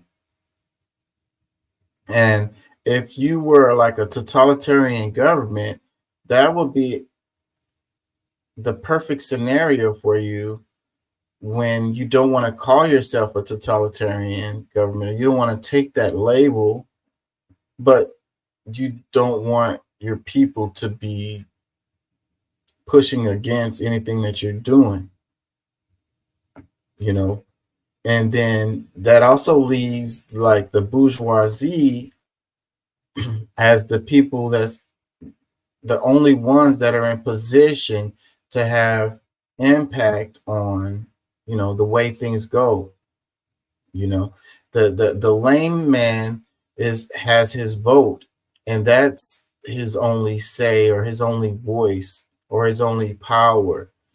And when you've got lobbyists and you got money going into politics, you got corporations writing legislation,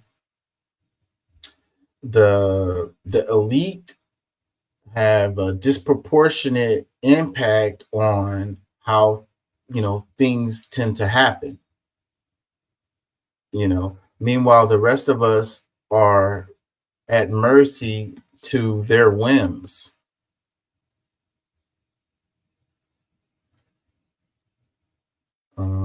Pedro, he says, Airbus sold more planes than Boeing. He says, and many slaves were white. He says, Airbus remains the world's #1 plane maker for the 4th successive year. I have to look at that, because do Airbus get their parts from Boeing?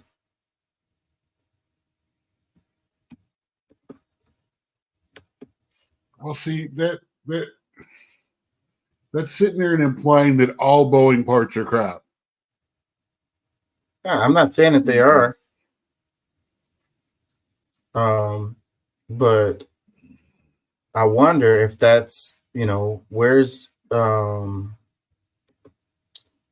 Airbus get their parts from? He says no. We might be looking it up.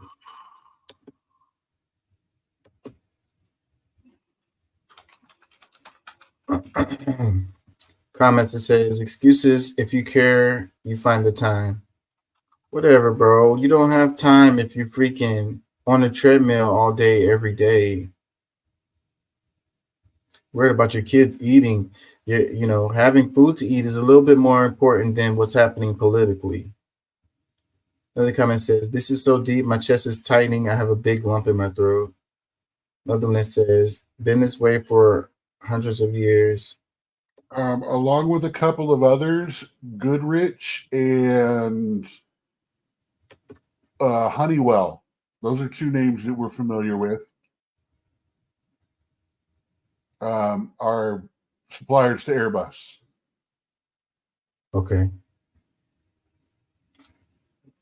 Another comment says, we can find the time, and frankly, it's now. Get out there and fight in a little way or a big way. Just keep moving forward by whatever measures and means you're able. That's a good comment. Another comment that says, keep them surviving and they'll never be thriving. Another one that says, and barefoot and pregnant. Another one that says, and keep the white, black, and brown poor fighting and blaming each other for their plight.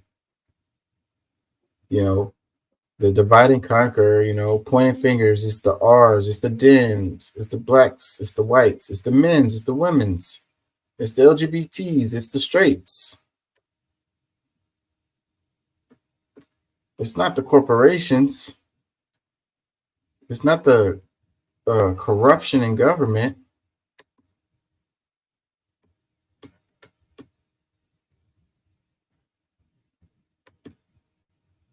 This one, it says the company that chartered the ship that crashed into the Key Bridge in Baltimore was sanctioned last year for stopping employees from reporting safety concerns.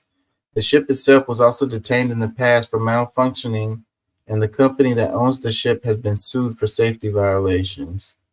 So they got a history of not taking care of business.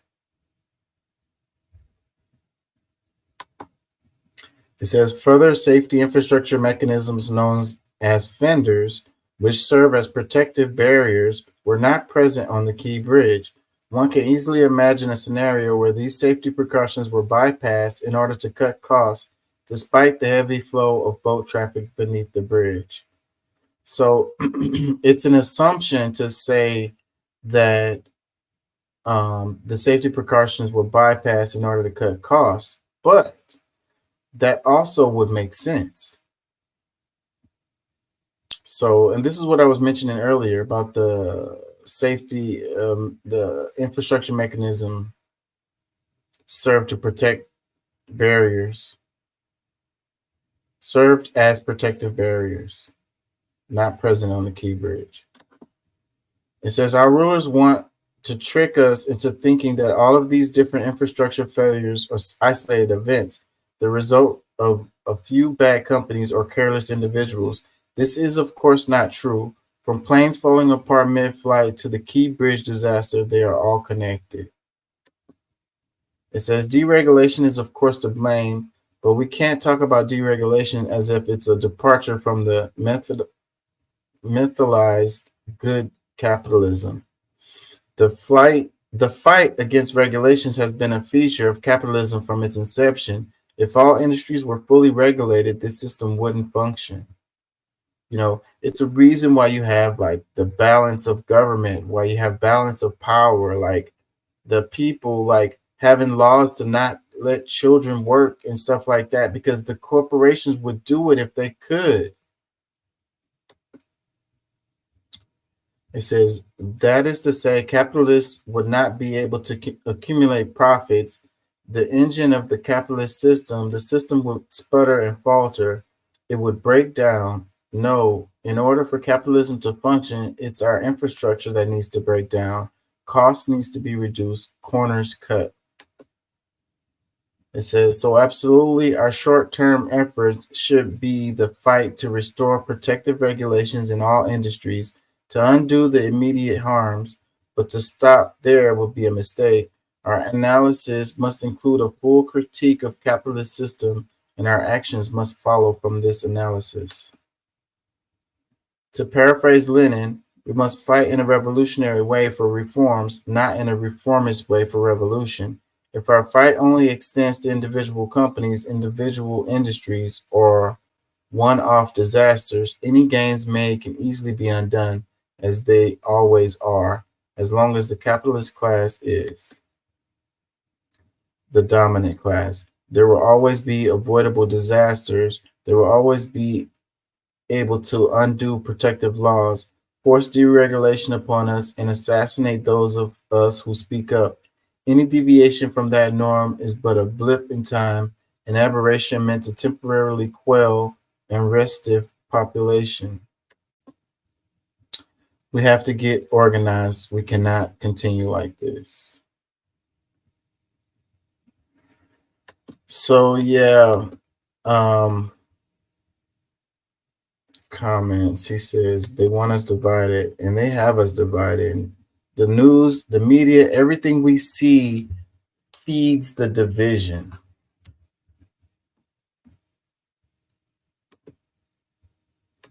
Says by whatever means. He says infrastructure depend on politicians' decisions, but every time there's a problem or an incident, no one to assume their decisions. He says capitalism comes with an end date. I think so too. I really do. But they've been stringing it along and holding it up, propping it up. keeping it going. At some point, it's gonna fall apart. The way our system is now, it's not viable into the future. It will have to change. It will have to adjust. We'll have to have a different model. And it's like this profit over people thing, this infinite growth, you know, making money, you know, by any means necessary. Like it can't go on. I can't stay much longer. So the name of the show today was 7 Generations, and it was the idea of thinking about what you do and what its impact it has 7 generations from now. And it's also thinking about what the people did 7 generations before you that helped you today, allowed you to be here today, you know. And I really like that idea. One of the main ways to use that idea is related to the environment and pollution and, you know, leaving it the way you found it, like saving the earth, if you will. Thinking about your grandkids and your great-great-grandkids. Dude, these same people right now that are whining about, oh, global warming, oh, save the earth, will go to a park and have a picnic that they bought from Kroger or wherever, where every single item is either in a plastic container or wrapped up in plastic, using plastic straws and all that, and half of them don't even throw the trash in the trash. They just leave it out on the tables. Yeah, because I think about these folks who are, you know. Think about how many masks during the pandemic got found in our waterways and washed up on our beaches.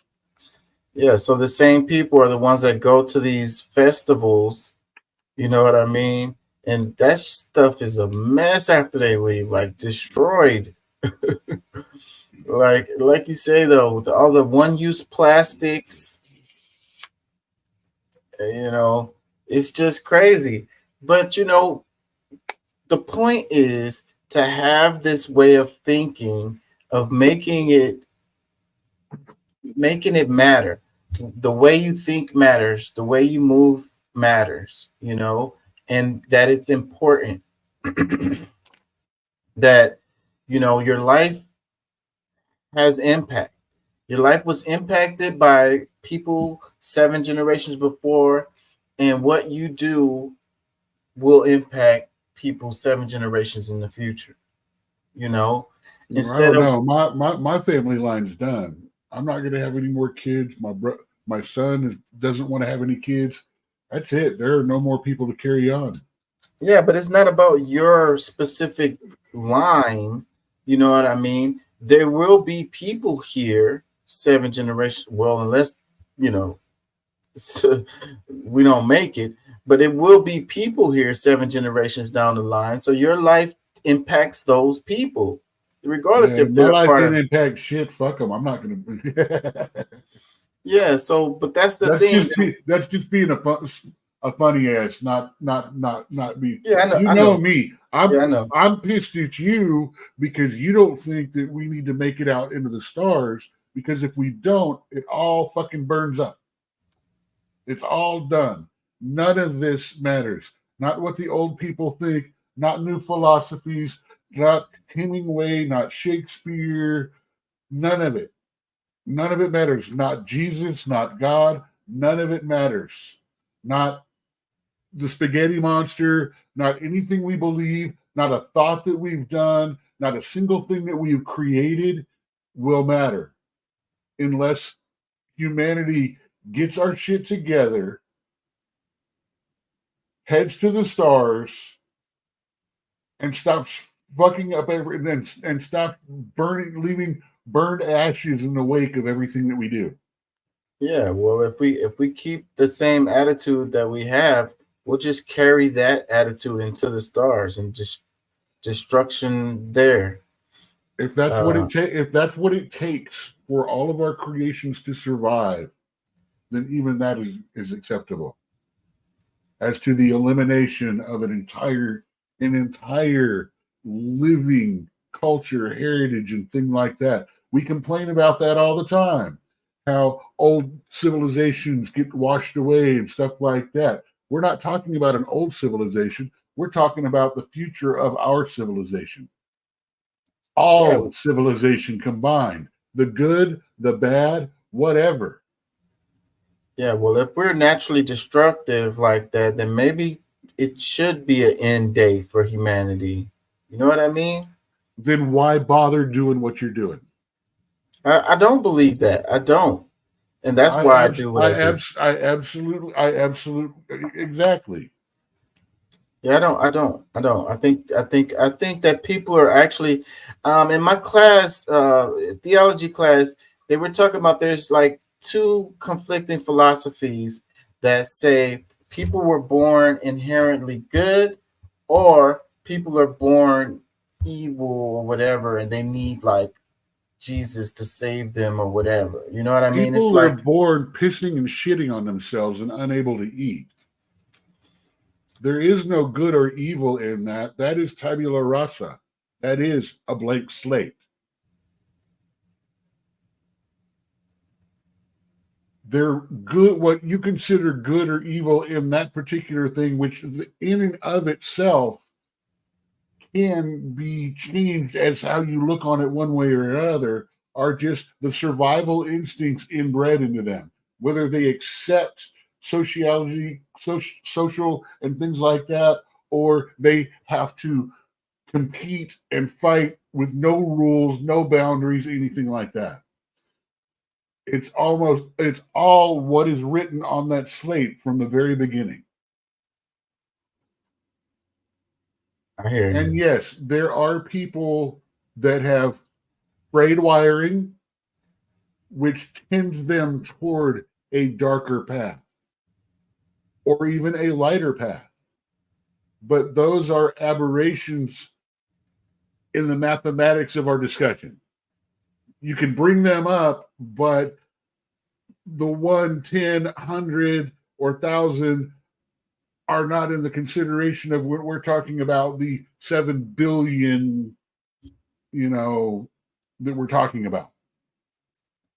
Pedro says, when people come together, they get things done. And I think that's what they're afraid of. They're afraid of people coming together, the right, the left, the white, the black, the rich, the poor. That's why they took out the bars and the restaurants first. They shut them down because bars and restaurants are where people of both sides go to relax, to have fun, to have civil conversation. That's why the police were so against the speakeasies back in the 1920s, because there were a way to speak amongst people that you could not do in public for fear of it going back to other people, people that people that are involved. He says, I've been playing music for 50 plus years, bringing people together. Yeah, I love music. And that's one thing that's beautiful about music, that it brings people together. The vibes. It's all about the vibes. He says, I agree with you. Humans are one and there are non-humans. He says, and the universities too. I think he's saying that the universities also bring, separate people. I don't know. I will tell you the truth. My university experience was that open thought was frowned upon. I mean, you either had to think like the group or you were questioned on everything. Oh, he's saying the universities were closed. That's what he was saying. Okay. Well, man, the last thing they needed is some unwashed friggin' fraternity to get that CV stuff up in there and it turned into like the Ebola virus and stuff. Oh man. That's how the zombie apocalypse would have started. That's gross. But you know what I'm talking about. Yeah, so what was I gonna say? Because you just throw me all the way off. Yeah, man, bringing the people together, just thinking that what you do matter, I think that's the point of the 7 generations thing, because if people are going around life and they feel like what they do doesn't matter, then by default, they're going to automatically be doing, what do they say? Idle hands are the devil's hand. By default, what you're saying is be Shakespeare or nothing. He's one of the only ones around after 7 generations. I'm cool. I'm cool with that, but it doesn't mean that you have to be philosophical with everything. It just means that what you do matters, the smallest little thing. I believe people. Yeah. Okay. Now you're requalifying the statement. Go ahead. Yeah. The smallest little thing matters. The impact. What do they call it? The butterfly effect. It's like, it's going to be amplified over that time period. You know what I'm saying? Just the smile that you smiled at a stranger when you walked by them on the sidewalk can have tremendous impact. You get what I'm saying? So if we look at it like what we do matters, then we're more likely to do good things, or things that's going to have positive impacts. So because if you look at things like, then nothing I do matter, then what is the point of me trying to do anything that's going to be good? I think that's the point. Just me mug the baby that put the baby phone, the toy phone that's not hooked up to the wall, and you'd be like, you're stupid. That phone is not plugged up to nothing. You do know that there is a universal rule of humanity that if you are the bloodthirstiest, most horrible, murderous gangster tatted up in the world, when a 5-year-old girl hands you a toy phone, you answer it. Period. End of statement. Oh. I have never known people. I've been there. I've been around some horrible people that, like I said, a little 5-year-old girl going to hand them a phone. Hello? They'll answer, because that's what you do. And these are people that I would never call good people. No, you throw the phone down and you step on it. You say, you're stupid because that things don't work. Let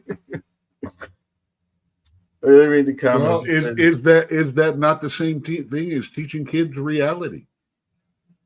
Well, I don't know. I guess you could look at it different ways. That's why I'm perfectly okay with making the blow softer or shading some of the worst facts when kids are younger. He says studies were there to make you build your critical thinking and knowledge and acquire skills.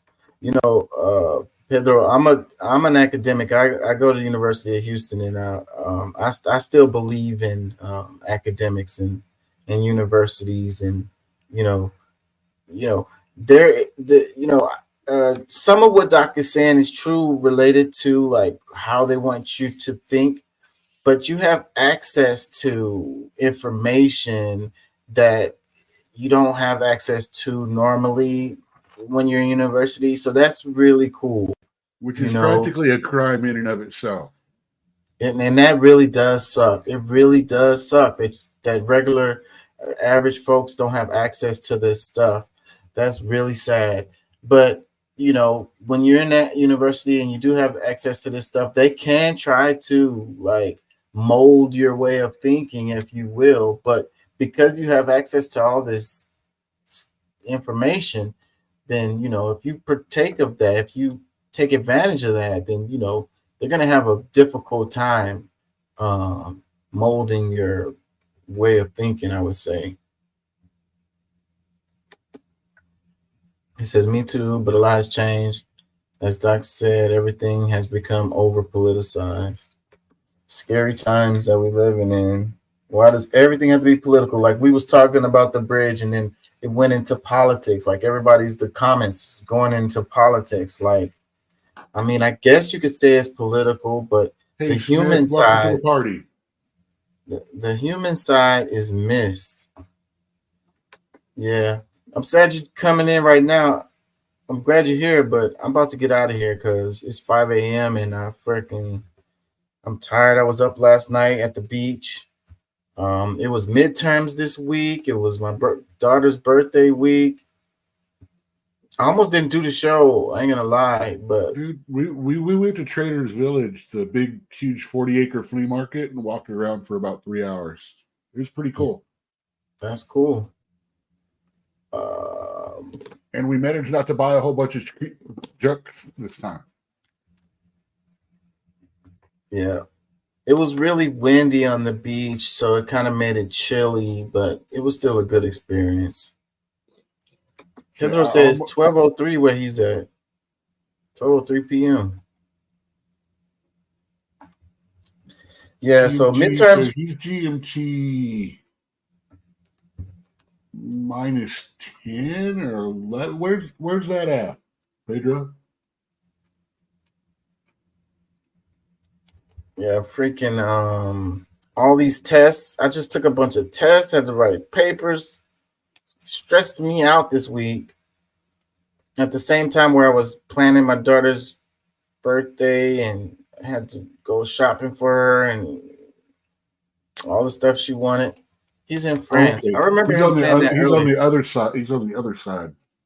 Yeah, I remember him saying France earlier and I couldn't remember. Well, my math was off. I know we're GMT minus 5 or minus 6, I think. So I was trying to figure that out. So yeah, we're minus 5, so it's 12 for him. There's the math I was looking for. Yeah. Yeah, we need to be more like France. They public schools. When they leaders get out of control, they cut their heads off. They get them up out of there. I don't know that we've ever done anything like that in the United States. Like not on a national level, but I think it has been done in some states and or cities. Their leaders are really afraid of the people. Like they are afraid. Well, not over here. remember the guillotine was still used, if I'm not mistaken, up until I want to say like 1973.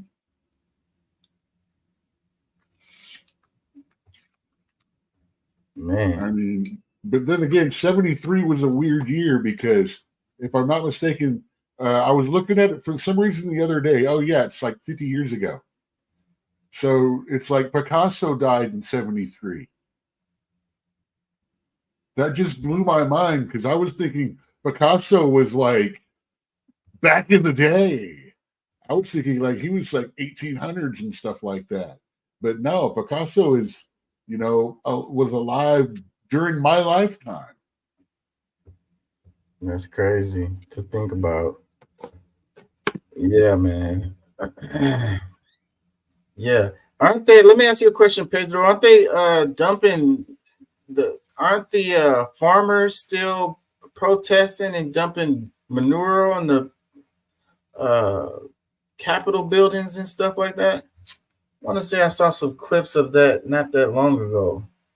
Putting them in, dumping poop in the streets like the manure. He said, "Yep, yeah, man. That's how you protest right there. It's like we're not putting up with your crap. We're gonna give you some crap." At least they've got cow poop in the street and not people pooping in the street. Like, they can't be too happy about coming out of the government building and having to step in manure. That's how you do that. Now, Anyways, what would suck would be to own a restaurant anywhere near that area because nobody's gonna go eat there for a while. Yeah, we've got bigger trucks. yeah, and we got bigger poop. Maybe we should ship a couple of trucks over to them. Help them make a bigger statement. We need to fill our trucks with poop and go take it to the Capitol building. See, they put their horse shit and couch. They put their horse manure and stuff like that on the Capitol building. We actually vote them into the Capitol building. He says support the farmers. It's like so important. Like, I don't know why people belittle. I waited on some people. They were farmers. They owned a like a ranch or whatever, and they were just regular folks, man.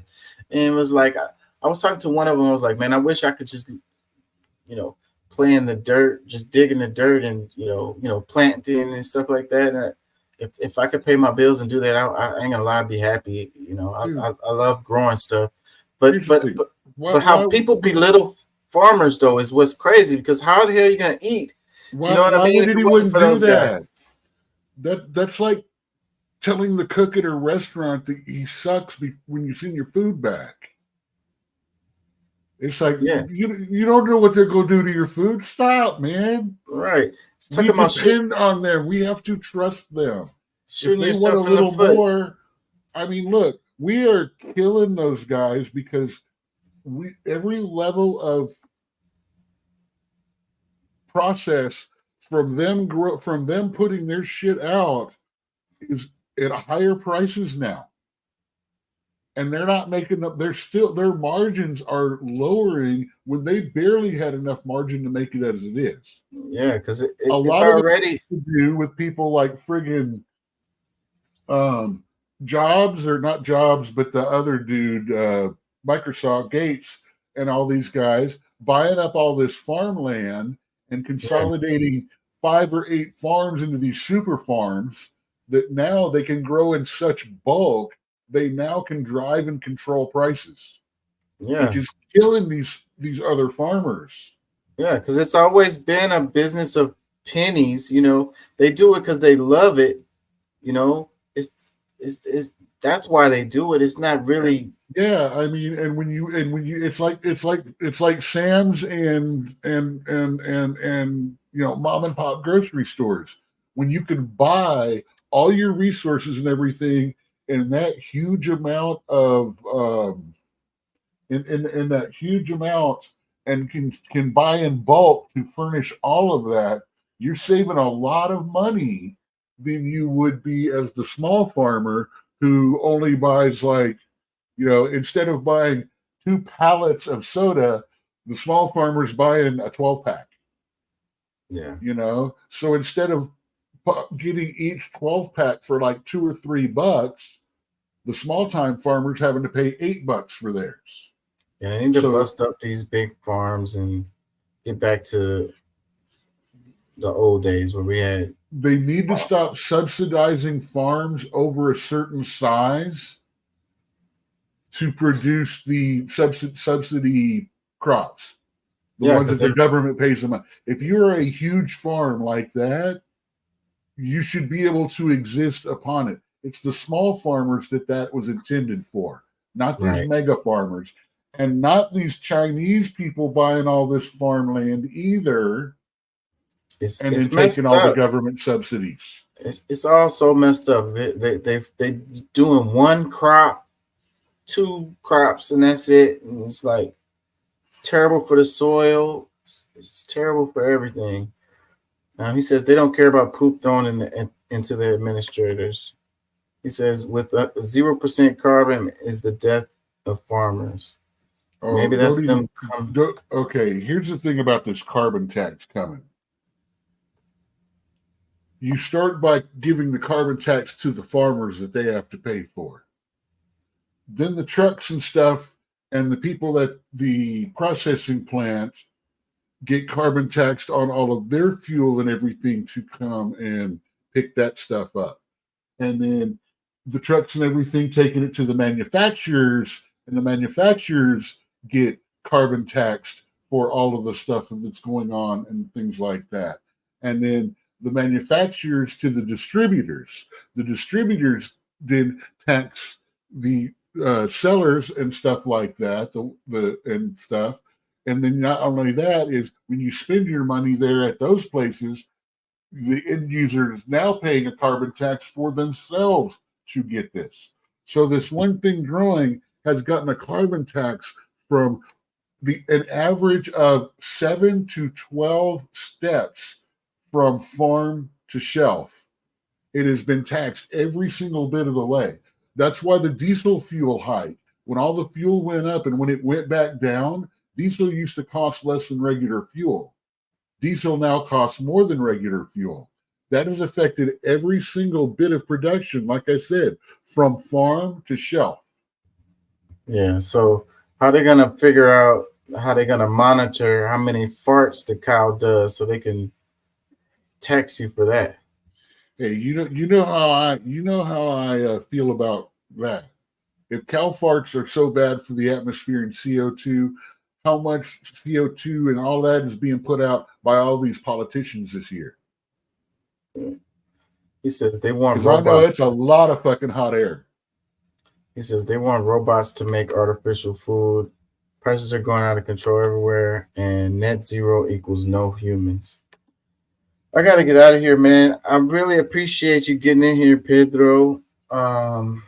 Appreciate you getting in here too, Doc. I got to get out of here, man. I'm getting delirious. I got to go to class in the morning.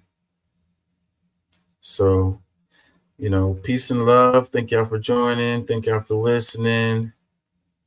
And I'll be back next week. Hopefully do some clips. All right. All right. Peace. Love. Out.